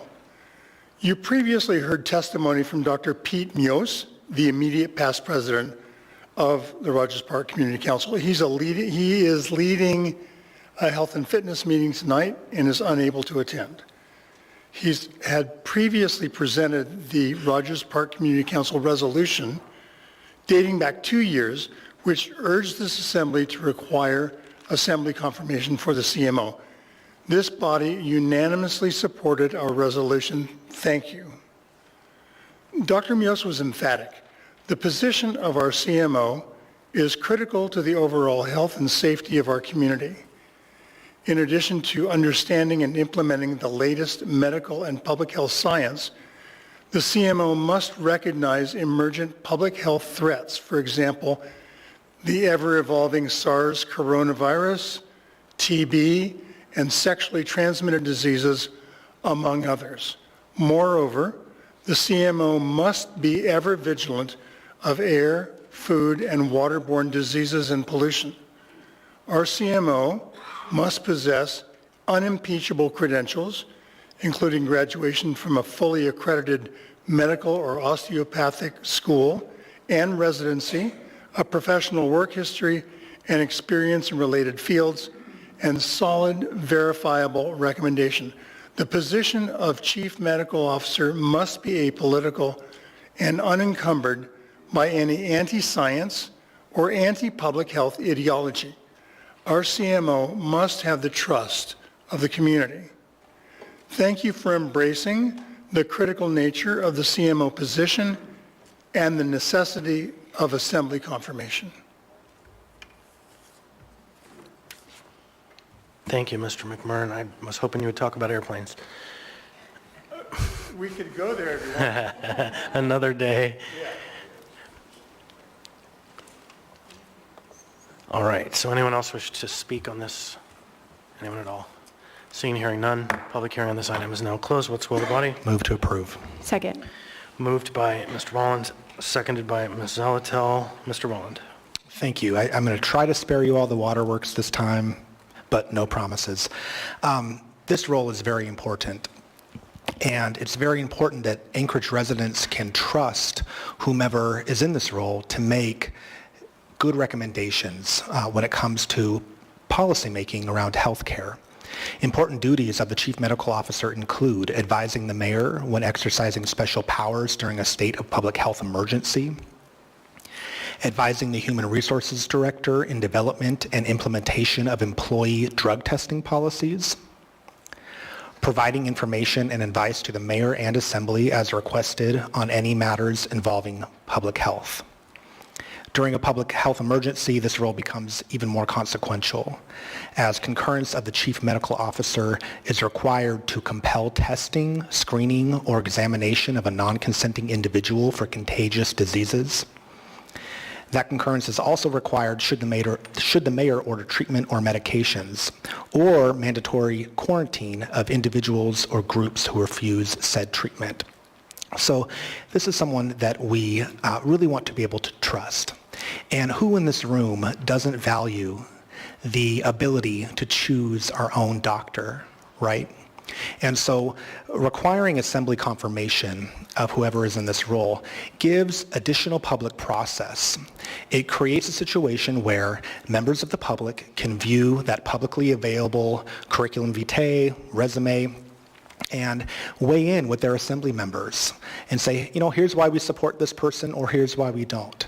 And I'll just say, for me, again, on a personal note, it's all about restoring trust in our healthcare professionals. And I just, it's so important. When I was running, as I mentioned last time, when I was running for this position, that was something that was so important to me. I had the opportunity to write an op-ed with my really good friend about how the vilification of healthcare professionals has no place in Anchorage. And I wholeheartedly believe that to be true, and I want to do whatever I can in my time on this body to lift up the role of healthcare professionals so that we can get good advice. I want the policymakers for Anchorage to get really solid advice from our healthcare professionals, and I think this is one path to doing that. So I urge your support. Thank you. All right, thank you. Ms. Zalatel. Thank you. I appreciate Member Bullen bringing this forward. In my view, public health is the third leg of the public safety stool. We confirm our chief of police, we confirm our fire chief. It makes sense that we would confirm our medical chief if we want to be consistent, particularly as we approach public safety. Thank you. Thank you. Mr. Presverdia. Thank you. I'm going to vote in favor of this, but I do want to take this opportunity to make a point as it relates to this, and that is that I am concerned that because of our current administration and because of the healthcare crisis that we experienced, this body finds itself making decisions that may have repercussions later on down the road. And I think that this, I think, is a good choice, but I think that continuing to pull more and more decision-making away from the administration is something that this body needs to be very cautious with, and that as we proceed forward, that we are making those decisions very carefully. I think that so that's the point I wanted to make. That I am seeing a trend that is concerning me, and I want to make sure that we're not just thinking about the situation we're in now, but how that's going to impact the future of this city and the future of this body. So I want to make sure to put that on the record. Thank you. All right. Seeing no one else, Mr. Vaughn, you can have a second bite at the apple. Thank you. I appreciate Member Perez-Verdia's comments. I'll just say that, that's part of checks and balances, right, is that we have accountability on our side too. But I think that the scrutiny that comes with checks and balances is appropriate for this role. Thank you, Mr. Chair. Anyone else? Seeing and hearing none, members may proceed to vote. Member Rivera? Yes. Thank you.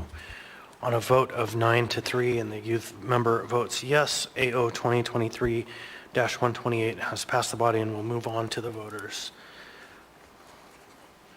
Next we have up item 14E. 14E is AO 2023-132, an ordinance providing for the submission to the qualified voters of the municipality of Anchorage, Alaska, the question of the issuance of not to exceed $5,900,000 of general obligation bonds of the municipality of Anchorage to pay the costs of access improvements in the Chugach State Park Access Service Area, and the question of an increase in the municipal tax cap limitation to pay associated operations and maintenance costs in the Chugach State Park Service Area at the election to be held on the municipality on April 2nd, 2024, and approving and adding additional projects to the 2024 CIB to include the Chugach State Park Access Service Area. Public hearing on this item is now open.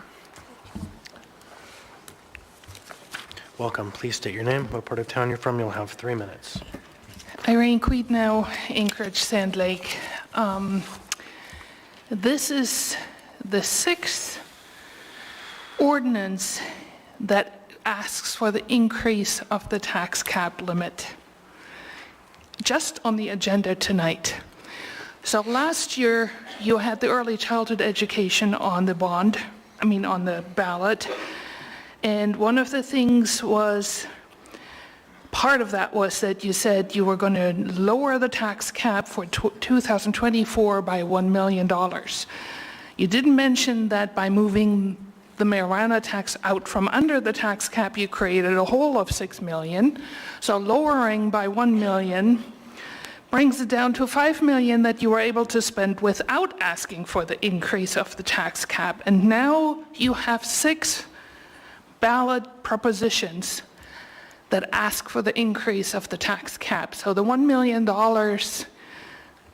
reduction is basically nullified. So I just want people to know that you got $6 million by moving out the marijuana tax without asking for the tax cap increase. Then you said you lowered it. Now you're asking on 6 propositions on this agenda alone for the increase of the tax cap. Thank you. All right, so anyone else in the room, welcome. Come on down. Please state your name, what part of town you're from. You'll have 3 minutes. My name is William Minnis. I'm the chair, long-term chair of the Bear Valley Limited Road Service Area. Been at it a while. We're on the very south end of the hillside. It's a small URSA, 2.5 miles, low mill rate, about 1,500, 1,800 feet, and we have dirt roads that are underlain with brush, water, and trees. These poor construction issues exacerbate damage done by the increased park access travel. The extra traffic on our roads dramatically increases the required maintenance of one of our two main road systems. We're in full support of the Chugach State Park Access Service Project since it will improve our ability to maintain over half of our LRSA roads for both visitors and residents. We support Chugach State Park, of course, and most of us use that McHugh Peak trailhead, but the extra traffic does take a toll on our roads. We appreciate the possibility to mitigate some of that non-resident damage. Thank you. Please state your name, what part of town you're from. You'll have 3 minutes. Good evening. My name is Carl Portman, and I'm a 45-year resident of Rabbit Valley.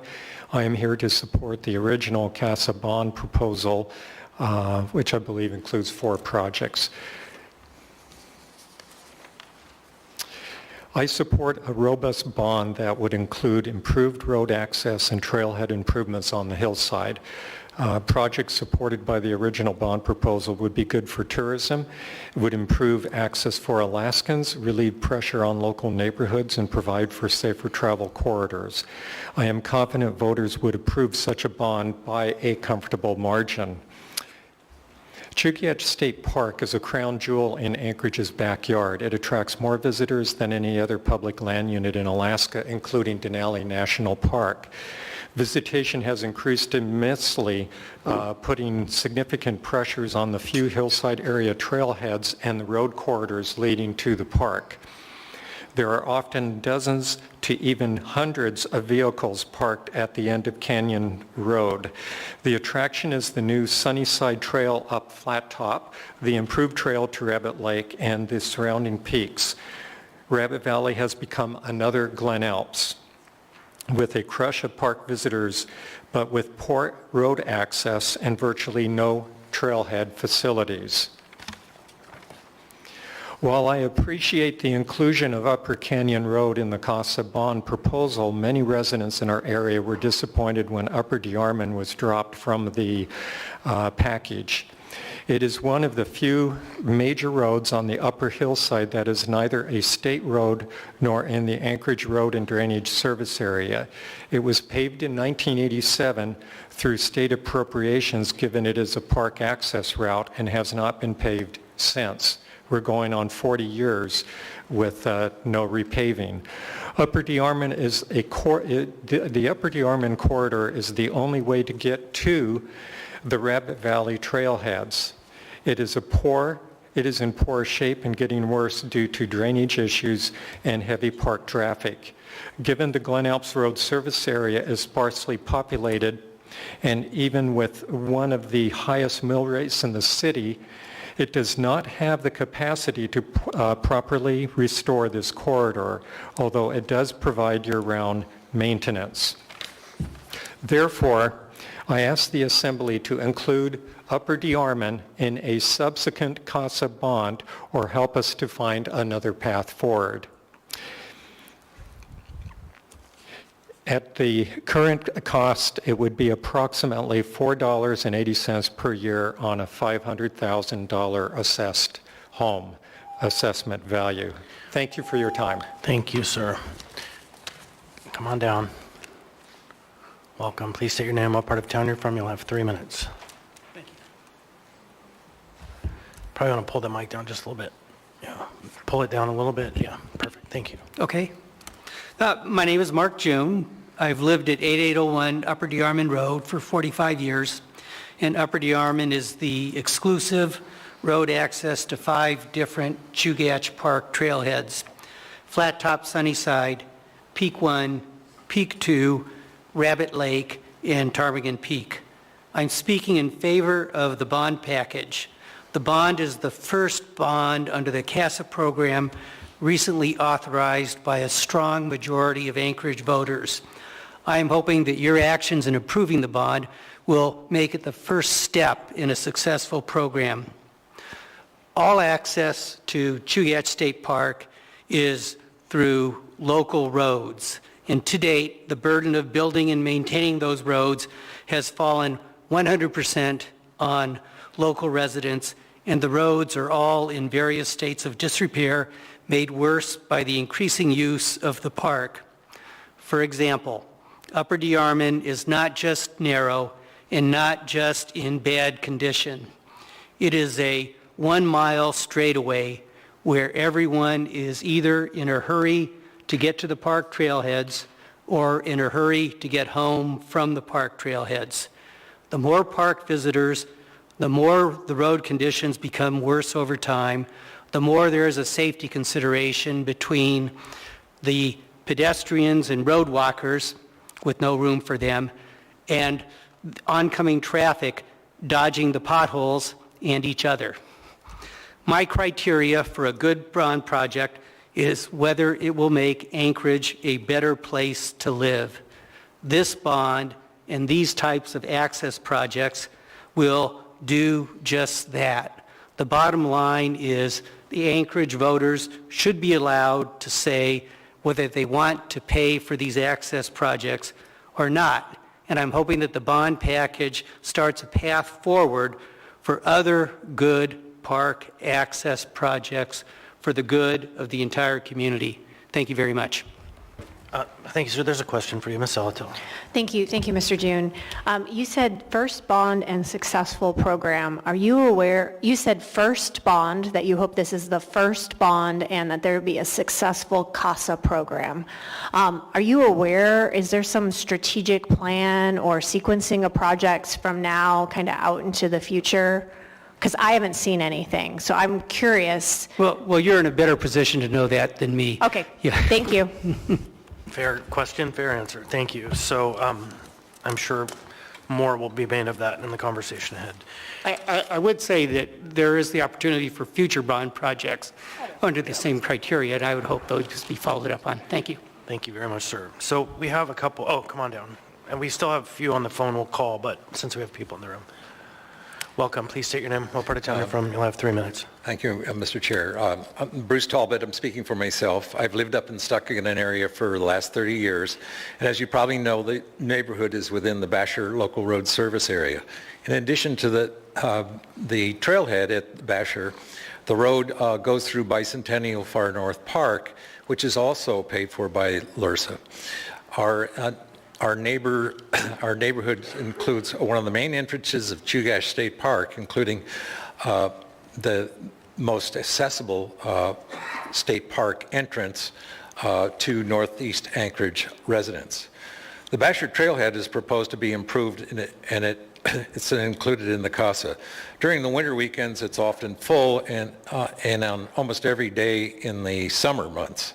The parking lot is on top of a hill with a blind entrance, and it can only accommodate about 15 cars. So often cars are parked alongside the road, and it is the only entrance to the neighborhood. So the parking lot needs to be expanded and redesigned. Fortunately, the property adjacent to it is actually within Far North Bicentennial Park and is owned by the city. That parking lot also includes some access to Bicentennial Park along the power lines and down south toward South Bivouac.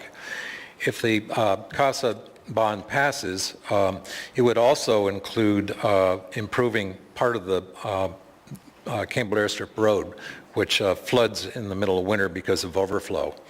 And as I said, that is within the LRSA, but it's actually maintained by the LRSA, but it is in Bicentennial Park. The municipal traffic department's traffic counts also show that many of the times, about 50% of the traffic coming up the Campbell Airstrip Road is not to our neighborhood, but is for access to the park. So nonetheless, LRSA maintains most of the road within the municipal's far north Bicentennial Park. That's about 3 miles worth of it. But the state does not have the funding for expanding the existing Basher trailhead, and it's beyond the ability of our local mill rate for the LRSA to pay for. Sir, I'm going to interrupt, and I didn't start the clock. I'm going to give you 30 more seconds. Oh, okay, I noticed that. Yeah. Okay, so in conclusion, I support the CASA, particularly as it applies to the Basher LRSA. Thank you so much. Don't see any questions. Anyone else in the room for now? All right, seeing hearing none, we'll go ahead and go to the phone. Could we call Ms. Marks? Angel?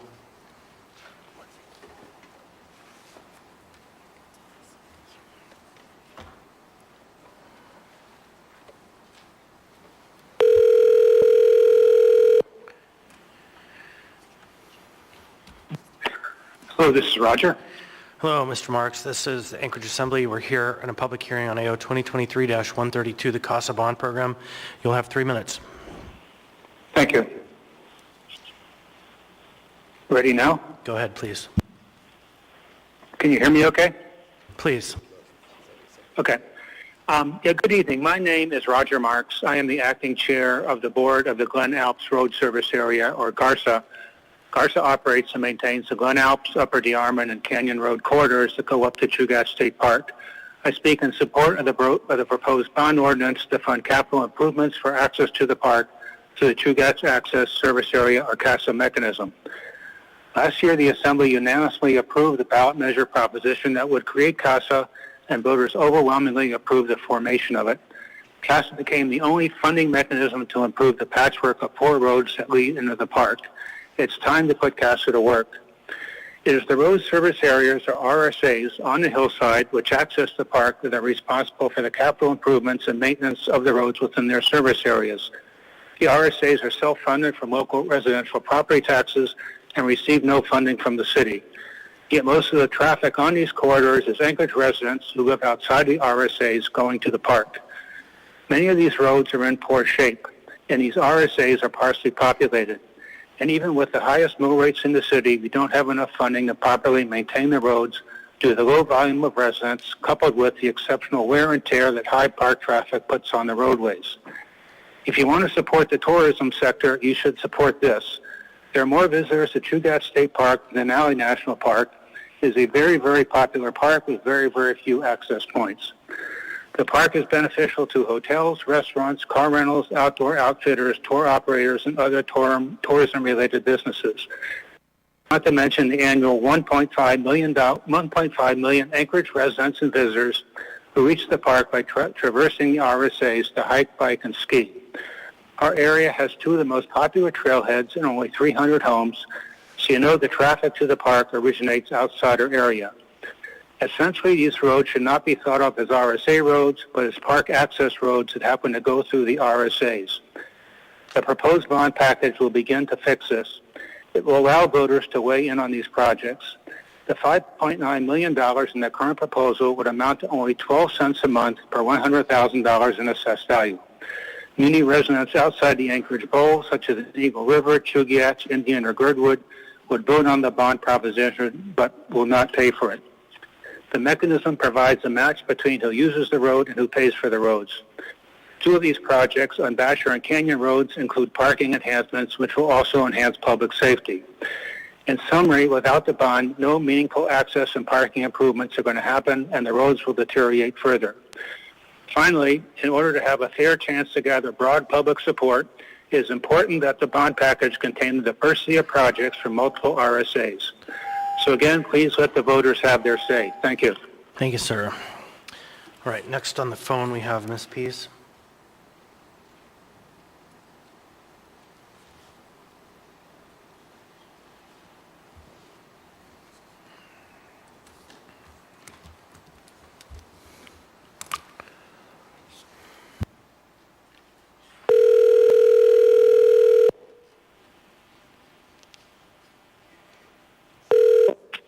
Hello, this is Nancy Pease. Hi, Ms. Pease. This is the Anchorage Assembly. We're hearing the CASA bond conversation, AO 2023-132. Are you speaking on behalf of yourself or the council? Myself this evening. All right, thank you. You'll have 3 minutes.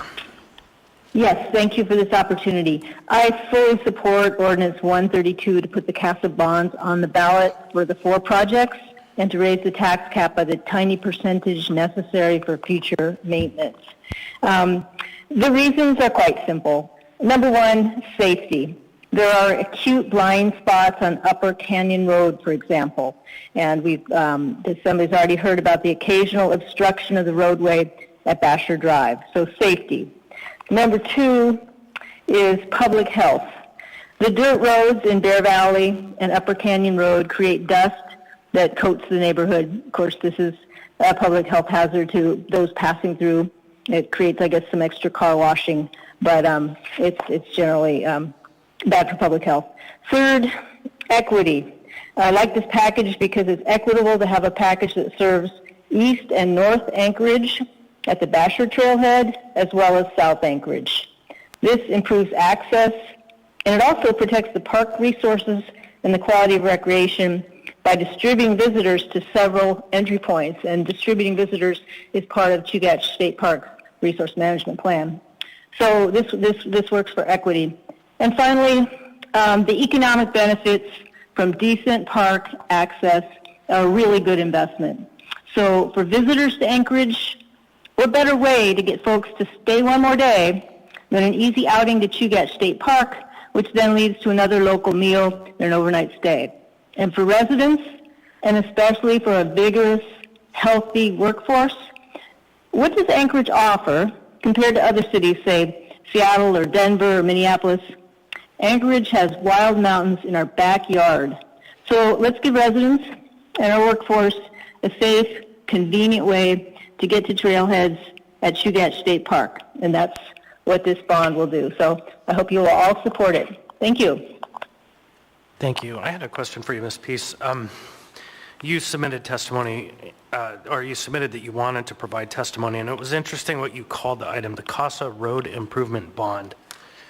And I wanted to hear your thoughts on whether or not this is actually a road bond. I'm sorry, Did you hear that question? No, you cut out. Please repeat. Yeah, so you submitted for testimony on the website. I read that, and what you called it was the CASA Road Improvement Bonds.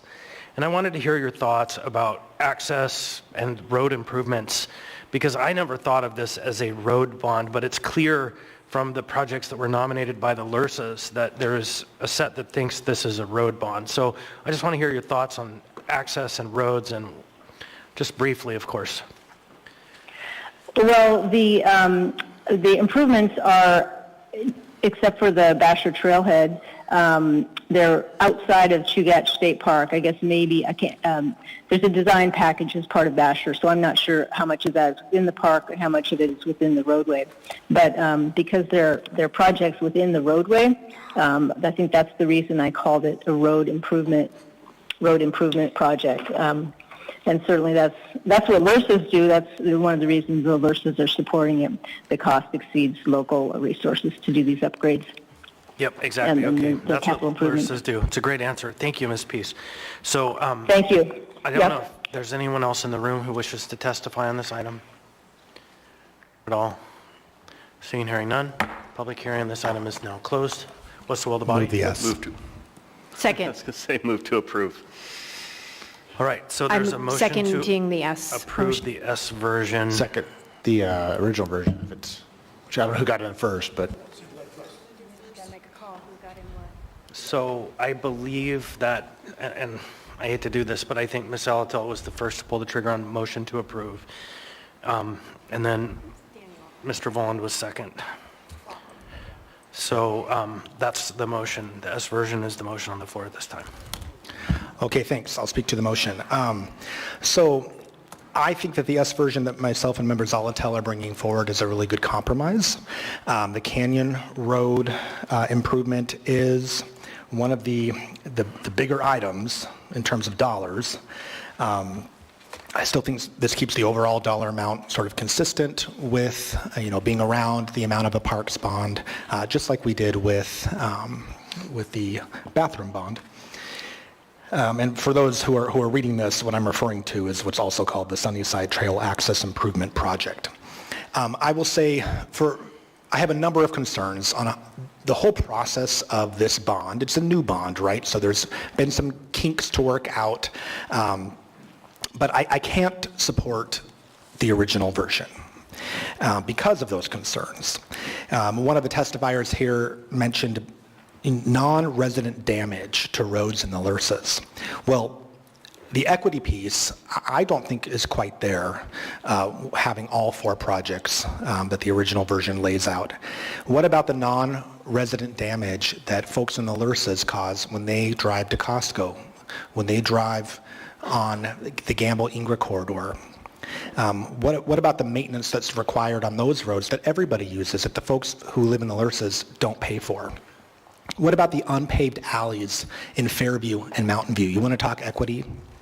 Let's start a bond that can pave some of those alleys. I think another concern that I have is that there is no CIP process outlined. I was not satisfied with the answers of the co-sponsors when asked, did you look at the Transportation Improvement Program? Did you look at the CIP list? What is the justification for these projects? Other than, yes, a lot of people visit the park. What's the justification for these projects being advanced ahead of projects in the Anchorage Bowl? We have flooding in Midtown, for instance, projects in Eagle River, projects in Girdwood. And I don't see a sequencing of projects in forward years. I also am greatly concerned that there is no mechanism to ensure ARDSA input on the selection of projects. As currently presented, the LRSAs are choosing which projects they do or don't want, whether that is road improvements or the access amenities that when we debated this and we put the idea of this service area before voters, that's something that we debated on the dais, and there was a strong call for. We don't want to just see road improvements. We want to see those access amenities. So parking, yes, but also things like covered shelters for people to wait, public restrooms, etc. I just don't see how the ARDSA folks who are essentially being asked by the LRSAs to cover part of this cost, how they were consulted. I don't think any of the co-sponsors visited my community councils to ask for feedback. Perhaps Member Bronga did because we have some overlapping, so I'm sure that she probably discussed these. But I'm not sure how these projects are prioritized, not just by LRSA, but by ARDSAs. And then housing density. There's been sort of this pervasive narrative through all of this of, well, these 4 houses at the end of this road can't cover the cost of this, this maintenance. And I guess I just have little sympathy for that because some of the community councils that are in these areas are the ones who consistently come against any infill density. If you have low density of housing, that means you have a very low tax base to be able to cover the cost of this maintenance, these repairs, these new projects. And so what I want to hear from some of these parts of our community is, what are you going to do to put more housing in your area? And so for all those reasons, I can't support the original version, but what I can support is that Canyon Road, and I think that the timing is there, lining up with, I know the state is going to be putting in some expanded parking at the end of that. Yes, a lot of people do use that access point for Rabbit Creek. I got to partake in that beautiful backcountry ice skating season that we had, and so I get it. But I think we need to take a more measured approach and then build out this bond in future years to say, okay, here's how we're going to get maximum community input in the coming years, and we can stack these projects and we can see how they interface with other CIP projects. So I would urge your support for the S version. Thank you. Ms. Alatel. Thank you. I spoke pretty much to my concerns about how this intersects with the Anchorage Road and drainage service area, ARTSA, particularly for my constituents in Midtown. And what I learned recently, one project that I've been looking at in the ARTSA is to help my neighbors who, neighbors being a term for all the constituents of Midtown, whose basement floods at least twice a year, seeing if we can accelerate that project or anything, because it's been going on a really long time. And the answer is no. They're going to have to wait till 2026 to probably get their flooding that affects their quality of life day to day dealt with. And that's too bad. They have to wait in line. That's fine. However, what we have here is the opportunity, I think with the S, to time a project that is going to make a big impact, this Canyon Road access, with some work that the state is going to do. And it will alleviate some of the need. And that is the key here. When we bond for projects in the municipality, we never take care of the whole thing all at once usually. It's always incremental. And we try to find the biggest impact for the dollars spent.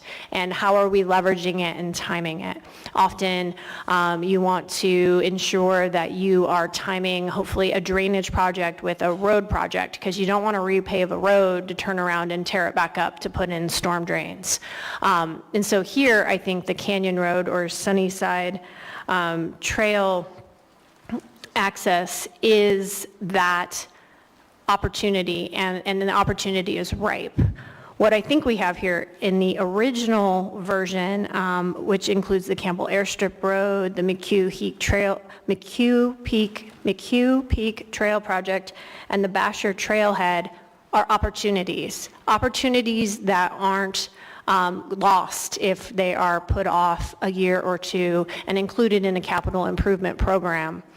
I had asked the question about this being the first bond out of a successful program, because I think it is going to be a program. I think they're going to be, that the CASA bond is not a one and done. It is going to be a successive tool that we can bring forward in a strategic way to address Chugach access. And I think that needs to become an option in our CIP list. It needs to become an actual option, just like restroom bonds and cemetery bonds, and I mentioned that earlier. And we can change code to make that's an option and that it's codified into our CIP. So that way, when community councils take up their annual lists and they're thinking about Chugach access, along with public restrooms, along with cemeteries, along with parks projects, along with their ARTSA projects, they can prioritize all of them. Because what we didn't get here, and what would have gotten me to an unqualified yes, even for the original amount put forward or discussed at 10 million, would have been a stack of community council resolutions throughout the community saying, this was discussed, this is highly important to us. And that's life, right? We don't always get the opportunity to do that kind of outreach or get that kind of traction. All of the testimony we have heard, from the most part, were from people who live in LRSAs, limited road service areas. And I get it, you're most impacted. But you all still drove to the library here today, and you were driving on ARTSA roads, and you don't make the contribution to those. So it is all about balance. So I urge your support of the S version. I think it will make a substantial improvement to the Chugach State Park access. It leverages the state's plans, and I see real material things to be worked on in the interim, particularly if the Basher Trailhead overflow would be contemplated and we own the lot next to it. Like, let's have that land disposal conversation and have those conversations so that we have all of the incremental pieces in place. So when we go to the voters and ask them for money, we don't have any other things to do, and we can actually convert on those opportunities to make real improvements. Thank you. All right, now the other side. Ms. Bronga. How do you know? You're over there. Thank you. I am a little bit gobstopped with the comparison of this CASA package of projects and alleys. It's not like the city of Anchorage is driving personal alleys every day to get to their grocery store or to go for a hike. So that's the first thing. The next thing is, this CASA project list was supported by Rabbit Creek Community Council, Basher Community Council, Chugach State Park, Anchorage Parks Foundation, Alaska Trails, and the project manager for City Hillside District Plan, among many others. If you did not get letters of support from other community councils, it's probably because they thought it was kind of a no-brainer. We had 60% vote less than a year ago of people who were supporting the idea of making the ability to get to a trailhead easier. Anyone who's gone to a trailhead on a sunny afternoon knows that you're just praying that you're one of the, well, up at the top of Campbell Airstrip Road, there's a place where there's 5 spots, and you don't know if you're going to get up there in time to get one of those 5 spots, or else you're going to have to park way down the road. Same thing with that McHugh. We are, with this CASA package, we are putting forward ways to get to the mountains, which is the crown jewel of Anchorage. The other thing that's really disappointing to me is the equity. The east side, to carve out the Basher area where we need parking, is really offensive to me. If we don't go up Basher to get into the Chugach State Park or to get over to the Abbott Trails, we are driving completely around through Elmore and up, which doubles the travel time, which puts more people driving on the road, which is exactly what we don't want in this city. We want people to be able to access trails as quickly as possible. If you work with the Basher parking area, there is a possibility for Chugach State Park to sign a MOU that they would partner with us and do the outhouse and help with maintenance. And I think it's really short-sighted to carve some of these things out. Thank you. Mr. Johnson. Yeah, thank you, Mr. Chair. First off, I just want to say, and this is slightly tangential, I do not care for this tactic where we essentially try and interrupt each other to move a particular motion. I worry about going down this road. I mean, at which syllable in the chair's statement do we get to jump in and move a particular item? This feels like it is a dangerous path to go down. I think historically we've been somewhat deferential to the people who have proposed the ordinance, to give them the first bite at the apple, and twice now with CASA we've seen ourselves kind of subverted with that. And so I don't know if that's really the debate for today, but it's not the way I want to do business. And so I'll say I'm a little disappointed.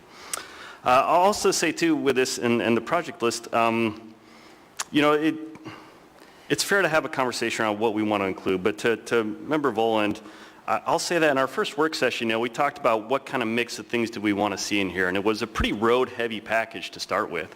And I thought you made a good point that we wanted to see more of a mix to include more parking. So when we, the co-sponsors, sat down and talked about what changes do we want to make, we wanted to reduce the dollar amount. We did that. And we also wanted to figure out how do we include more access and parking things, right? And sure, we can do more. Like, there will be future opportunities. But this list here was meant to incorporate some of that feedback we got. And so to chop out some of those things and really dial back to a more road-oriented stance, I'll just say we tried to take your feedback to heart, and I guess I'm just a little disappointed that, in fact, those efforts were apparently not sufficient in your mind. As far as, how does this mix with the necessary projects for ARTSA, I said in the work session, I think we all agree, this is a really weird system we have, and if we want to talk about how to do it better as a city at some point, fine, but that's not really the question that we have before us today. And I like to emphasize, this is not an either or, right? Like we have also bond measure that would support road projects within the ARTSA. We can do both. It's ultimately up to the voters to decide whether or not they want to do both. What is their appetite here? There have been some projects that have been on that list for a long time and they're lingering, and I sure would love to find more ways to pay for them to fix prevent people's basements from flooding. That's all well and good. The fact is CASA these projects haven't had a chance to even get on that list. They've been excluded from the opportunity to even really be up for consideration or to be included on the road bond historically. So I don't think of it in terms of like they're trying to jump ahead of line. Like they haven't even had the opportunity to get in the line until now. So I think it's kind of apples and oranges in my mind. And again, I said it before and I'll probably say it one or two more times before I'm done. I believe we should let the voters decide whether or not they think these projects have merit. Like we put some thought into this list. Now, are there other projects that would be good to include? Sure, you know, and we can talk about if we take this up again in 2025 or 2026, a better or different way to do it. Like honestly, a lot of what we do is a process of continual refinement, and I'm here for that. But I look at these projects that we have proposed here today, and I think they are all good. I think they all have value. I think to borrow the question that Mr. June asked, will it make Anchorage a better place to live? And I feel confident that if we fund all of these projects, they all will go towards achieving that goal. You know, what gives me confidence that this is good, and that in fact I think the breadth of Anchorage supports it. I mean, the fact that 1.5 million people a year visit Chugach State Park, like that's an extraordinary number. And that's about 1 million residents. That's essentially everyone in this town going to Chugach State Park like at least 3 or 4 times. That's pretty extraordinary. And then also there's the fact that 60% of voters last April said, hey, we are supportive of the concept of the CASA bond. Now, it didn't include specific projects, but that is a pretty strong mandate, I think, from across the bowl. 'Cause, I mean, again, it was not just the people in the LRSA areas who voted on this. It was not just the narrow cross-section. It was everyone in Anchorage was afforded the opportunity, everyone in the bowl really was afforded the opportunity to vote on this, and they, I would say, resoundingly supported moving forward this. So if we want to talk about how we want to manage it different in 2025, hey, I'm here for that. But these are good projects. They have merit. I would encourage us to support the original version. So honestly, I would take the yes version over nothing, but I strongly hope that we can go back to the original proposal on the table. And I don't know if there's a process to do that other than simply voting on the yes, and if it gets voted down, moving the original. I don't know if anyone has any thoughts on that. We'll keep going through the queue for now, Mr. Cross. Thank you. So, yeah, spoiler alert, I don't support the bond. And here's why. And it isn't because I don't support what you're trying to do. It's because for whatever confounded reason, which I brought up when we created the Chugach area, or the Chugach Road Service Area, CASA, 50% of our Chugach trail access, according to the 2012 Chugach Access Plan, are on Eagle River, and you exempted all those neighborhoods from the road service area. All of District 2 is paying. Highland pays for it, Skyline pays for it, Peters Creek pays for it. All these individuals that are underneath there, they cover theirs through our road service. They're not covered by CASA. They will not benefit from this bond, but they're being asked to pay for it. They're not. Not through this bond. You're saying this bond, Eagle River will not be, because I was told area-wide. No, it's not. So let's have a question. So I want clarity because I was told it was area-wide. No, it's true. Yeah, they're right. So I'm being told it's area-wide by Meg and not by Chris. Excluding areas currently contained within Eagle River and Girdwood. Oh, well then, I apologize because I was told very adamantly, and I could show you that this was area-wide. And so in which case, all right, guys, you guys spend all your money all you want.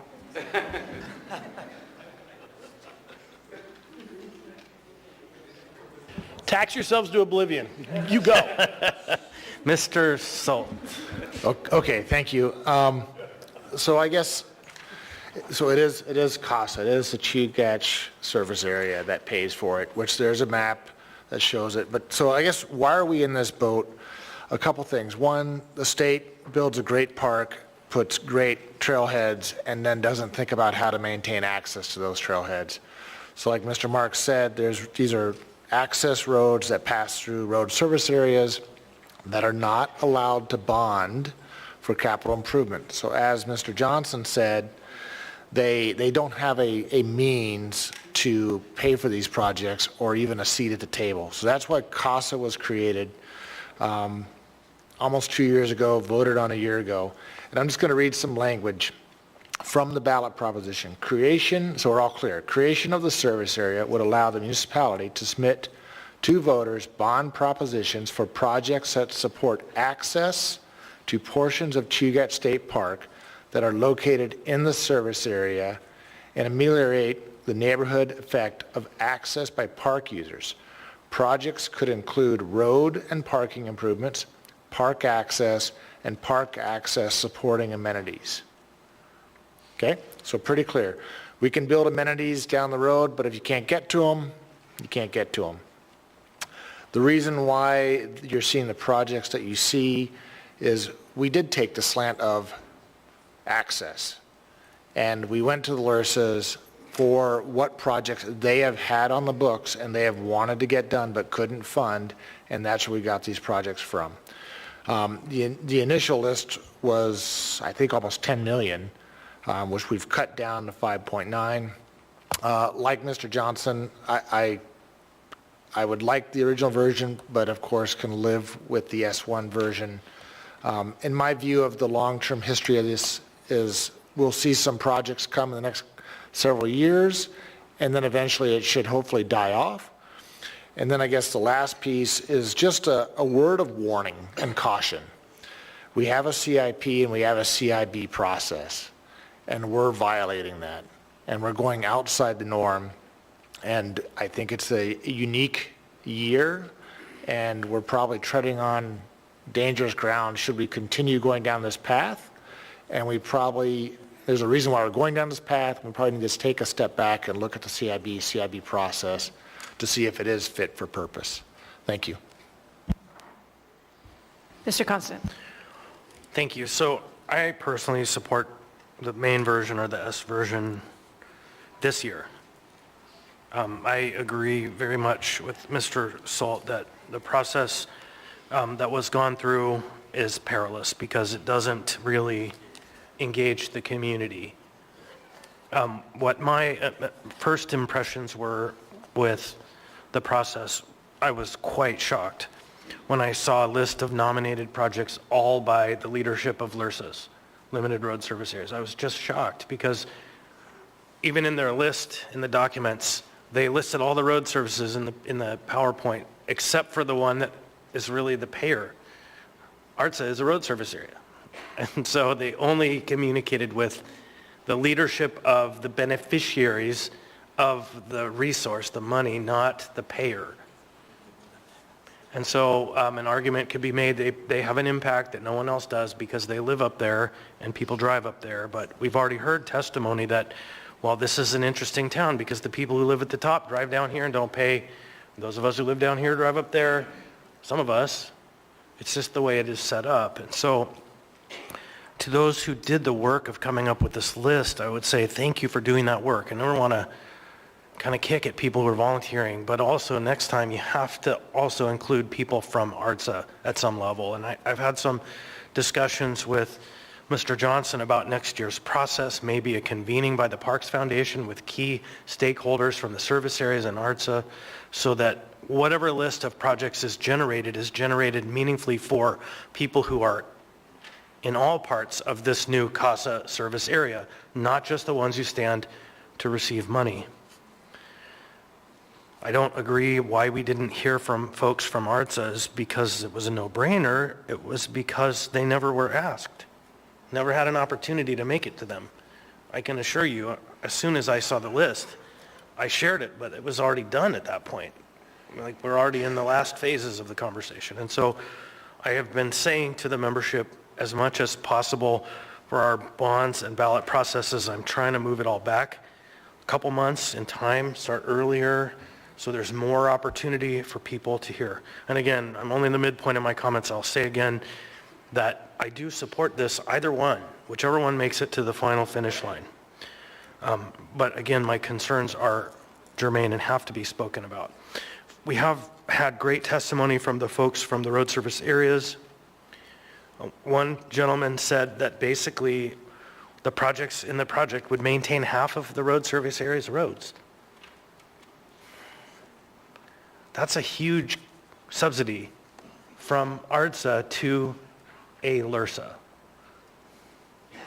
We had another testifier say, we've had roads that haven't been upgraded in 40 years.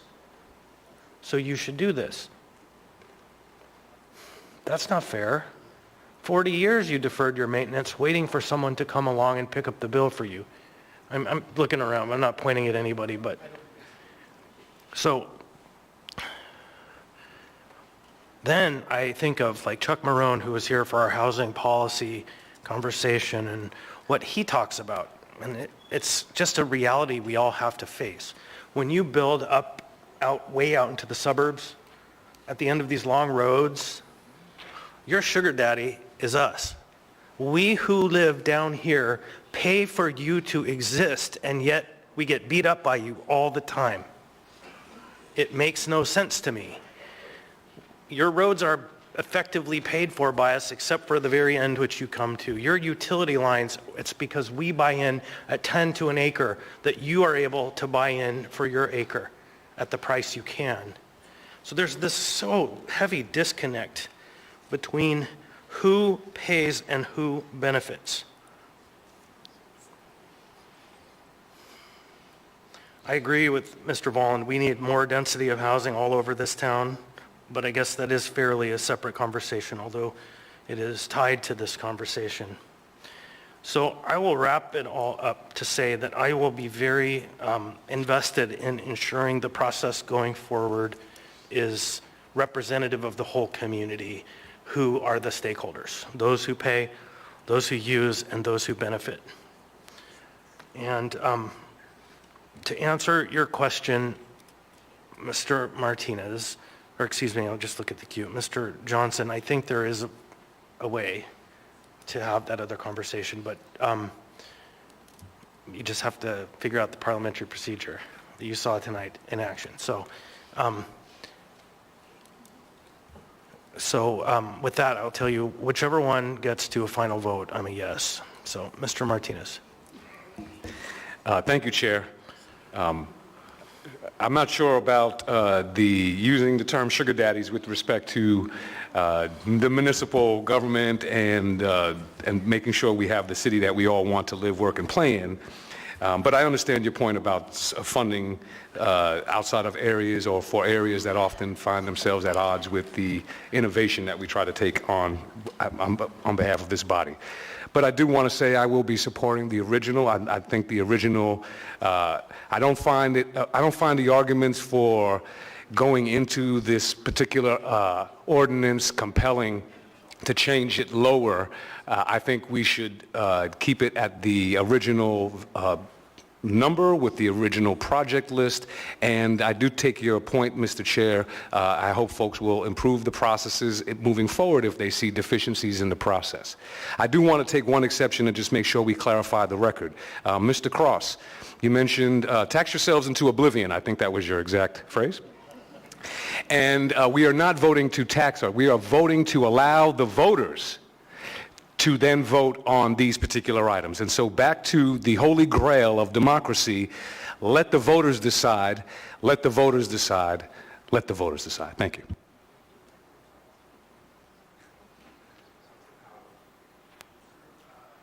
I don't think we've heard yet from Ms. Brawley on this. We have? No. We haven't. Okay, Ms. Brawley, you have the floor. Yeah, thank you. I was hanging back for a little while. First, I would also support either version of this bond, although I will say, and if you've been watching any discourse that I've brought up, I am interested in having bigger conversations, and I know it will take time, but I do have a question. Why do we have so many very small, limited road service areas? Can they be consolidated? Can we have a conversation about more equitable funding and covering of what is essentially all public services? And I don't say that because I'm proposing that right now, and I understand that those are also an act of the voters, so this is not something that I'm saying is contingent on my vote. I also went back to the Hillside District Plan, and I was just skimming the portion around the policy. And also, I just want to note, one of the pros and cons of doing district plans, it does allow for more localized public input and working out those local issues, communicating what you want as a small area. But the consequences, like this process, it focuses on the needs and desires of the folks who live in that area. but they also abut a state park, right? And so there's a challenge. And this Hillside District Plan was passed. The Chugach State Park Access Plan, which it references, has not passed, is my understanding. There's a draft out there. It was never finalized. And so I think that's an unfortunate thing because it's a missed opportunity to use what would be an adopted plan to help guide this process and really give those broad guidelines to have that conversation. So just a plug for why planning is good sometimes. But also, I would really hope that we have that conversation in the future around things like the service areas. They are not considered really a best practice from a governance standpoint in pretty much any other state in the United States. In fact, there's some literature out there. So again, I know we can't undo what we have, but I think we can hopefully feel empowered to make those changes in the future. And again, that said, I support putting this before voters. I can see the rationale for having it lower, but I also see the rationale for having multiple projects. And then one final quick note, it strikes me as something that's worth putting on the record that road projects are just very, very much more expensive than park projects. One $4 million road project that we're talking about, which is in the S version and the original version, is basically the same size as our entire parks bond. And when you look at the parks numbers and you reflect on actually how small they are to put these interventions in our parks, I think it shows you the scale of how expensive road infrastructure is. And again, I'm not saying that because it isn't necessary. Certainly in this area, we don't want roads that continue to crumble and cause safety issues.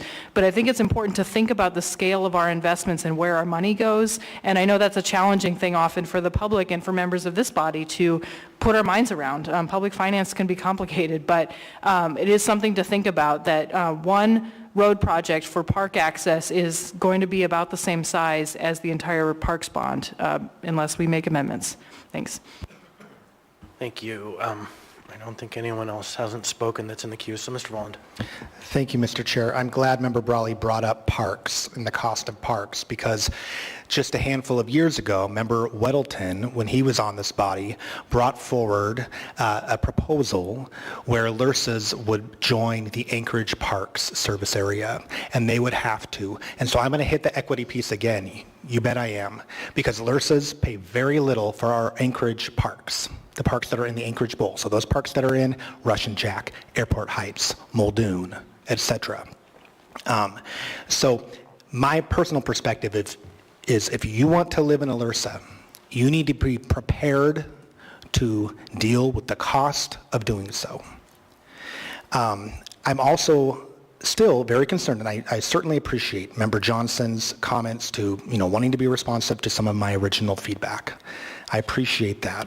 It's just, I want to make sure with this bond we are setting a good precedent, one that is equitable, one that everybody can support. Another concern that I have is we're still allowing some of these LRSAs to essentially have veto power. We heard at the first work session that residents near Grandview Trailhead at the end of Honey Bear Lane rejected CASA funding. They said, you don't want parking at the end of our trailhead. We only want, the road improvements. And so again, that ARDSA input is severely lacking, and we have so much room for improvement, which is why I'm saying, yes, I want to support what I think is the most important and the biggest project, but I can't support the whole package, and that's nothing personal, but it is about viewing the community as a whole and having more of a bird's eye view. And so with that, I will call the question. Second. Question has been called by Mr. Volland and seconded by Ms. Zalatal. Had a couple more people in the queue. The motion having a mover and a second, we'll proceed to vote.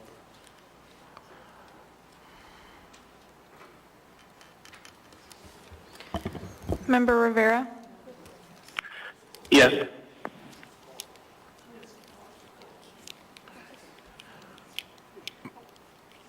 On a vote of 10 to 2, the question has been called. So we'll now proceed to vote on the motion to approve. Yes. Members may proceed to vote. Member Rivera? Yes.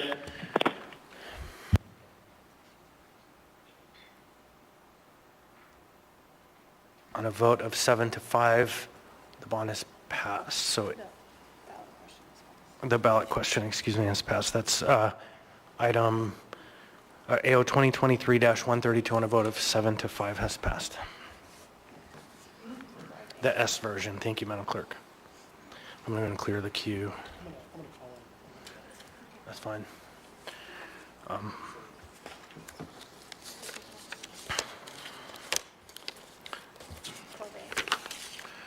Next, we have item 12A.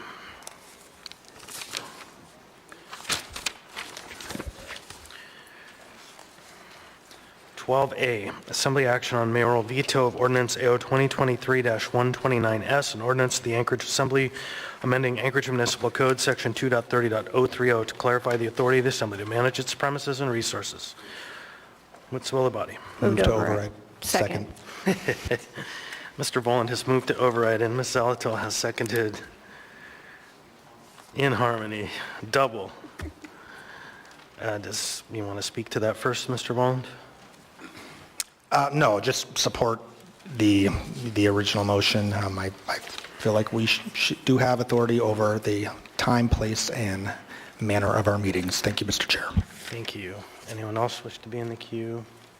Ms. Brawley. Yeah, this is just a very small anecdote, but it illustrates the challenges with this. I accidentally sent some papers to the wrong printer last week, and I sent them to the library printer, which is out in the hall, which we really have access to during our meetings. It's not our typical printer.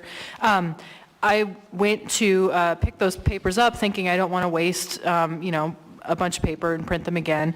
The library staff do not have access to that room. The security do not have access to that room. And so I was only able to pick up those papers tonight. And so, again, it really illustrates the limits on our ability to do business, even with a printer that I am allowed to print to. And so this ordinance does not specifically solve that issue, but I just want to give an example of, again, why it is important for us to be able to do our business and have access to premises. Thank you. I don't see anyone else. I'll speak a little bit to it, Madam Chair. Mr. Constant. Thank you. So I want to thank my aide who a couple years ago now, I set him to the worst job.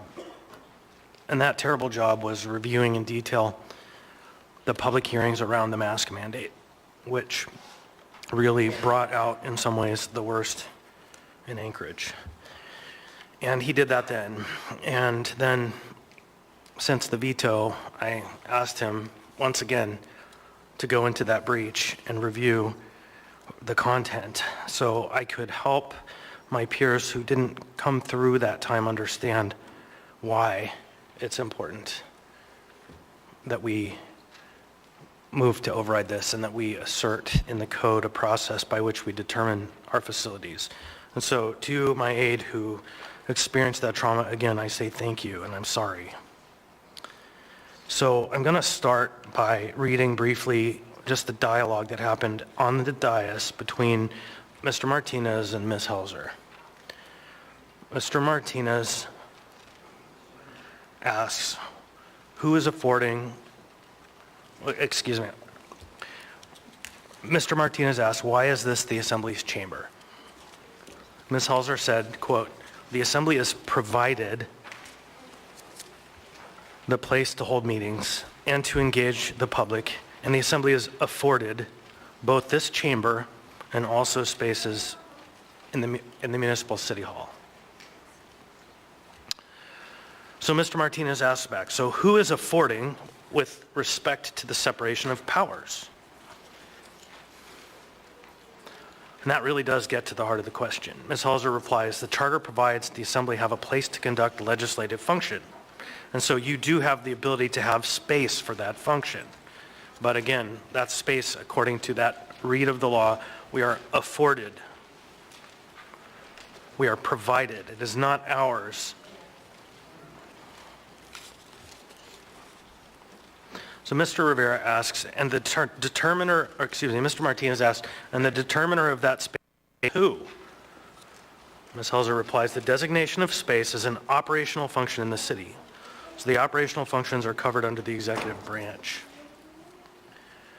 Mr. Martinez asked, so it's the case that the executive branch controls the space and the meeting time of the separate and equal branch of government? Is that your argument? She says they're co-equal, yes, but there's a balance of power, and the balance of power is because there are separate, distinct powers, and the operational function is the executive branch. Mr. Martinez replies, so to follow up, to go to Mr. Constance's point, is it the opinion of the municipal attorney that the administration should shut down this room today, right now, and eject members of the assembly from conducting its business? Ms. Helzer replies, I don't believe so, because that would result in an impediment of the legislative function. And the assembly is entitled to conduct public meetings and to operate. And the charter gives that to the assembly. I really appreciate where she ended. I don't think she realized what she said. The assembly is entitled to conduct and to operate. That is where she ended, which I don't think she meant to say that, but you can review the transcripts. She got it right by mistake. So, back in 2021, this chamber was a whole different place. It was not a pretty place. We actually had a meeting in which we attempted to schedule a meeting on Saturday. And we were told by the municipal manager, not this municipal manager, I won't ascribe these actions to the current public servant in that job, and I don't think he would, but the code in their interpretation would allow it. When the assembly wished to hold a special session on a Saturday, the administration declined to provide APD, saying, thank you, through the chair, Assembly Member Allard, as I previously stated, it would incur overtime for the CAP team to be here. That's who's here today, the fine men and women of Anchorage Police Department. Frankly, we might be able to pull one or two officers, but we will not be incurring overtime again. It's just not. It's not a resource that we'll make available this weekend. So the administrative authority, according to their read, is up to the municipal manager whether we have the resources to host a meeting.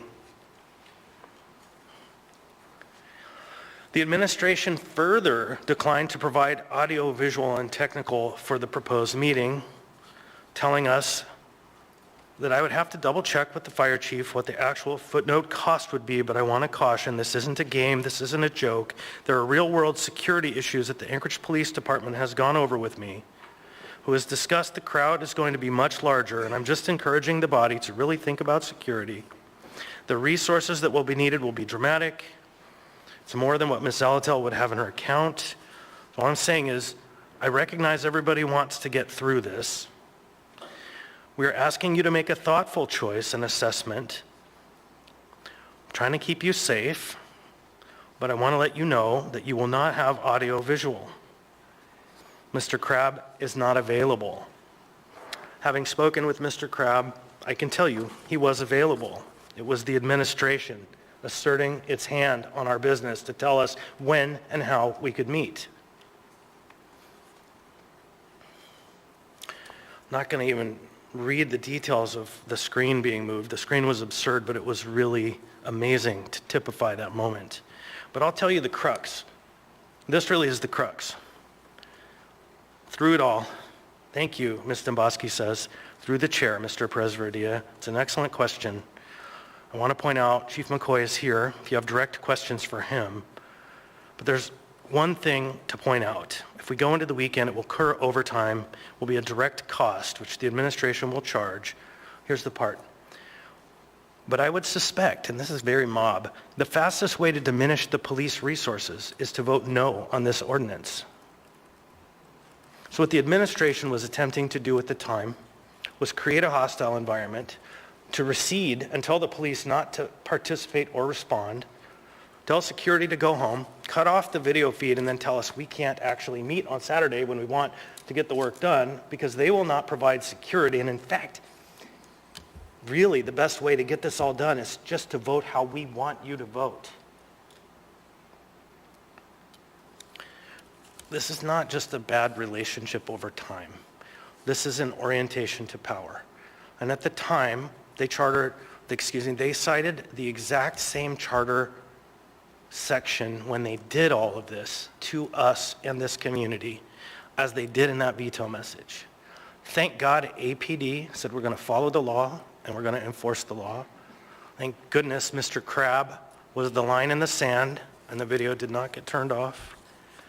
But the reality is the code needs to be really clear, and I believe we've done that with the ordinance that was vetoed, to ensure that there is a clean and clear process by which we can assert the administration can follow their administrative process by vetoing or not what our chambers, what our facilities, where we conduct our business.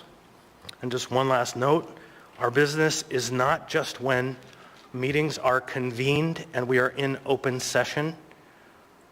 It is not just when we are at assembly meetings. That's an absurd read. Otherwise, we wouldn't be able to notice a meeting.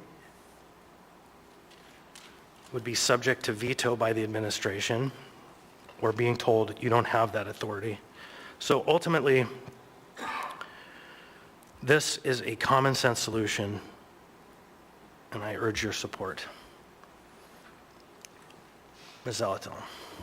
Thank you. Thank you, Mr. Chair, for that recount. I'm still kind of reeling from having to even listen to what occurred here, quite frankly.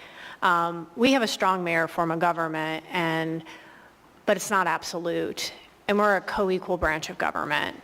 And that's what this really comes down to. We have to be able to conduct our business. And to me, and I asked this question to the chair today about conducting our business, if we don't have the ability over our premises to conduct our business, in theory, our offices could just poof, go away. And frankly, as a member who used to have to go to the coffee shops to conduct business, I'm so thankful for Mr. Rivera and those offices. They're named after him for a reason. And it wasn't because the prior administration, when those offices were created, were supportive. That administration didn't like the idea of the offices, thought they were too expensive, didn't see why we needed offices. But geez, if I am not eternally grateful for that. And that really goes to the conducting our business portion of this. I'm able to have a meeting in relative confidence and have a candid conversation with a constituent, not necessarily out in public. I'm able to meet with up to 2 other fellow members to work on something. And I'm able to confer, and we're able to have legislative staff. Where would our legislative staff go? So I think it goes beyond just what can occur in this chamber, and I think that piece really has to be underscored because we're here every other Tuesday, but a lot of our time is spent at City Hall. Thank you. I don't see anyone else in the queue. Members may proceed to vote. Member Rivera? Yes. Member Cross? No.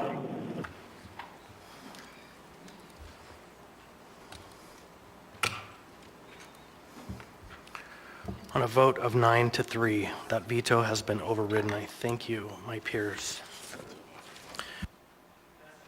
Next on the agenda, we have item 15A.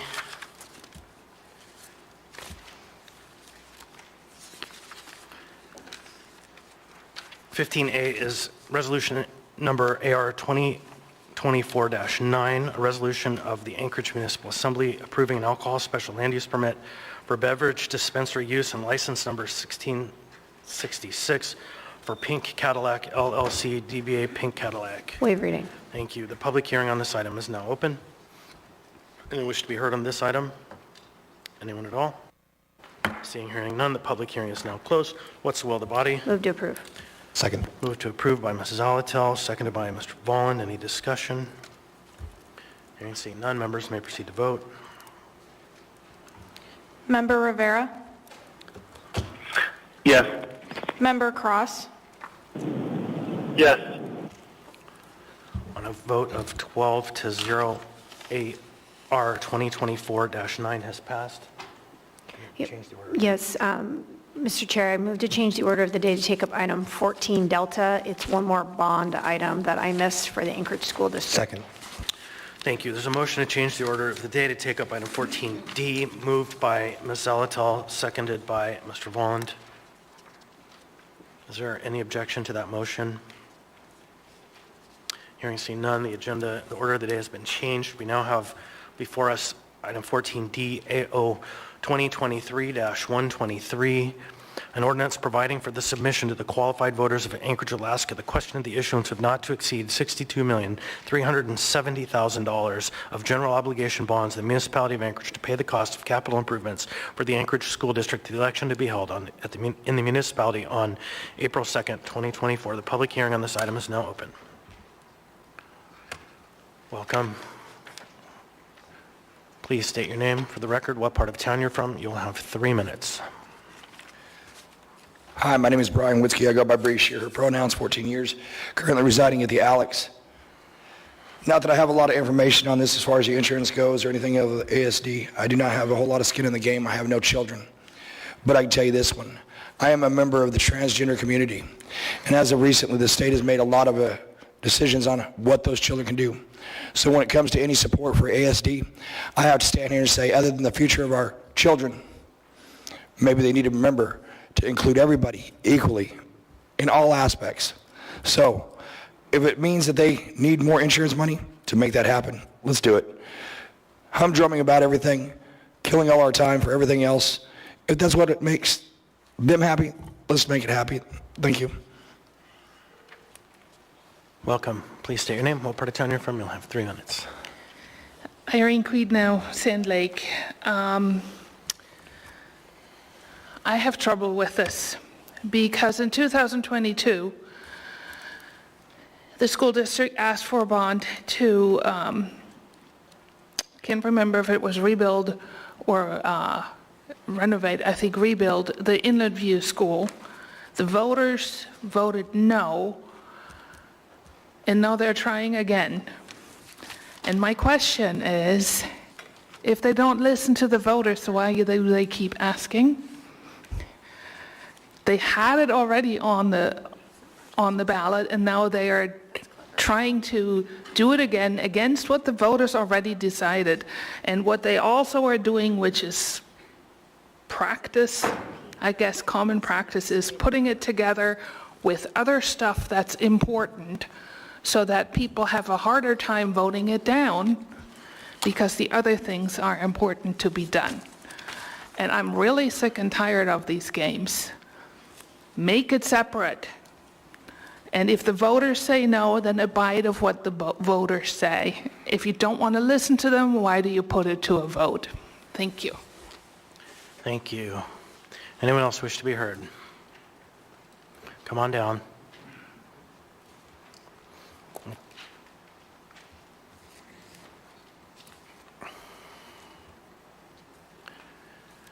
So if other folks want to testify, please come on down and line up. Welcome. Please state your name, what part of town you're from. I'm Larry Morris. I'm the Planning and Design Supervisor for the school district. I'm your volunteer to answer any questions you have. Okay. All right, so is that your testimony? No testimony. All right, thank you. I'm just here in case you have some. Perfect, thanks. Anyone else wish to be heard on this item? Anyone at all? Seeing, hearing none, public hearing on this item is now closed. What's the will of the body? Move to approve. Second. Motion to approve by Ms. Zalatal, seconded by Mr. Rowland. Anyone wish to speak to this item? Ms. Brawley. Yeah, thank you. One thing that I need to train myself to do better on bond items is to basically look back and see how much bond debt is being retired. Because I think that's often a critical part of it's a critical part of the story, and it's often missed. And it's basically that our bonds, year over year are rotating, so we over time retire the bonds that we voted on, 20 or so years ago, whenever it was. And it takes time because these projects are large. But it's important to remember that we're not just always adding on to the stack, right? We clear the stack eventually. And so I'm just looking at, this is in our memo, I just wanted to briefly summarize this. It says, as of June 30th, 2023, the district had $428 million of outstanding bond debt. That's down $170 million from the same time 10 years ago. So generally speaking, and that's not adjusted for inflation. I'm assuming that's all nominal numbers. And so that means that really we have less bond debt than we used to. In the last 2 fiscal years, ASD has paid off $1.4 million of debt.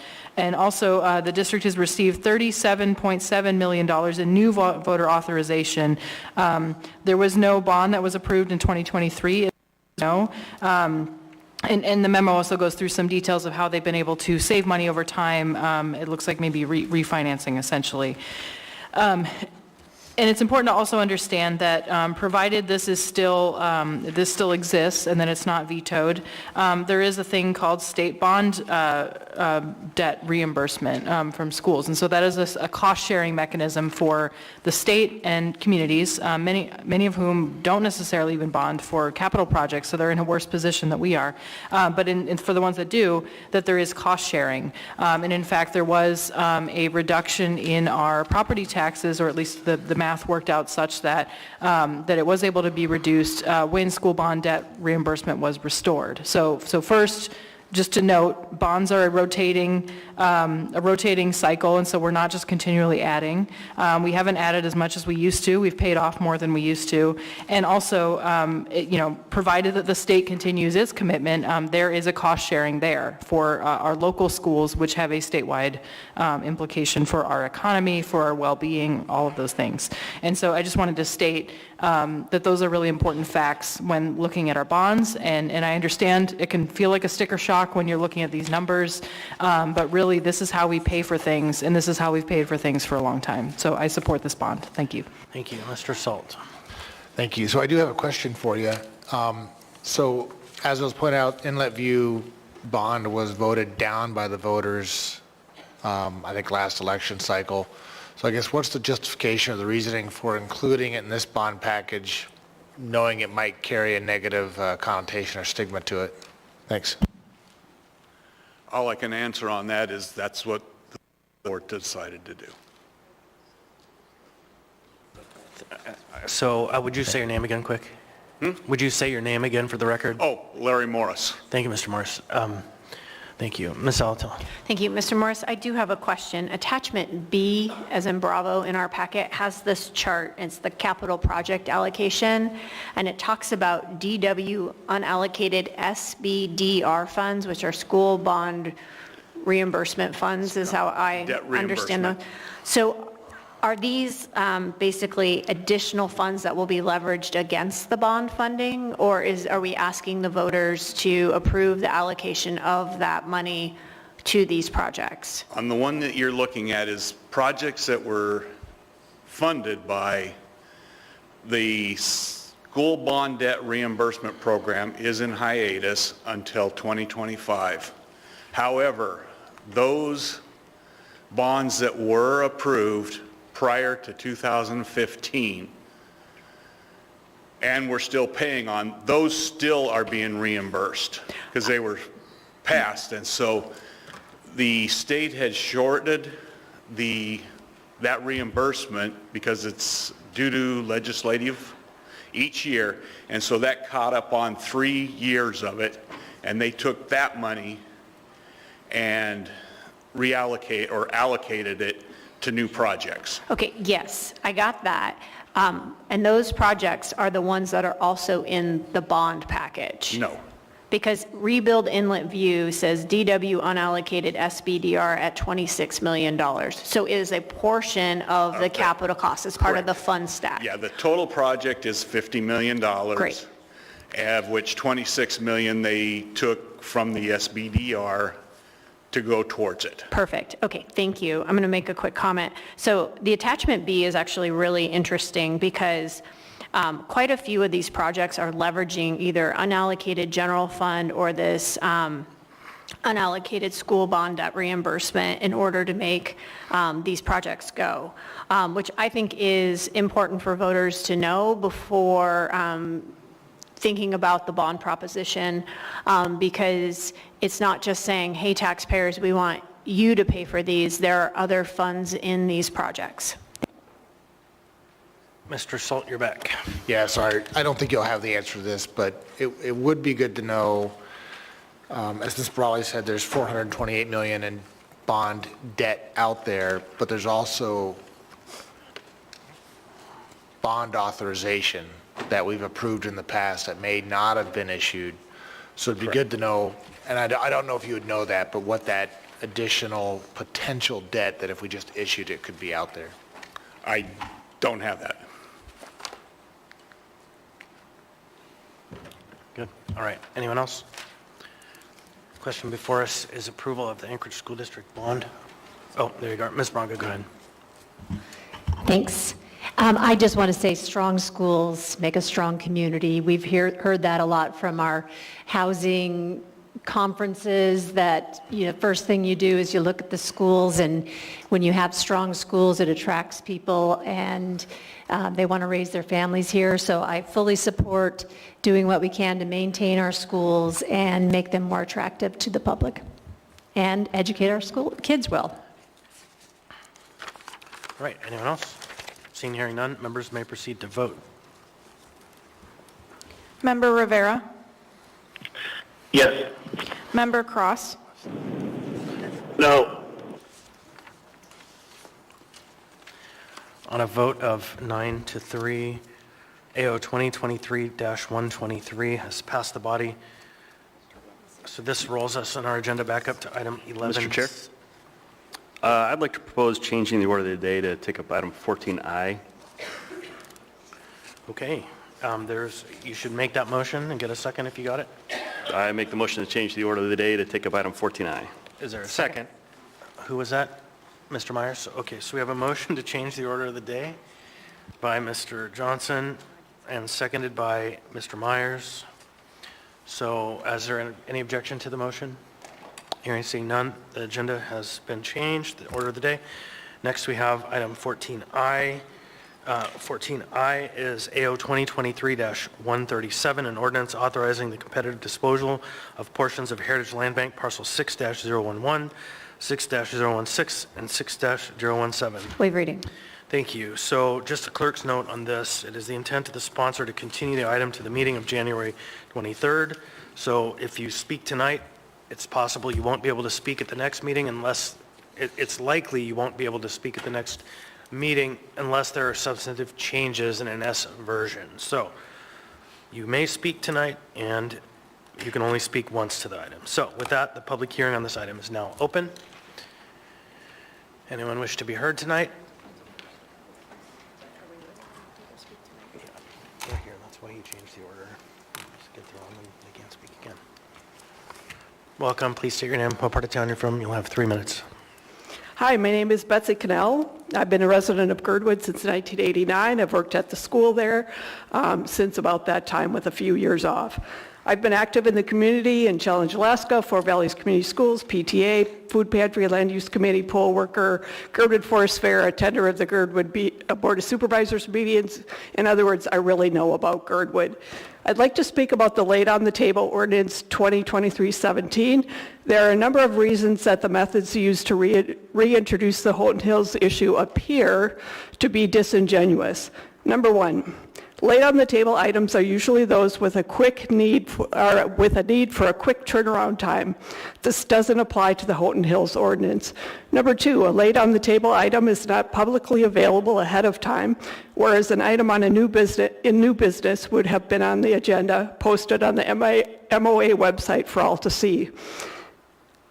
Both of the South Anchorage Assembly members were unaware of this item until shortly before the December meeting. Obviously, that gave them no time to consult or talk to the Girdwood Board of Supervisors or to inform Girdwoodians that this was happening. The timing was certainly inconvenient. Number four, the laid on the table item was at the last Assembly meeting before Christmas and then addressed tonight, not long after New Year's.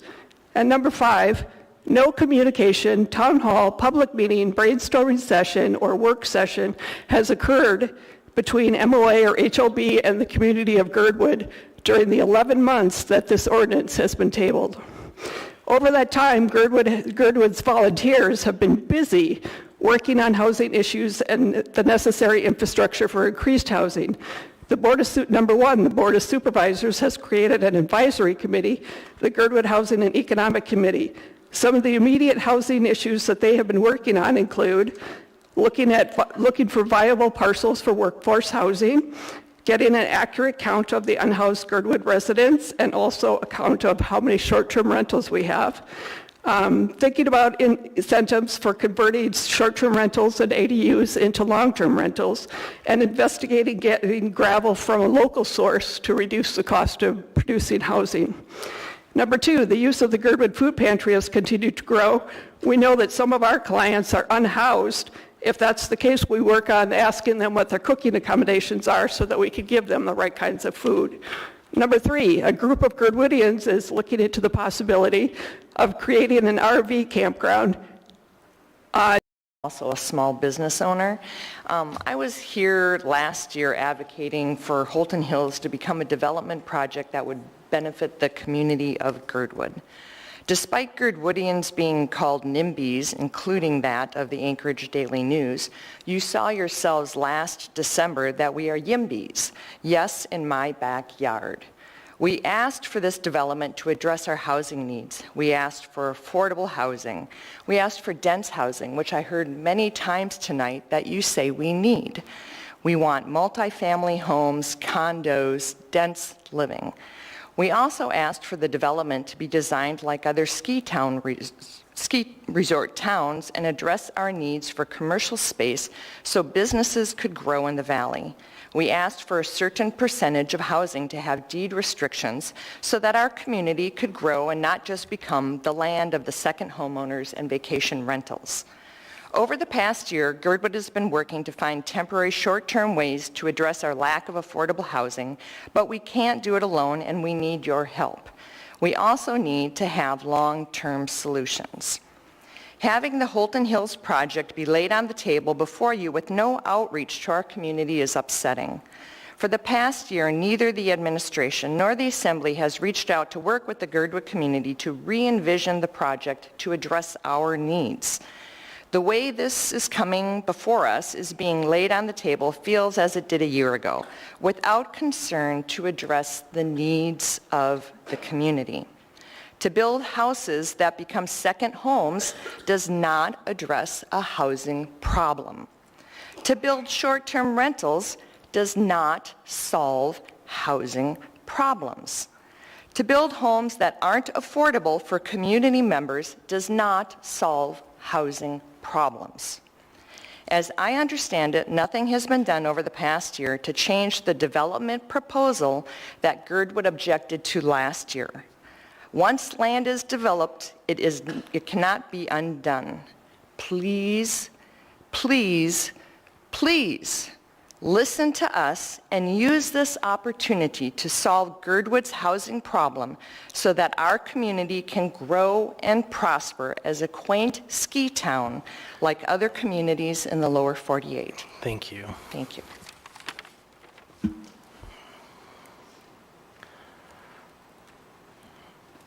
Welcome. Please state your name, what part of town you're from. You'll have 3 minutes.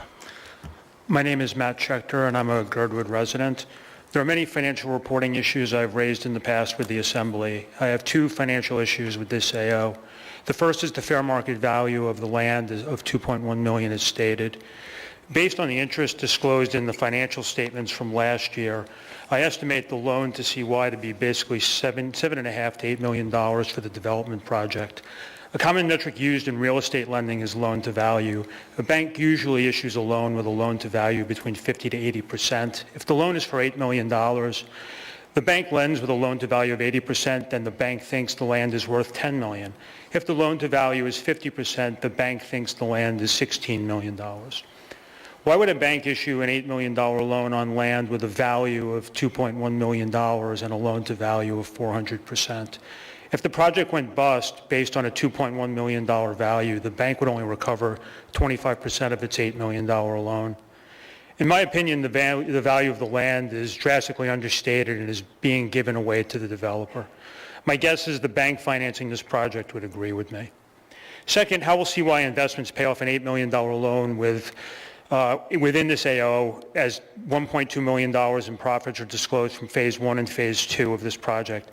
What event happens in Phase 3 to make this issue go away when Phase 3 has no financial estimates? I would also note that JV profits in Phase 1 and 2 look to be declining in the past 18 months. If HLB is expecting to get $1.2 million per this AO, it compares to $2 million in February 23 and $2.7 million in August 22. Is the MOA on the hook for the loan to the bank if Holton Hills goes bust? The main financial issue with this AO is that there's no ordained path to more dedicated rental apartments. for those who work in our community, as well as the ability to regulate short-term rentals. Girdwood has only 60 dedicated apartments in one complex, and including workforce housing and a small parcel of mobile homes, about 236 units in total. That compares to 350 short-term rentals, which are 20% of the available roughly 1,700 homes, townhomes and condos and cabins in Girdwood. I personally have no issue with vacation homes and STRs, and I want development very much. It just needs to be a transparent deal with detailed STR regulations and dedicated rental apartments for workers in the community. I also want to thank all the Assembly members who have given me their time, both in person and on Zoom and via email, to discuss issues. Communication will continue, and though we could disagree on issues, hopefully compromise can come and maybe creative ideas as well. Thank you again. Thank you.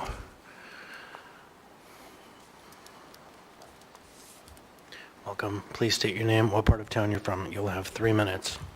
Good evening, Assembly members of Anchorage. Thank you for giving me the opportunity to speak to AO 2023-137. My name is Grace Pleasance. Over 336 days ago, this body, the Anchorage Assembly, voted in a 7-5 vote to indefinitely postpone AO 2022-103S on February the 7th. The community Girdwood was thankful for that action and looked forward to working with the MOA and the Assembly on several key issues dealing with housing over the coming months. The Assembly should also note that numerous meetings should reflect that the Girdwood Board of Supervisors, Imagine Girdwood, and the newly formed Girdwood Housing and Economic Committee have been addressing and constructing solid housing solutions to be brought forward to the MOA, the HLB, the Planning Department, and to our Assembly members that have been occurring. Unfortunately, over the Christmas holiday, this new AO was resurrected to the dismay of the community. The basis of this new and unwanted Assembly action is very disappointing. The arguments of incompetency and between the dissidents of your Assembly and the Mayor's office and the Mayor and the MOA's general position of vacancies is still applicable. No trust and no confidence is present in this action. I've revisited the Assembly's members' comments of the February 7th meeting, and through many of the Assembly members voted gave acknowledgement to Girdwood's housing needs. It appeared that the needs of a resort community differ substantially from the Anchorage Bowl neighborhoods, and that they continue to be ignored. The problem is lack of land being brought forth in a manner to allow for an organic growth of Girdwood to evolve. I want to thank Assembly Member Mr. Perez Verde on the correct assessment that Girdwood is working on their problems and that the public lands do require a higher level of purpose for the good of all. He clearly heard the voices of Girdwood come out to you in public testimony, written testimony, and personal outreach on this Holton Hills development was unwarranted and unwelcomed. We have been talking to the HLB for decades now, and they do not tend to listen to this community for a more organic approach, even when the bulk of the lands are in Girdwood. The development of Holton Hills has continued down the path of poor public process, lack of transparency, and not listening to a community that the lands are in. Do better was stated last time around. Nothing has changed except for the date on this AO. Please remember that over 700 people in Girdwood's Facebook page voted against this project. Over 250 signs were bought, paid, and put in yards in Girdwood residents that said, "Halt Holton Hills." Hundreds of people attended public meetings in front of you, HLB, against this disposal in 2023, and will do so again in 2024. I'm a single-family owner, a resident of Girdwood with no STR ownerships. Please vote against this disposal and listen to the community that you represent. Thank you. Welcome. Please state your name, what part of town you're from. You'll have 3 minutes. Thank you, members of the Assembly. Hi, my name is Dave Nyman. I'm a resident of both Anchorage and Girdwood. This ordinance before us is nearly the same ordinance that was rejected previously after nearly 2 years of study and attempts to negotiate with the development. The ordinance was rejected by the Girdwood Board of Supervisors, the Girdwood Land Use Committee, the Girdwood Holton Hills Housing Subcommittee, the Girdwood Chamber of Commerce, Girdwood Inc., and a great majority of Girdwood residents at large. In fact, the HLB Advisory Commission did not support the same ordinance without significant changes to the development agreement. This uniform lack of support for this ordinance is in part due to the absence of meaningful engagement with the community, as can be observed by the only minor changes to the project since it was introduced. Lack of process transparency and developer intransigence on what amounts to be one of the largest, if not the largest, privatization of public lands in the history of HLB has contributed to the lack of project support. Girdwood is a community that's virtually surrounded by HLB lands and seeks to develop these lands to benefit all of Anchorage. This proposal squanders public lands and opportunity to prevent mistakes that have plagued resort towns throughout the United States. This project is a throwback, and it robs Anchorage and Girdwood of opportunity to develop the land resources that will serve all Anchorage residents, not a private developer. For example, the first priority for development of land adjacent to our school could be for other institutional needs, such as daycare, senior housing, workforce housing. As pointed out in a recent ADN opinion piece by a member of the Girdwood Board of Supervisors, HLB seems to be wildly off mission. The joint venture formed by HLB with the private developer, CY Investments, has proven to be a juggernaut of disregard and disrespect to community objectives. Here's a couple of examples. HLB developed the Holton Hills RFP with no input from the Girdwood Board of Supervisors. HLB, despite many requests, has not released unredacted versions of the winning RFP award, even though it involves public lands. HLB has not released the development agreement between HLB and Pomeroy, the owner of Alyeska Resort. This represents a huge unknown to the town that wants to support the resort, but balance that objective with smart development. Girdwood residents request changes to the project were rebuffed by then HLB Director Adam Trombley, who now works for CY Investments. The biggest failure of all in this is not the ordinance. It is the disaster of the development agreement HLB executed with CY Investments that your vote will embrace should you choose to approve this ordinance. This agreement is full of liabilities to the MOA taxpayer. I encourage you to take the time and review it. One such provision is the MOA shall indemnify and hold the developer harmless from and against any actions, suits, claims, penalties, losses, liabilities, damages, and expenses. This really is backwards. Usually it's the other way around. The developer has control of the site. They're the ones that should be indemnifying the city. There's a lot of other, well, thank you very much. Thank you.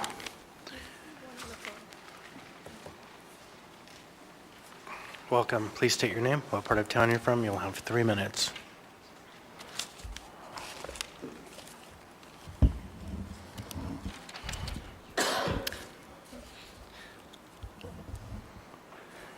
Hi, my name is Gabe Shaddy Farnsworth, and I live in Spenard area.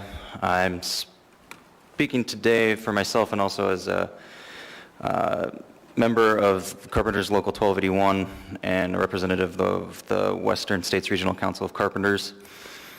I've spoken on these issues previously. I just want to reiterate my appreciation for this body for the work that they're doing to come up with creative solutions to solve our housing crisis here in Anchorage, and specifically for this ordinance and reviving it, bringing it forward. I want to thank Member Zalatel, and it's exactly this kind of a creative solution with a private-public partnership that I think is going to help us to solve our housing crisis.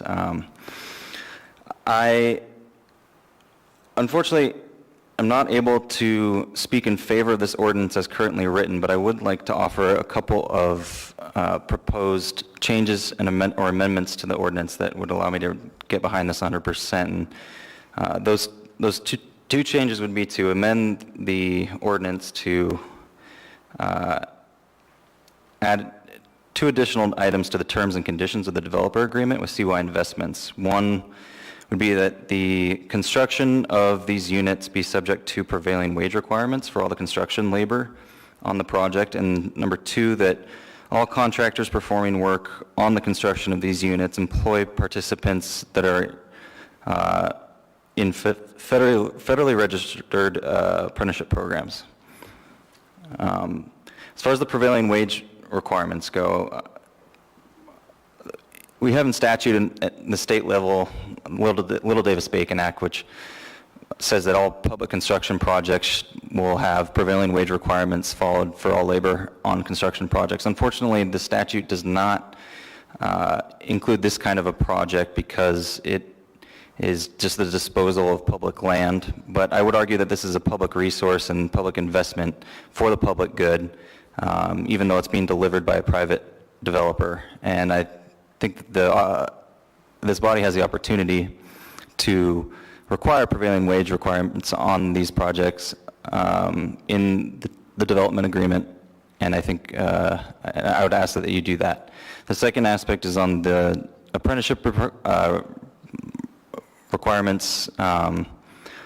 We don't only have a housing shortage and crisis in this community, we have a worker shortage, and requiring that the contractors employ apprentices would allow you to solve both problems on this project. So, Ms. Salatil, thanks. Hold on. Thank you. Thanks for the testimony and the specific suggestions. My question is, are you speaking to the actual home construction part of this or the development, like the infrastructure piece of this, or both? Both. Okay, thank you. Yeah.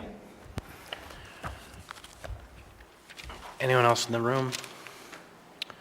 So we'll go ahead and call, there's the last person on the phone list.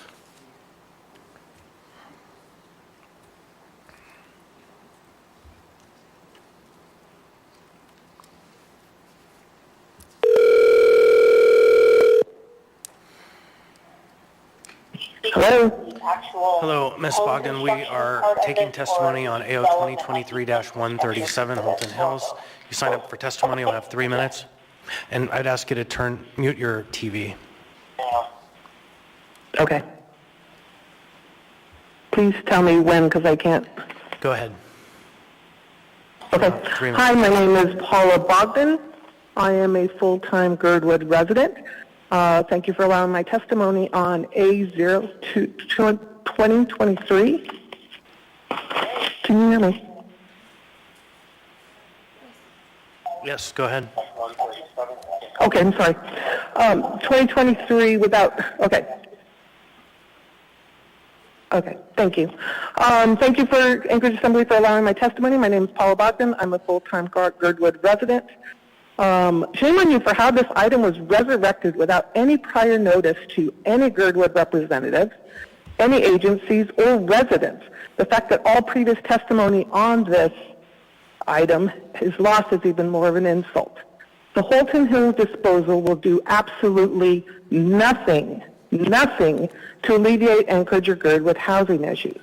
In fact, as it is planned without any developer investment into Girdwood services, schools and infrastructure, and without any regard to any of the in-process activities to update Girdwood's comprehensive master plan and Girdwood's housing and economic analysis, this project will only worsen food security issues in Girdwood, will worsen Girdwood's homeless issues, and will exacerbate issues Girdwood has been attempting to get under control with short-term rentals.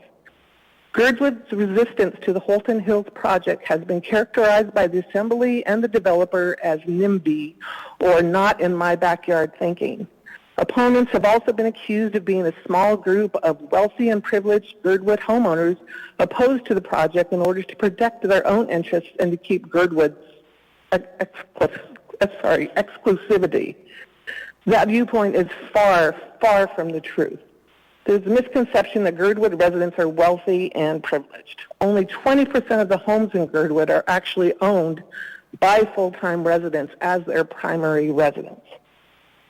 Of the 25 homes built in Girdwood in the last year, 100% of those are second homes or short-term rentals. NIMBY is very far from the truth. Do you know how many homes sold in Girdwood in the last 2 years that are owner-occupied primary residences? No? Then why are you even laying this issue back on the table without any consultation with the groups that have this information and are working to develop the right solutions to alleviate Girdwood's housing issues? Please, let them do their jobs and give us the time to work with the developer to make sure that what decisions are being made are correct. Girdwood residents are not opposed to housing development in Girdwood. In fact, we welcome it, but we want it done right because when it's done wrong, our community and a jewel of a town that we love will be lost. Thank you. You will be spending any income on Holton Hills project building a Time homeless has shelter. expired, ma'am. Thank you. Thank you. Anyone else? All right, Ms. Alatel. Thank you. Move to continue the public hearing to the meeting of January 23rd. Second. There's a motion to continue to January 23rd by Ms. Zalatil, and a second by Mr. Walland. And put myself briefly in the queue just to say, the item was laid on the table 2 weeks ago. Clearly, there was notice enough that people heard, and it's being delayed. So the item is not going to be even begun to be deliberated until at least the meeting, 2 meetings after it was laid on the table. So I just wanted to dispel that. Ms. Bronga. Thank you, Chair. I just have concerns that this meeting was really packed. The January 23rd is going to be very packed. Should we maybe move to the February? Could I make a motion to move it to the first meeting in February? If you could hold that thought for just one moment. I move to extend this meeting to midnight. Sorry, we're getting down to the wire. Motion to extend to midnight, and by Ms. Zalatil, seconded by Mr. Volland. Any discussion on the motion? Any objection to the motion?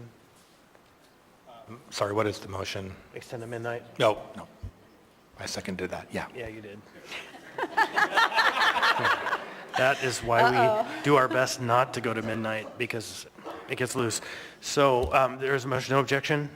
I want to object, but I'm not going to. So we are extended to midnight. Ms. Zalatil? Okay, yeah, you can certainly make that motion if you would like. I will not be at the February 13th meeting. I will be gone, and I've already informed staff. So that means this would be pushed all the way out to the 27th. I very much would like to see this get going. I think a month's notice is fine. We can hear additional testimony. If there is a request for a work session, it needs to be made. It's been noticed to members since the 19th, and lots of items get noticed for introduction by being laid on the table. So I am okay with the 23rd. I have communicated that. I communicated that very early on the intent to move it to the 23rd. So not only through the clerk's note, but through a press release, and have been communicating with the community that the 23rd. Thank you. Mr. Volland. Thank you. Yeah, so just want to read the chair said, when something is laid on the table for introduction, that causes it to be publicly noticed. And you all are here tonight to testify on that because that's what happened. It was made public. So coloring it as some sort of conspiracy, I don't think it's fair. I think it was in line with our normal process. I don't support delaying it further. I think we are ready to take this up on the 23rd. Thank you. I have myself in the queue. Mr. Constant. I think that the measured approach would be, let's put it on the agenda for the 23rd, and if it's an overwhelming presence and we don't have time to get through the ballot process, we'll make the determination then to continue the item. And then it's possible, because actually Ms. Zalatil and I will both not be here on the 13th of February, that I'll be on the phone. Mr. Rivera will be chairing, and Mr. Perez-Verdil will be vice chairing. That we could have a special meeting in advance of that after the 23rd if there's a time constraint. In much the same way we were prepared tonight. If we do our diligence tonight, I think we can get through our whole agenda and not have to have a meeting on Tuesday. So for all of those reasons, I would argue we should maintain the tiller at this point for the 23rd and then be prepared to extend if we need. Anyone else on the motion? No. Hearing seen none, members may proceed to vote. Member Rivera? Yes. Member Cross? Yes. On a vote of 12-0 on a AO 2023-137 will be continued. The public hearing on the item will be continued to the meeting of January 23rd. Now we roll back up to item 11C.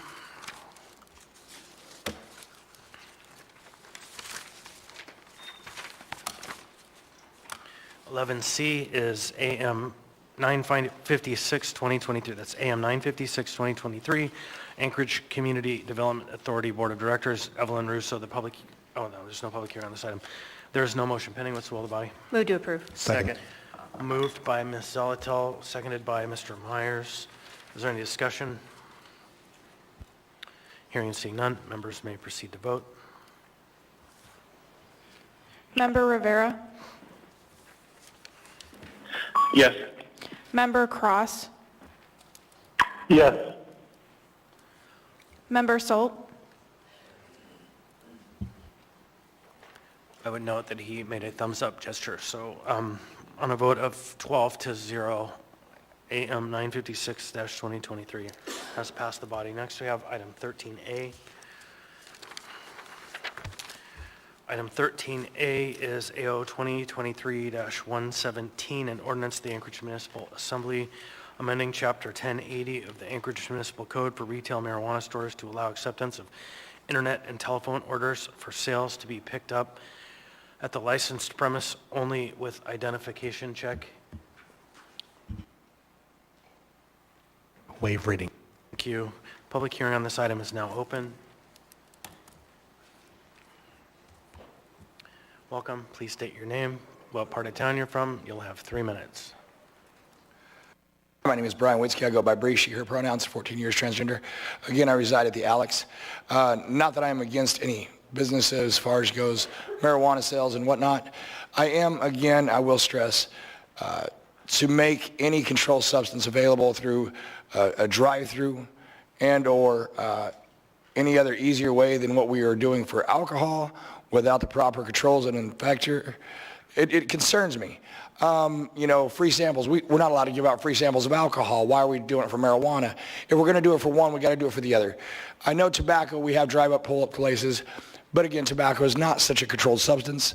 It is taxed even higher than marijuana. Bree, I'm going to interrupt you. But my point being is... Bree, I'm going to interrupt you. I'm sorry. You actually already testified on this item.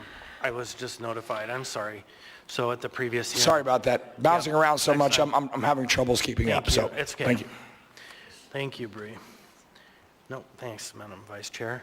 Welcome. Please state your name. What part of town you're from? You'll have 3 Hi, minutes. my name is Nick Miller. My wife and I own a marijuana establishment here in Anchorage, and I'm here in support of this change. It's a little confusing. A and B are kind of wrapped together, so I assume I'm talking on A only, which is mostly the free samples. I would say effectively today, retail stores are giving free samples. They're just charging a penny. We're not allowed to give it away, but we can buy one, get one free or buy one, get one for a penny. Come in on your birthday and get a free sample. Damn it, I keep saying free. Get a penny sample of penny pre-roll. So effectively, all we're doing is, I feel like making what is already happening today more effective for the businesses to actually say, buy one, get one free. Coming in your birthday, get a free sample. These are businesses. You know, I've heard a lot of concern about, oh my gosh, someone could come in and get a free sample. Well, no business is going to do that. We're here to make money. We are trying to attract customers, but you got to be practical. No one is going to give somebody an ounce. No one is going to give a half ounce for free. But it does give the business the opportunity to run promotions, just like any other business would do. There are also typically 1 or 2 industry events here in town. They rent typically the Egan Center and other places. It would be a nice opportunity for a business to hand out a business card that says, stop by and get a free pre-roll on your way home. You know, this is really about marketing and effectively changing the regulations a little bit to what's effectively happening today. Thank you. Thank you. All right, welcome. Please state your name, what part of town you're from. You'll have 3 minutes. Hi, my name is Stephanie Underwood. I'm an Anchorage resident. I became interested in cannabis and cannabis legislation after my spouse became disabled in 2018. He began to use cannabis to treat his seizures, and since then, ease of access in getting this product has been monumental to keeping him healthy. I believe that drive-thrus are an improvement for customers to purchasing cannabis for access and mobility issues, and they can't be overstated.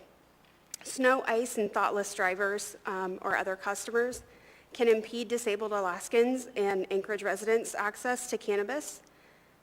Drive-thrus have worked in 18 other states without an increase in incidents or issues. The responsibility for enforcement does not fall on the business. The business verifies age and eligibility to purchase, both of which can be done through a drive-through, as has been done in other states or in a drive-through pharmacy. Currently, there are purchase limits as well. However, there is no tracking or enforcement that is also subject to an honor system. Alaskans value their freedom and their privacy. Passing this resolution tonight is a vote for both. Thank you. Thank you. Welcome. Please state your name, what part of town you're from. You'll have 3 minutes. Good evening. My name is John Redden. I'm General Counsel of Great Northern Cannabis, and I'm here to speak in support. I guess we're speaking on both A and B. You can. You have 3 minutes. Okay, thank you.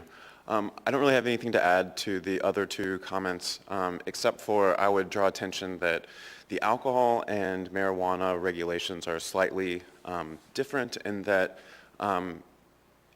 in a cannabis dispensary, a minor is not allowed into the premises. And what happens sometimes is people leave their children in the car in some dispensaries unattended. And while we definitely do not encourage this type of activity on our own, we do notice it in practice. And so having the drive-through would definitely give people the opportunity to shop, be our customers, and to safely take care of their minors. And also to the prior speaker's comments, we do have a fair number of, cannabis is a recreational industry in Alaska, but we do have a fair number of people who rely on it for therapeutic benefits. Often many of them are immune compromised, and having access to a drive-through would give them safe access to our products. So, thank you. Thank you. And welcome. Please state your name, what part of town you're from. You'll have 3 minutes. Hello, my name is Will Schneider. I live in East Anchorage. I think it's always a good idea to bring state law and local law into consistency and have them mirror each other. The municipality did this at the beginning of the industry when they made some changes on separation distance rules to align them with state rules and state regs. AMCO temporary, the Alaska Marijuana Control Office, temporarily allowed drive-up window sales during COVID, and then later added it to the permanent regulations because they saw it as good for businesses and did not see a significant risk to the public. They were in operation in Willow. I know Midnight Sun had operations at window sales. They have recently modified their application to be able to allow them now that it's become part of the state regs. I talked to the owner of that operation. They said they had no problems when they were in operation during COVID. As Stephanie mentioned, 18 states already allow drive-through window sales at cannabis dispensaries. There are many elderly and medical users of cannabis, some of whom have conditions that require them to keep a distance from others or have mobility issues. They would benefit tremendously from the convenience and the safety of drive-through options. This is even more true in Alaska, where we have icy and snowy conditions. Despite our best efforts as a cannabis business owner, we have had members of the community and customers fall in our parking lots and in our storefronts. This would be a tremendous benefit to them. Drive-throughs will not lead to an increase in people driving while impaired. People who choose to consume in their vehicle and then drive will do so whether they buy in a store or at a drive-through. We have laws against driving while impaired, and those who violate those laws should be punished. Drive-throughs will not make it easier for minors to buy cannabis. Laws on cannabis sales are stricter than alcohol. Dispensaries closely follow these laws as to not lose their license to operate. All employees within the cannabis industry have taken a marijuana handler permit class that teaches how to identify a person impaired by consumption of marijuana, how to determine valid photographic identification, and how to intervene to prevent unlawful marijuana consumption. If pharmacy employees can be trusted to verify ID when serving customers at drive-through windows, why can't marijuana store employees?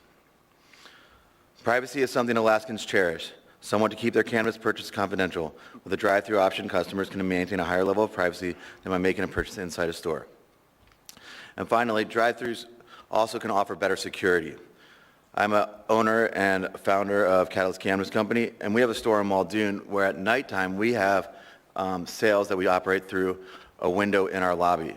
This allows us to operate with a lot fewer employees, and we can close down the majority of the store while making it safer to our patrons and to our employees. So as a business owner and a licensee, I would encourage the Assembly to allow businesses to provide drive-through windows service to our customers. Thank you so much. Thank you. Anyone else wish to be heard on this item? Anyone at all? Seeing and hearing none, public hearing on this item is now closed. What's the will of the body? Move to approve. Second. Motion to approve by Ms. Zalatel, seconded by Mr. Walland. Ms. Zalatel. Thank you. Question either to the sponsors, or I understand we may have an AMCO board member with us tonight. When we were at the Public Safety Committee, we had a conversation that AMCO was still making changes. And I guess I want to know where this intersects with those proposed changes. Are those changes far enough off into the future that we aren't back here in 3 months? Or is it that we would be back here in 3 months if we pass this to update again based on what AMCO may do? Thank you. Mr. Miller. If you have the ability to answer, you would be the best source despite your reticence. At the last meeting... Say your name and your role, what hat you're wearing right now. My Not for your role? business. Yeah. My name is Nick Miller, Chair of the Marijuana Control Board. Okay, thank you. And there is an amendment being drafted by AMCO to, there's some safety concerns. I think I guess we all had in mind what we envisioned when these regulations were written. And I think the concern is there are going to be businesses that have a brick and mortar building, and they're going to apply for a drive-through in a coffee hut type situation. And I think it's the will of some of the members of the board there. They don't want the cannabis to leave a restricted access area, go across an unlicensed area into a coffee hut. So I think they're going to make it to where it has to be a contiguous restricted access area. So just a possible small tweak to the overall plan. Correct. Okay, great. That resolves my question. Thank you. Thank you. Mr. Volland. Thank you. I move Volland Amendment number 2. So there's a motion to Second. amend by Mr. Walland and a second by Ms. Varali. And Yep. I'll go ahead and speak to it. So this amendment removes language that would authorize retail marijuana stores to have a walk-up or drive-through exterior window. And I'd like to explain why. It has nothing for me to do with the industry and everything to do with land use and transportation. Drive-throughs, I think, are not the highest use of our finite land in the Anchorage Bowl. They cause traffic. They are idling engines are bad for the environment. They reduce our air quality. They contribute to an environment of stroads and sprawl. They eat up valuable land that could be used for housing or other uses. I hate to invoke strong towns again and again, but they are opposed to drive-throughs for all of those same reasons. And so for me, I just don't want to expand drive-throughs to any other uses. There are a number of different jurisdictions, cities, municipalities, are actually looking at their zoning laws and prohibiting drive-throughs in certain zones. And that's something that I think that we need to explore for the future. If we're saying we want this to be a dense, mixed-use, residential and commercial zone, maybe we don't allow car-centric infrastructure there. And so I'm less concerned about the, control of the substance, and just more concerned about how do we plan our city around people and not cars. So hopefully you will support this. Thank you. so I have a few folks in the queue, but I think they're on the main. Ms. Varali, on the amendment? Okay.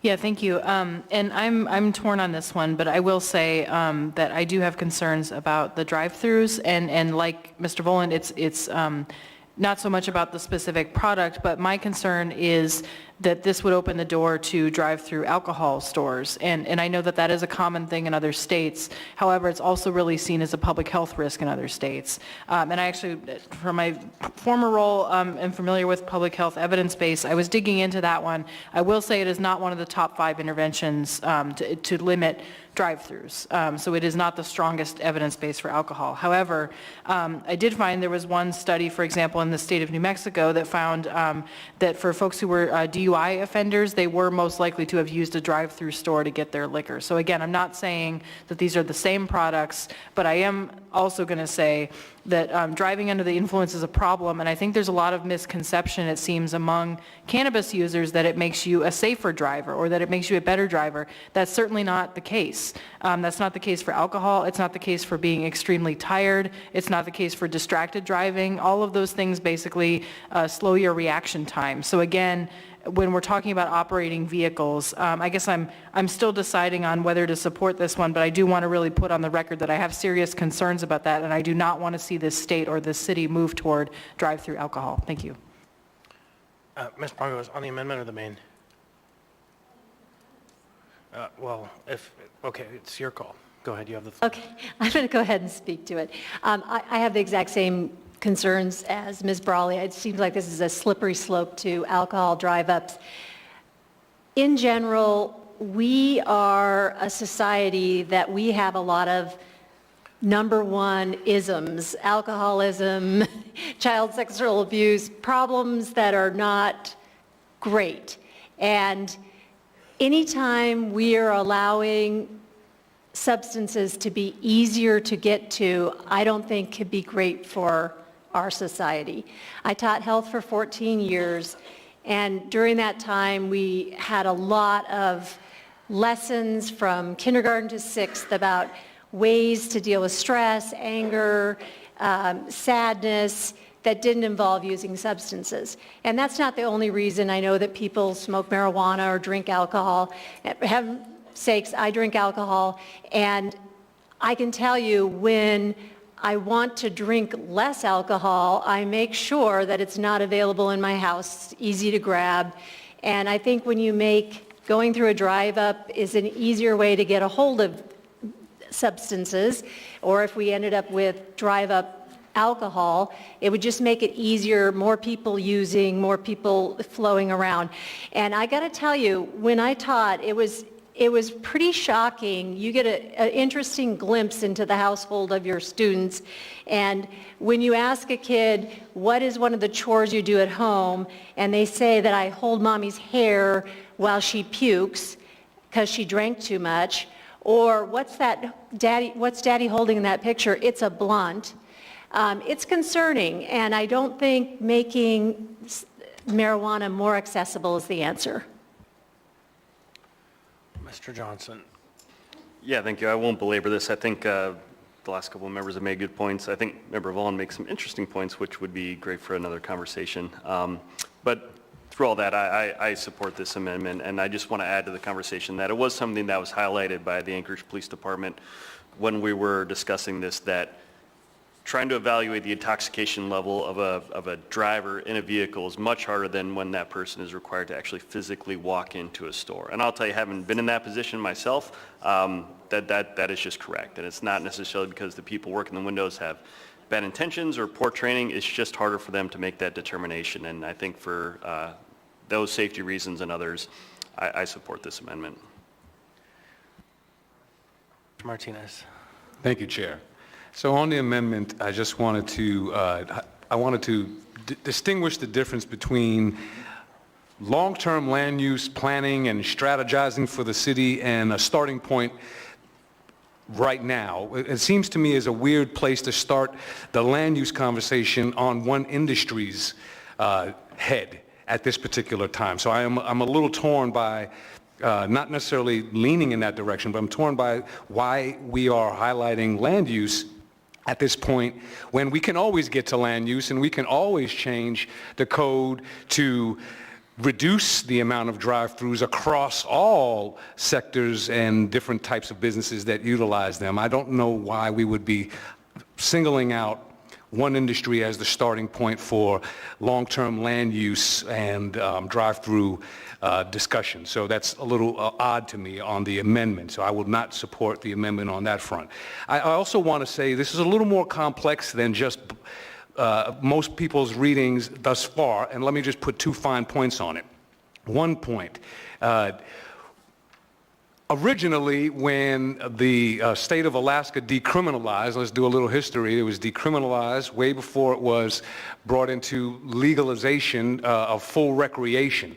But the gray area with full recreation is medicinal purposes. And we know that we have a community that has lots of challenges with the physical ailments, and I know directly from folks who have served in the military, who have separated, who have PTSD. This is one of those things that have been helpful in their areas. So when we talk about apples and oranges and comparing cannabis with other things, I think it's difficult because it's more complex, and we should be in that complexity. Walgreens drives through for medical purposes, and often those medical and the pills that are picked up in Walgreens are part of an opioid epidemic, in fact. So I just wanted to say I don't see this as germane to being able to highlight public safety at this particular level. And the other thing I wanted to just make sure we were real clear about is if we're comparing marijuana to alcohol with respect to drive-thrus, then we are really having a conversation about on-site consumption for marijuana, and I welcome that as well. Ms. Salatel. Thank you. I'll try to be very brief. I don't support the amendment, but I applaud Mr. Volan's consistency and commitment to the cause.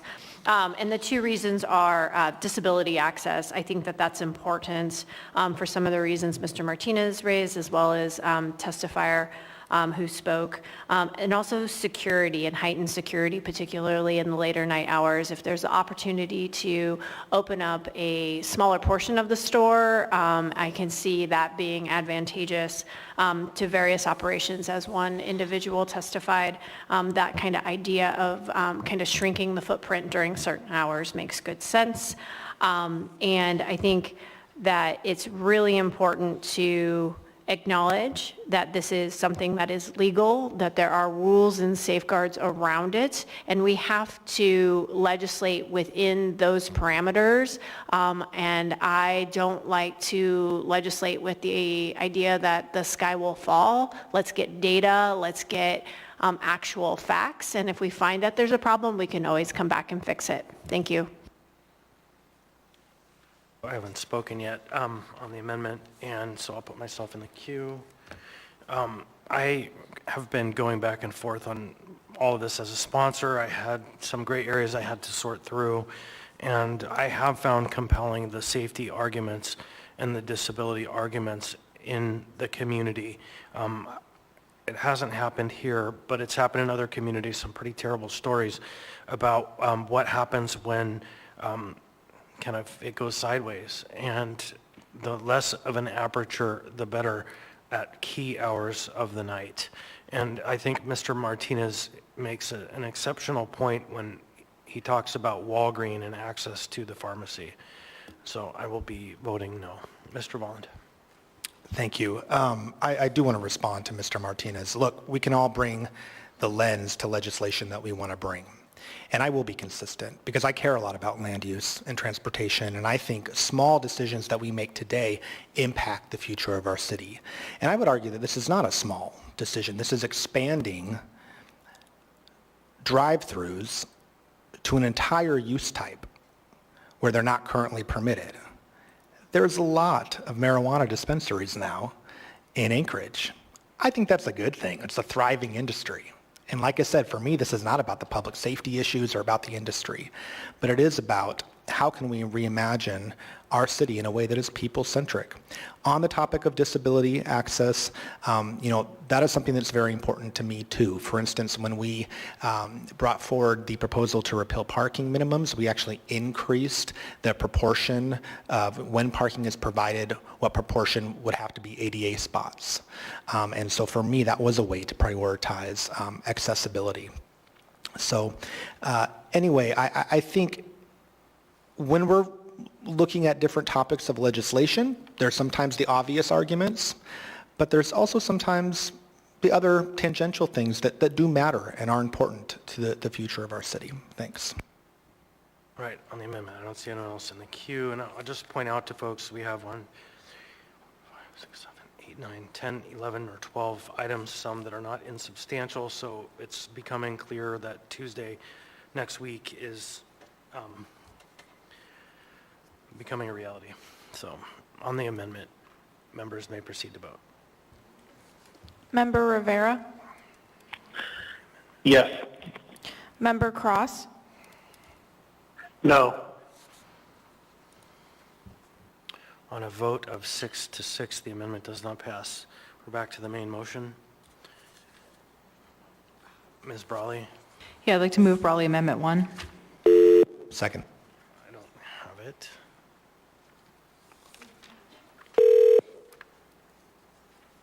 Okay, thank you. Brawley has moved her amendment, and we have a second by Mr. Volland. Ms. Brawley? Yeah, thank you. I put a rationale in the amendment, but I will summarize it.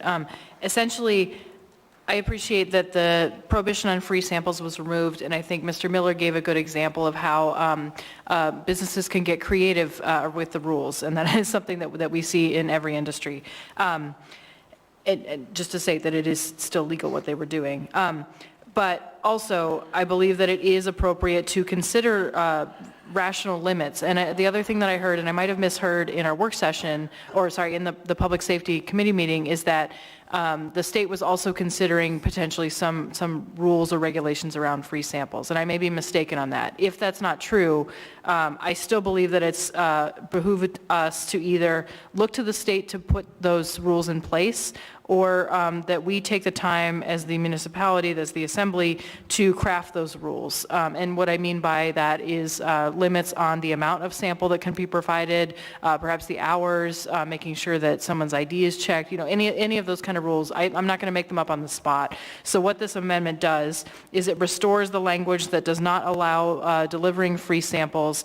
But I want to just state very clearly, my intent is not that this prohibits this forever. It is so that we can pause and come up with either rational local rules or follow the state if and when they take up those rules. And again, I will point to the example of alcohol. Before January 1st, no one in Alaska besides a manufacturer was allowed to provide a free sample. Now the rules have been changed, the law has been changed to allow package stores to do that. However, they need an endorsement on their license, and there are rules around it. And I believe that's appropriate, and that was the result of a great discussion and compromise among the public health folks that had a lot of serious concerns, and public safety, as well as industry folks who made a good case for why we should do that. And so I believe that we should take a similar approach here. So what this does now is if this ordinance passes, it does not allow free samples, but again, my intent is not to close the door forever. It is to come up with a more rational set of limits on that activity. Thank you. Mr. Martinez. Thank you, Chair. I don't support the amendment primarily because of exactly the rationale you described. We can always come back and tighten things up. I think we have a pretty straightforward approach now, but it raises the question, this thing about the sampling, and a lot of gaslighting going on, honestly. And so and not with my members, but just in the public, where people are concerned that people are just going to go to all the businesses and get what they can for free. They can try, but when they do that in Fred Meyer's, it doesn't work out often because that's called shoplifting when they do it in other places. So you can't do that in a business because these are controlled establishments. And but I wonder, when I think about the comparison again to alcohol, I think of what the heck is happy hour?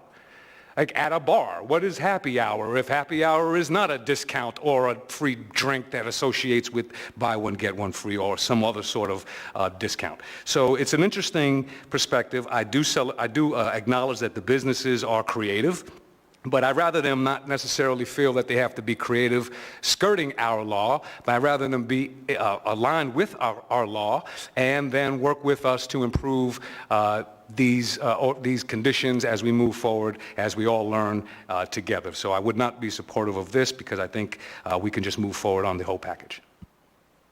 Mr. Bond. Thank you. I think as we heard in public testimony, some of the marijuana stores are already, offering their own version of a happy hour, doing BOGOs or birthday discounts. And so restoring this is not saying that they can't do sales or promotions. It's specific to free samples. And instead of passing something and then having to come back and fix it later, I will support the amendment because I would rather wait and see what the state does, and then we can really get it right. Thanks. I'll just briefly speak that I was the one who said that the state was looking at doing something because I'd spoken with the director, and she said that they would at some point be coming back to this question because they didn't put much bounds around it, and there were questions in the industry, but I don't think it's contemporaneous. We heard from a member of the AMCO board that it's not on the table, and so for my part, the penny is like a loincloth. It's kind of absurd, so thank you. Members may proceed to vote. Member Rivera. Yes. Member Cross. No.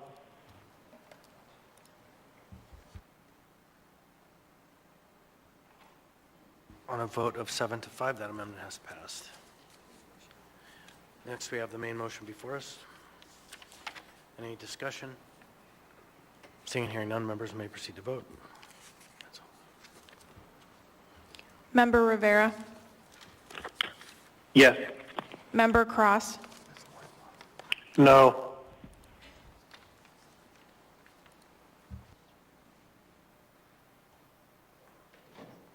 On a vote of 7 to 5, the item is passed, or AO 2023-117 has passed. Next, we have item 13B. Item 13B is AO 2023-118, an ordinance to the Anchorage Assembly amending Anchorage Municipal Code, Section 21.03.105, 21.05.055, and 21.05.070 to allow drive-through service at marijuana retail sales establishment.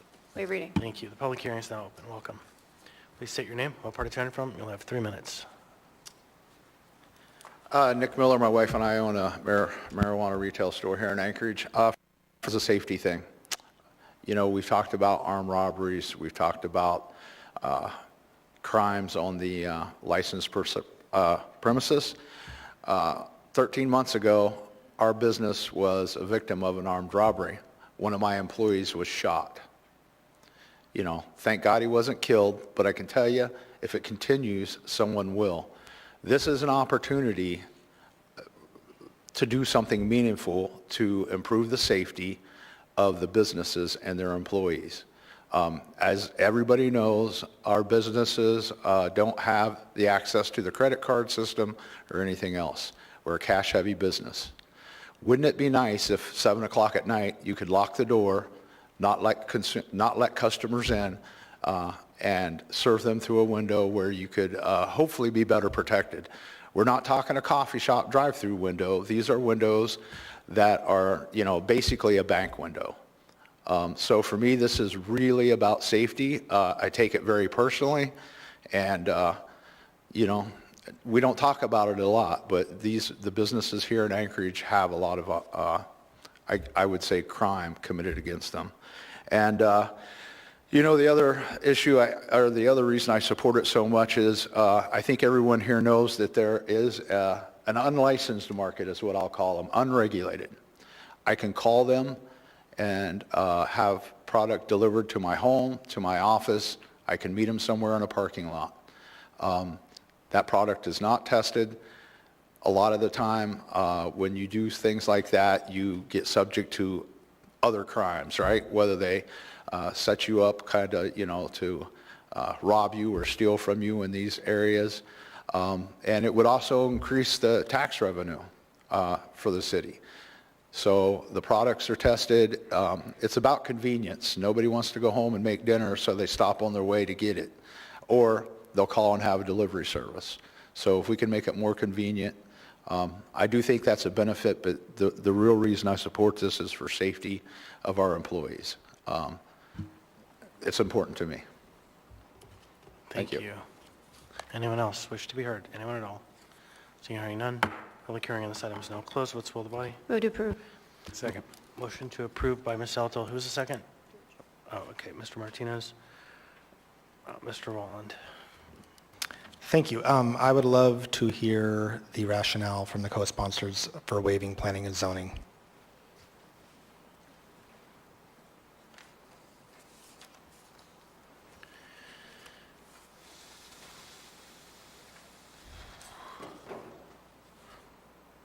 Want to take it?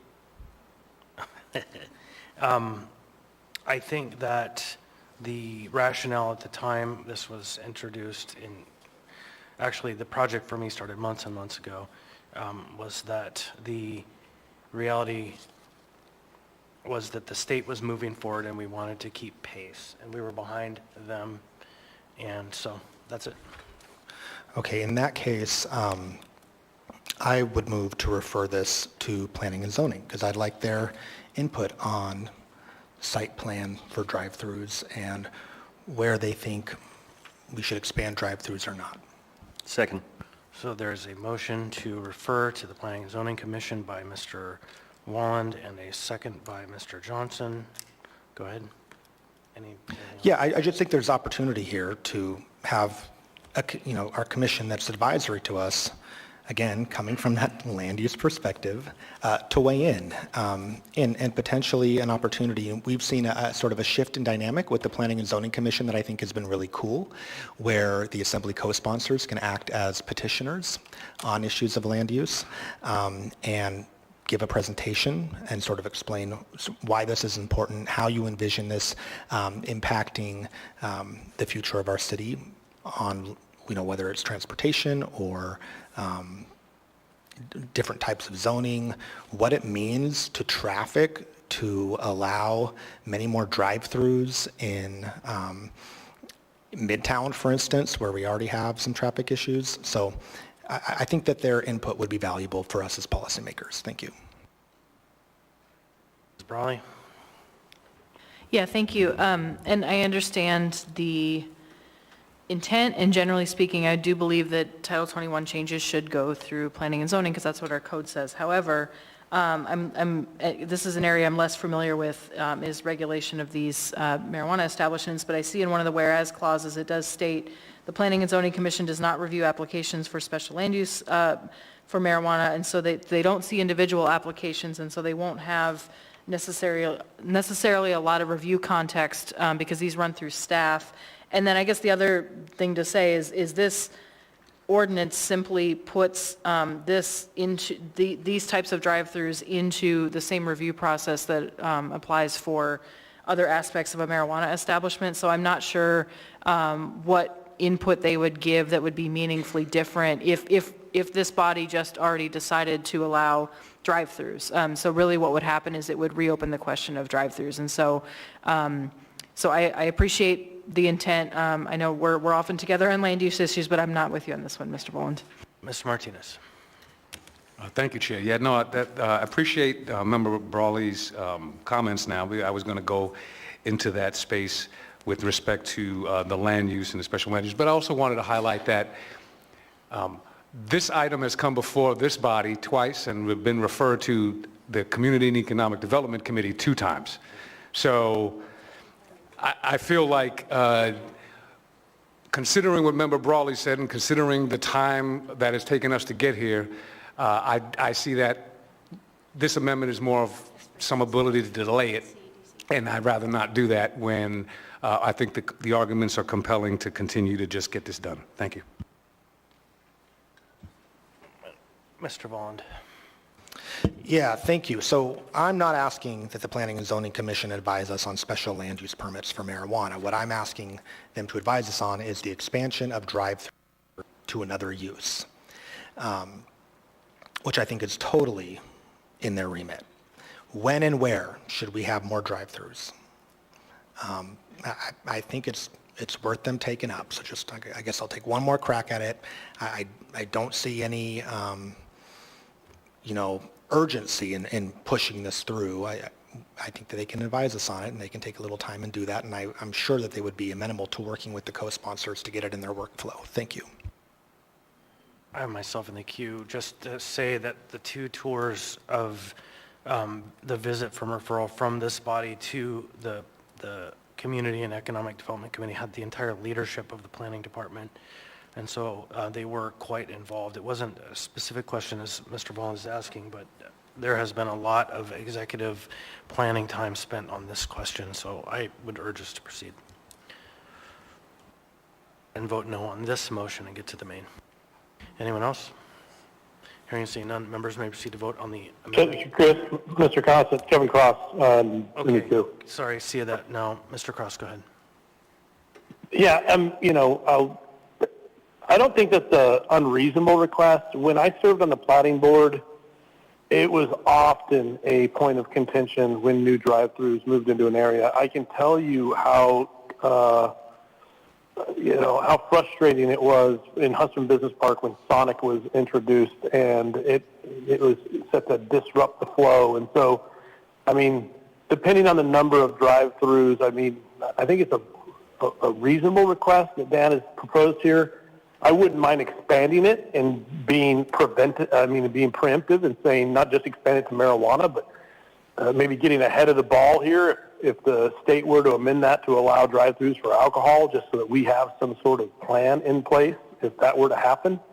But I think that's a reasonable request. Just understanding from the plating board perspective, every time a new business, a fast food restaurant with a drive-through moved in, there was always a lot of heated debate with residents and other surrounding business owners of the unintended consequences of that traffic. It might be interesting to have the perspective, but thank you. So I put myself back in briefly, and just to say that if there is a broader question, it shouldn't be based on the back of this ordinance, but it should be a question brought more broadly about the effectiveness, utility, purpose, where drive-throughs should be allowed. And so I think that gets back to what Mr. Martinez was saying, that this imputes onto this industry and this potential use an entire citywide conversation, that they should be the vehicle by which that conversation is held, and I don't know that that's fair. Anyhow, we're getting close to the end, so on this amendment, members may proceed to vote, or this referral.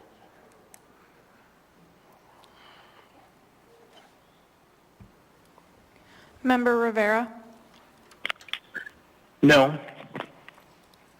Member Cross. Yes. On a vote of 5 to 7, the referral does not occur. Next, we have the main motion before us. Anyone else? Hearing and seeing none, members may proceed to vote. I would note before that, I think it's a really good question to send, and I'm not sure in what form that question comes, but the nature and purpose of drive-throughs, and it's fair, bigger picture conversation. Anyhow, now members may proceed to vote. Member Rivera. Yes. Member Cross. No.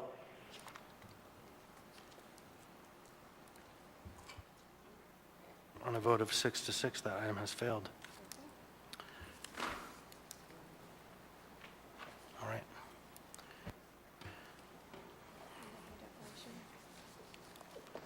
Oh, go ahead, Ms. Alato. Thank you. The next item, 13C, involves funding to the Anchorage Coalition to End Homelessness, of which I'm the executive director, and therefore I have a conflict and would ask to be excused. It is clear that this is an item you have a personal and professional interest in, so you are excused. Next, we have AR 2023-421, a resolution of the Anchorage Assembly appropriating $1,500,000 from the Alcohol Beverage Retail Sales Tax Fund 206000, fund balance, the Real Estate Department 2024 operating budget, and $500,000 from the Alcoholic Beverage Retail Sales Tax Fund 20600 to the Anchorage Health Department 2024 operating budget, all within the Alcoholic Beverages Retail Sales Tax Fund 206000, and authorizing grant agreements with the Anchorage Coalition to End Homelessness for the Anchored Home Next Step Pilot Program, $1.5 million, and to Restorative and Reentry Services for operation costs of its pallet shelter pilot program. The public hearing is now open. Anyone at all? Seeing, hearing none. Public hearing on this item is now closed. What's the will of the body? Move to approve. Second. Mr. Rivera, seconded by who?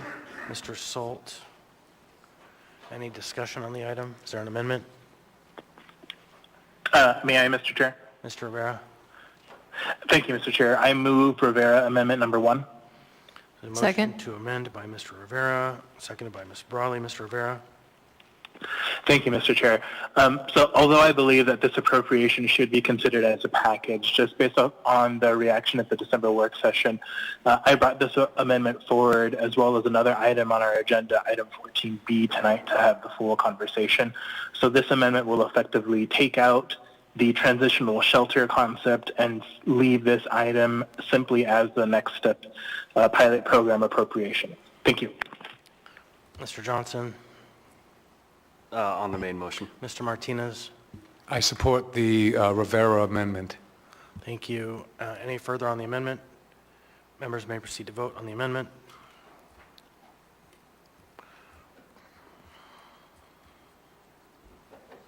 Member Rivera, Yes. Member Cross, No.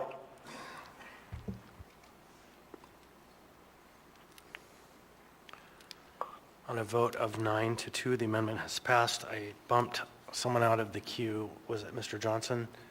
Go ahead, Mr. Johnson, you have the floor. Yeah, thank you. I wasn't at the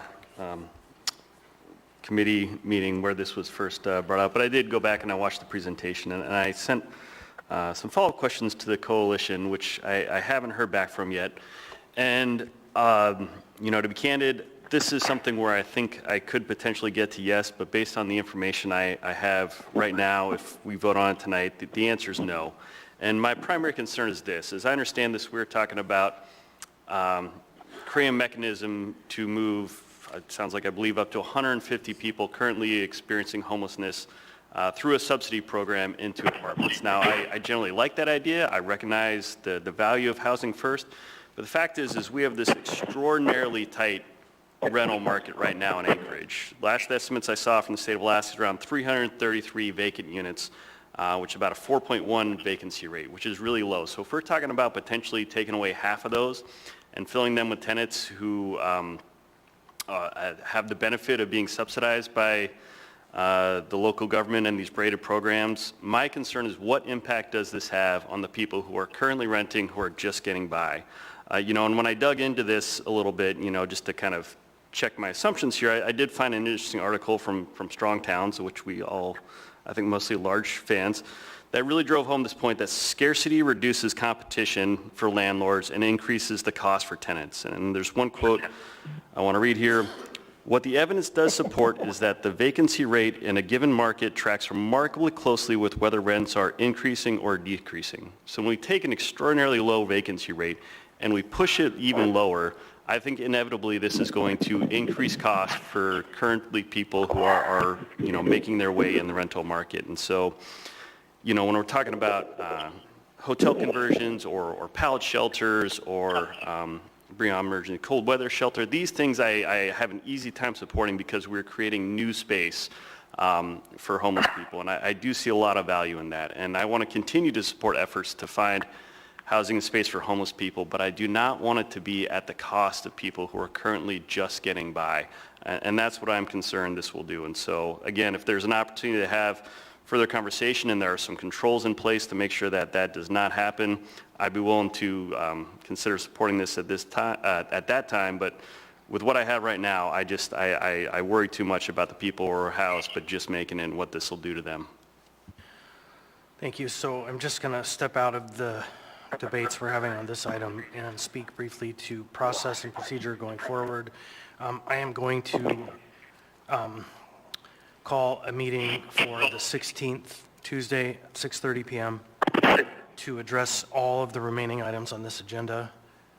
And so everyone prepare your calendars, hopefully without objection. So with that, we'll come back to the queue, Ms. Brawley. Yeah, thank you. Just briefly, and then I have a question.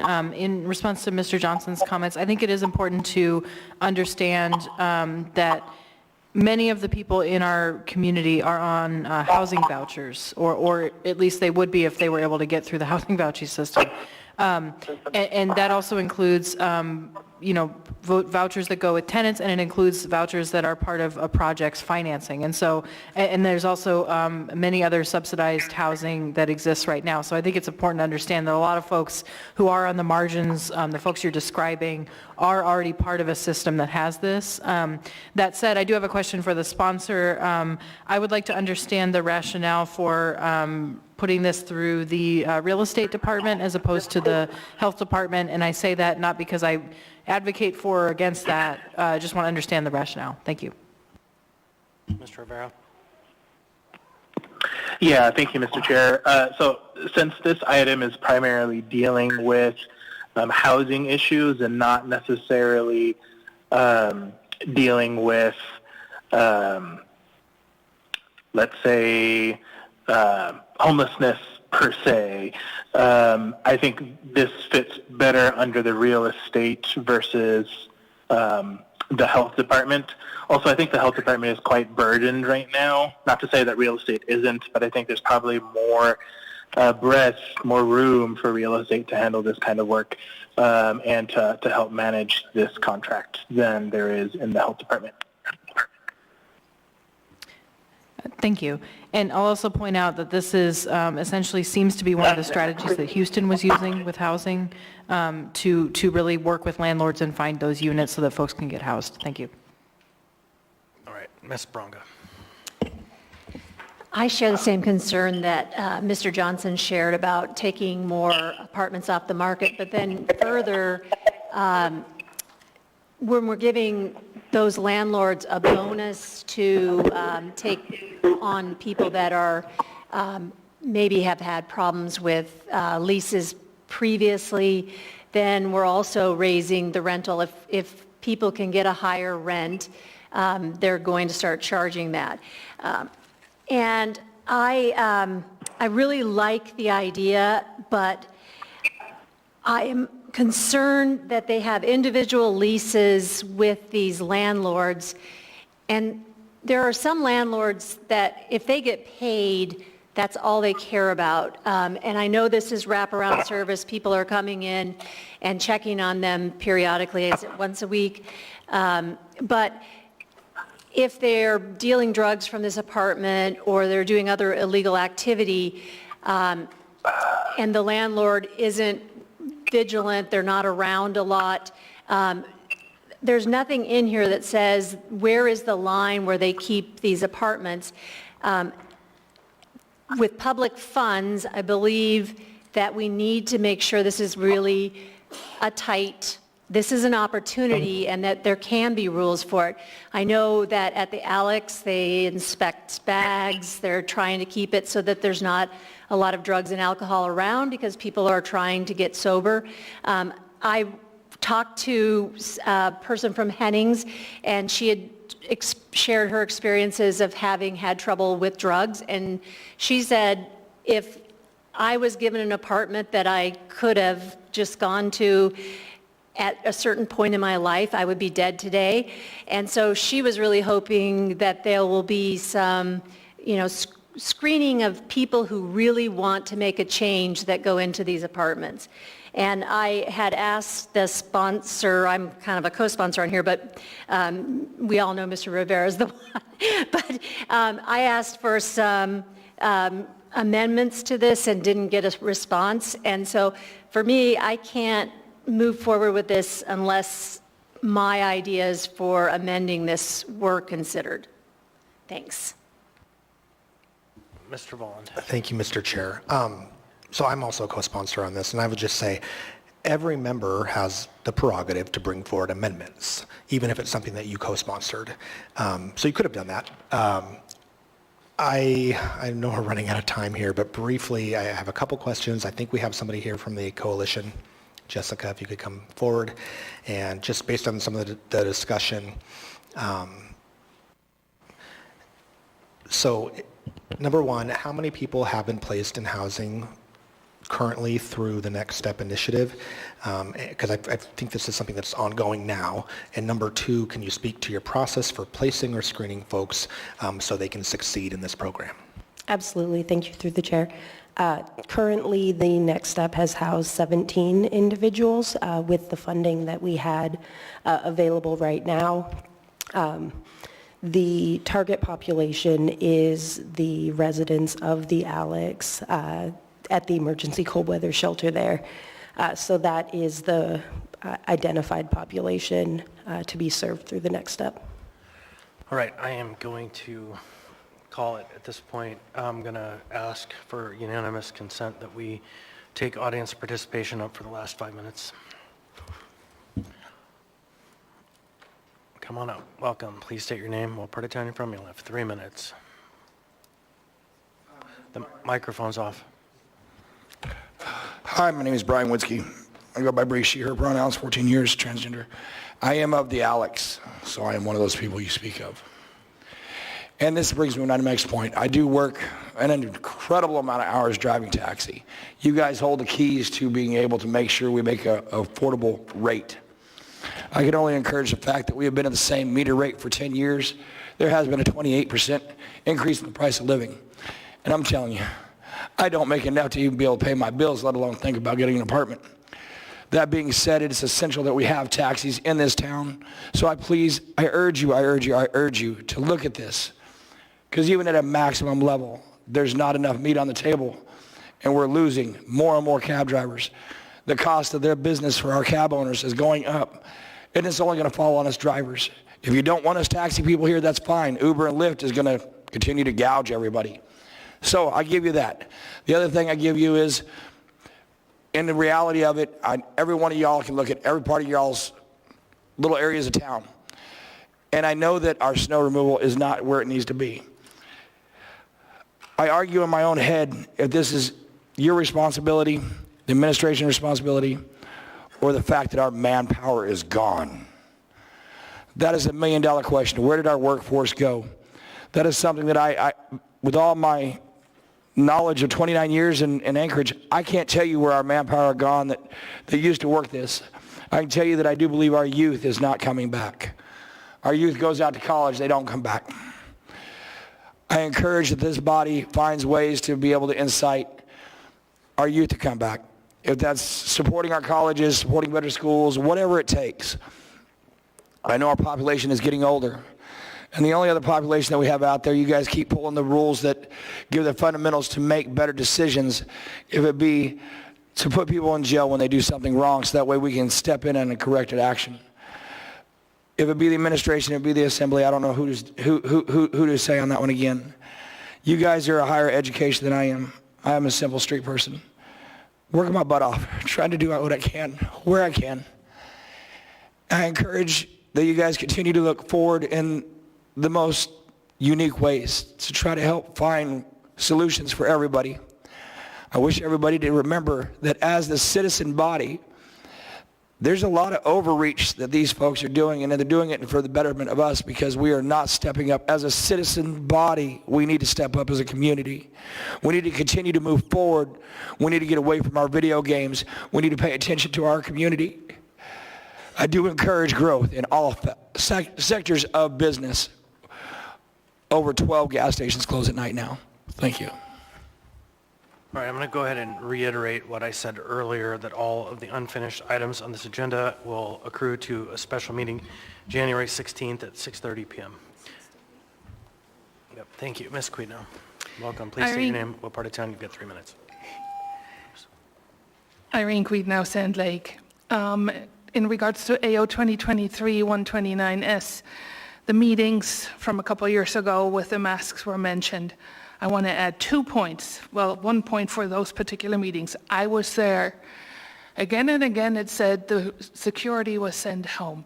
There were at least 6 to 8 police officers here for the rest of the meeting when security was gone. So to say that this was an unsafe situation is just not true.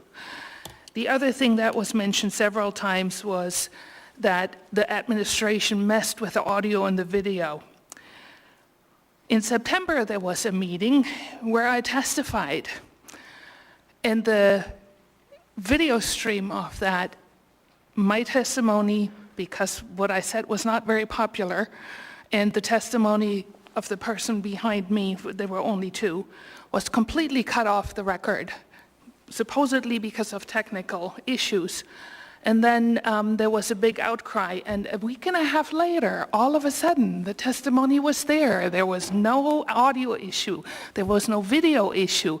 It was perfectly fine.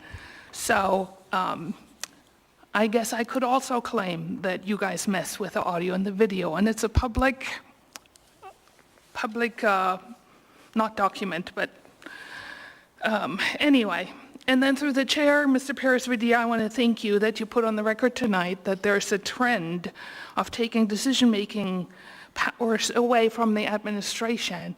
That trend has been on record for the 3 years I've been here, and the most drastic example is AO 2022-60, where you guys voted to be able to boot out a duly elected mayor. You spend taxpayers' money. I'm sorry, we're adjourned.